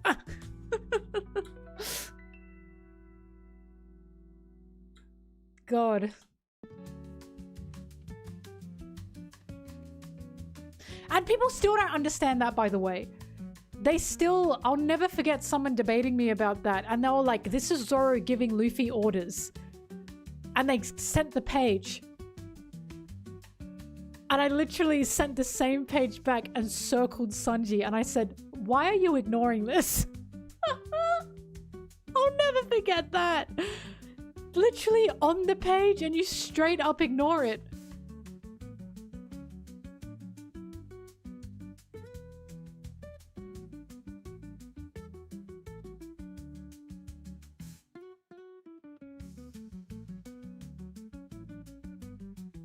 It's also crazy. We have the author saying Zoro's not the first mate, and people still keep fucking debating that he is.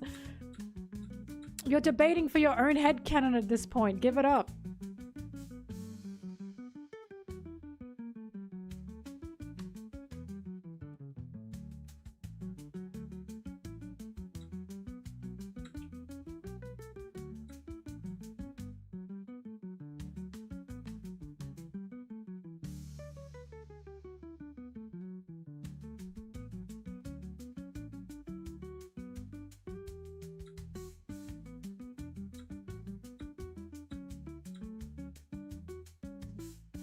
The Ko-Fi doesn't work, does it? Okay, gotta...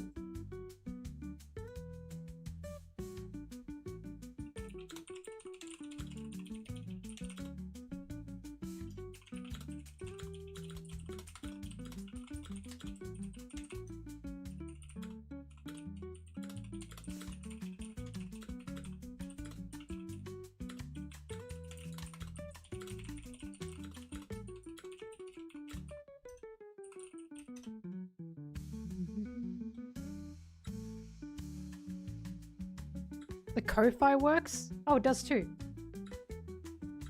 Was there something that didn't work? No, it all works.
Caught up in a gay romance.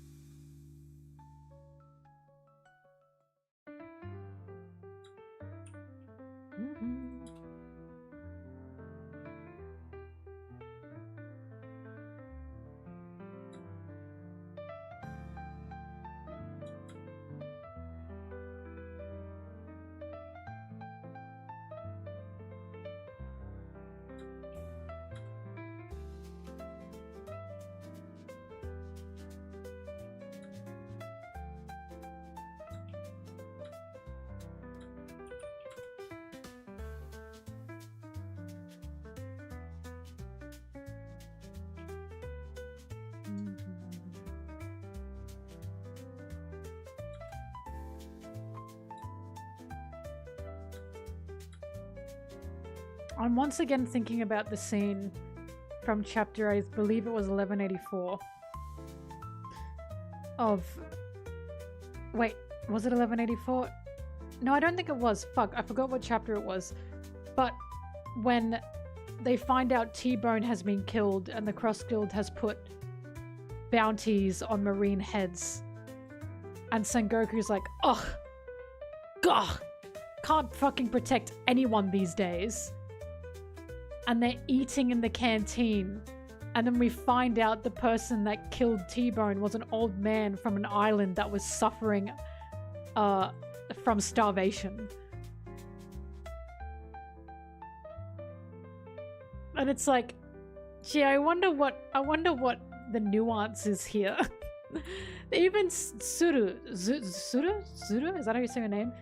Even she was like, well, isn't it understandable from a point? And Sengoku was like, are you trying to defend him? She was like, I'm not trying to defend, I'm just saying.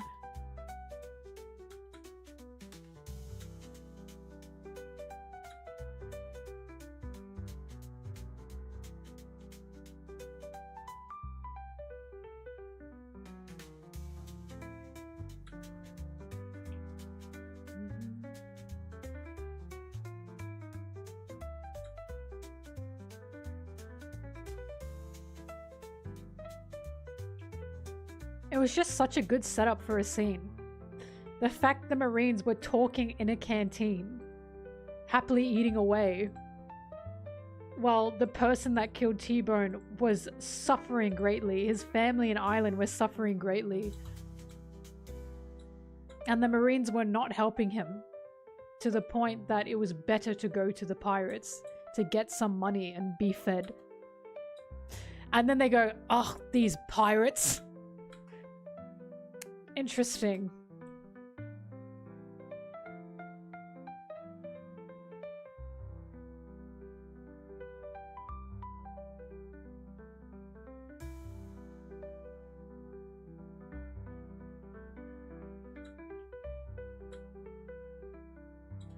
By the way, it's working. Low-key celestial dragon behavior. Exactly. That's kind of the point. Some of these Marines have become so disillusioned, they don't even understanding who or what they're helping anymore. They've lost track of their justice so much to the point that they're not even understanding of the struggles they're supposed to be helping with anymore.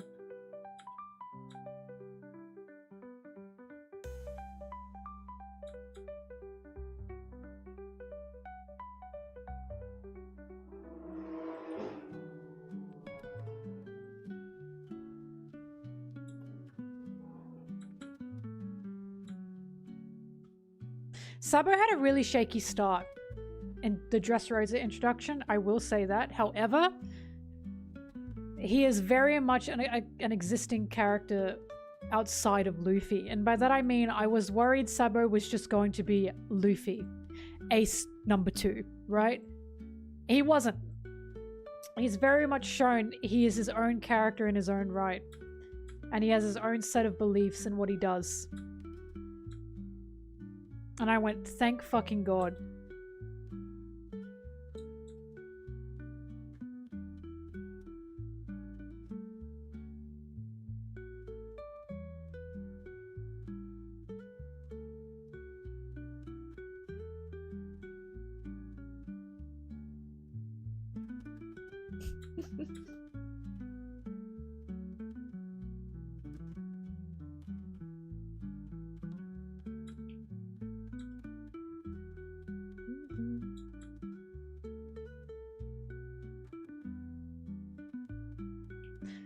Oda's very bold for using amnesia twice.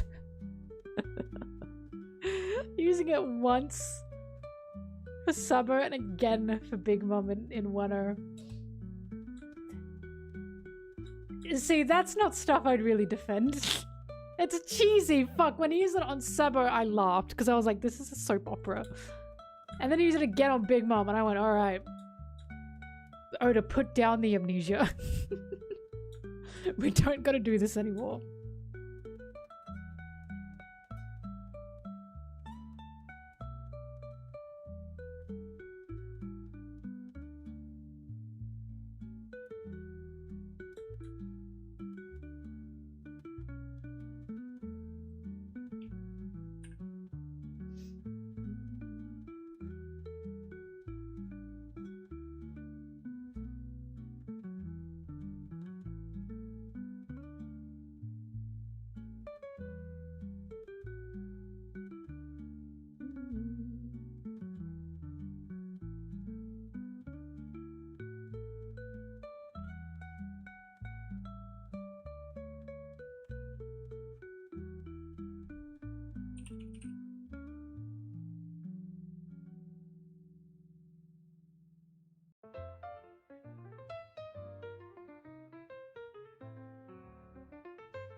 I wouldn't call Big Mom's Amnesia bad. I just call it, oh, this again.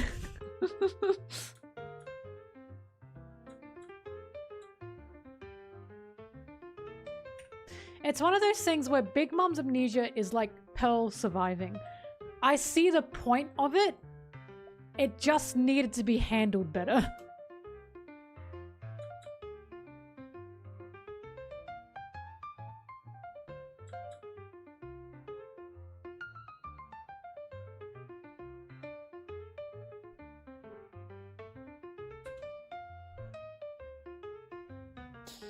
Saying I don't know what they're gonna do. All I know it's gonna be a fucking again. It's gonna feel like the MCU.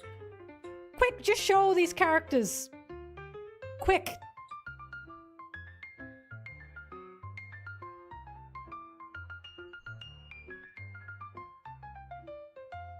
They already revealed that Roger had a son.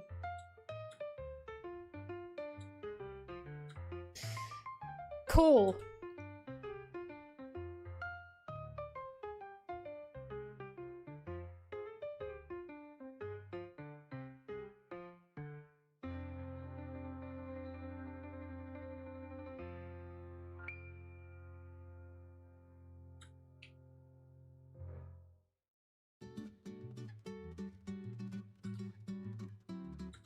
Well, Roger and Rouge had a gender reveal, obviously. Well, I mean, Roger can hear the voice of all things, so I don't fucking know.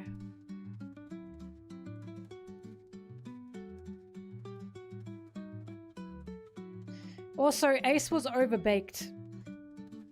So he heard that shit. Ace was going, "Let me out! Father! Release me!"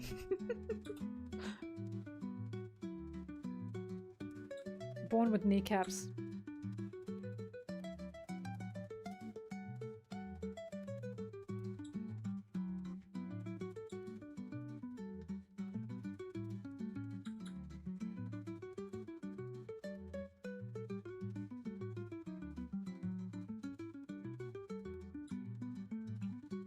No, wait! Luna! Pause. This gives more evidence to the Ace's trans theory.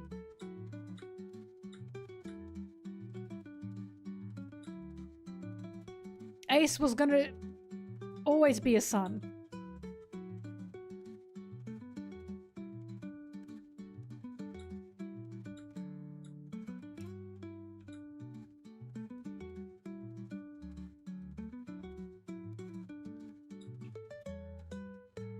Maybe this is why Ace understood Yamato so much.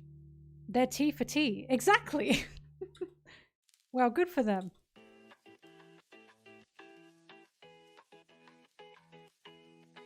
Yamato said, "How did you get yours cut off? I want to be shirtless."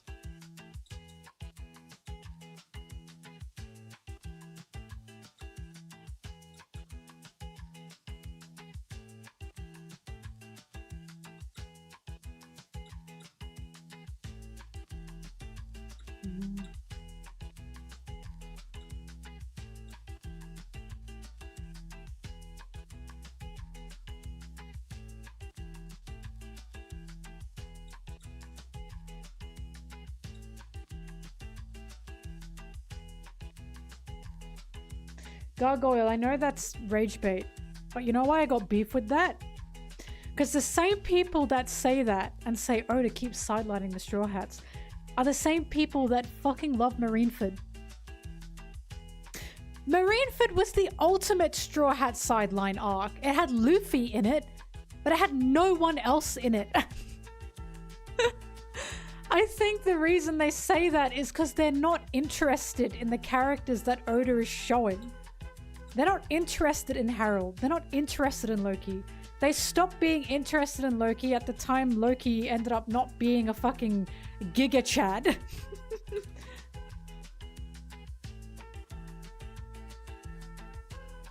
Oh, Nami's a lesbian. Don't fool me. Fucking hundreds and hundreds of chapters and not once has she ever cared about a man romantically or in an attraction way. Even Robin has called Jinbei a handsome man.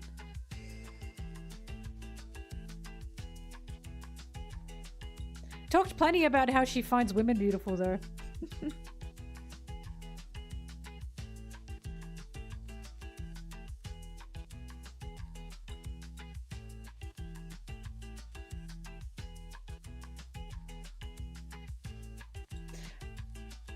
Mods, ban that person. Ban that person, mods. Get rid of them. I don't think my mods are here, so you're safe.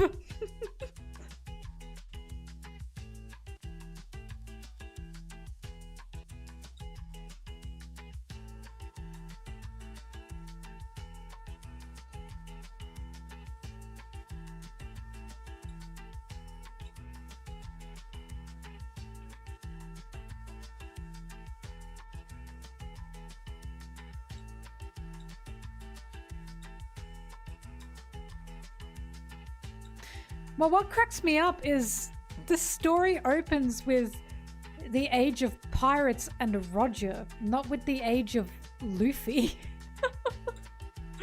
Like, it's literally telling us this is going to be a grand story. Luffy is the protagonist, but the world is moving.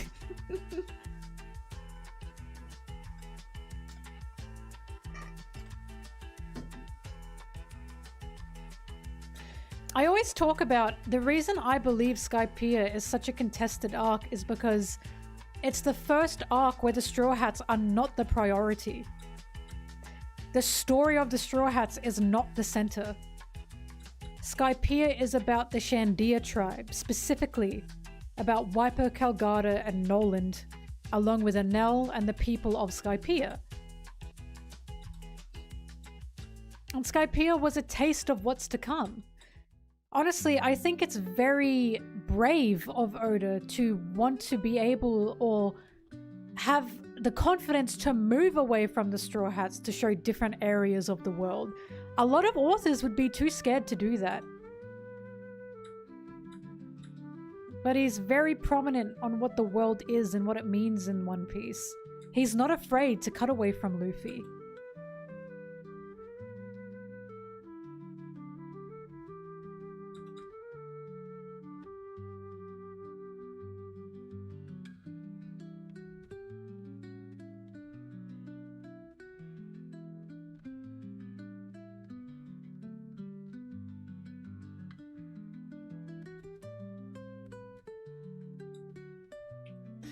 Well, you know what's funny? There are tons of stories that do that. There are tons of stories that will move away from our protagonist or move away from our main characters to show the rest of the world. And one of the big ones is Lord of the Rings. We are not always focusing on the main characters in that story. A lot of the time we cut away to the going-ons of the world. The going-ons of the politics of that world, right? And when I watched it when I was younger, I was like, what the fuck is going on? And then, of course, you watch it when I watched it when I got older, I was like, oh, I'm understanding. It's just as much about the world as it is about Frodo. Howdy do, boys. And his little groupies, right? And it makes sense because Lord of the Rings is a big inspiration for fantasy, such as One Piece.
By the way, there really is a fan for every single One Piece character. I encountered a Treble fan like 2 days ago while scrolling through the internet. They made art for his birthday. His birthday was like on the 21st or something. I'm telling you guys, there's a fan of every character in One Piece.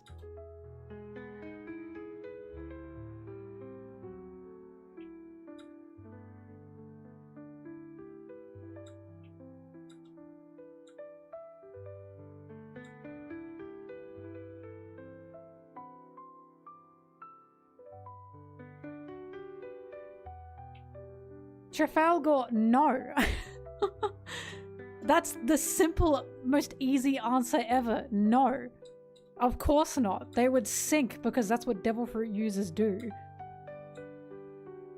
Characters who used to be able to swim can't swim anymore because they eat a devil fruit. Why would a boat be an exception?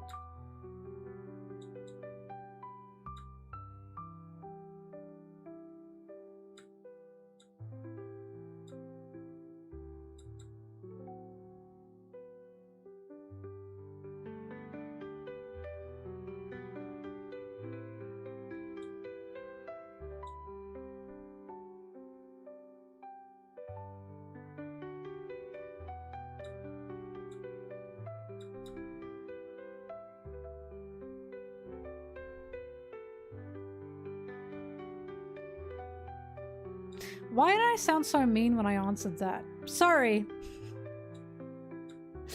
Why am I a dickhead? Oh my god. No. It wouldn't be able to swim.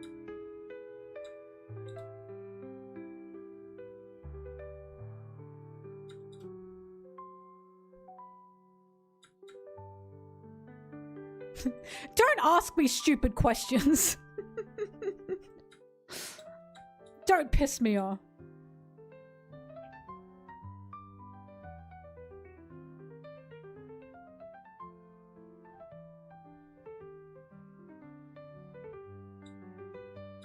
Trafalgar, that wasn't special wood. That was just wood. It was put under Mr. 3 so he could float.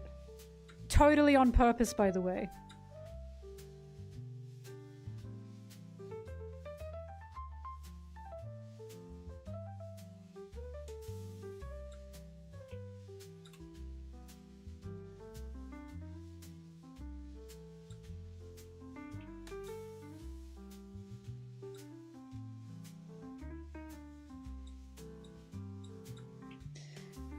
Are the people who are asking that, do they happen to be on a side of the fandom that prioritizes perhaps the battles? Just asking.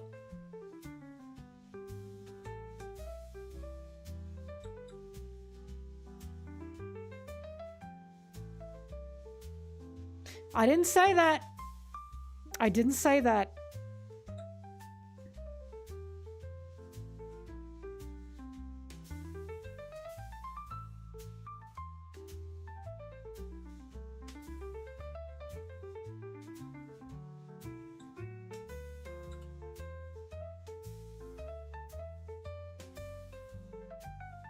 Now, Brigley, that's a question.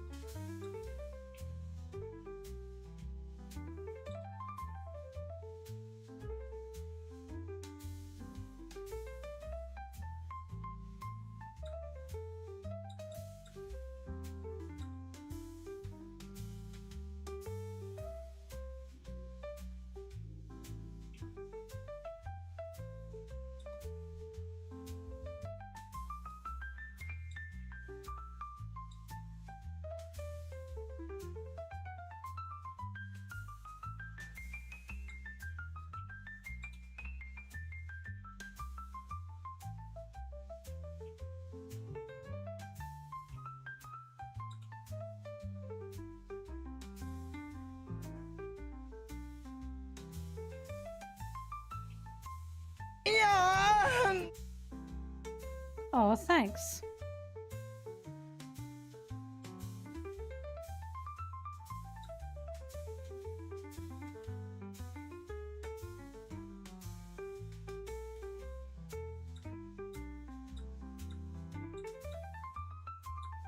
Brigley, why have you given me that much?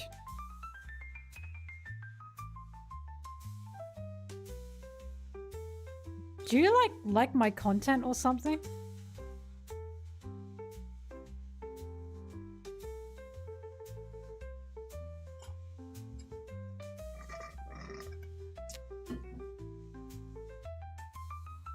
I appreciate that. Brigley, if you really respect the arts, you donate 300 subs at once. I'm kidding.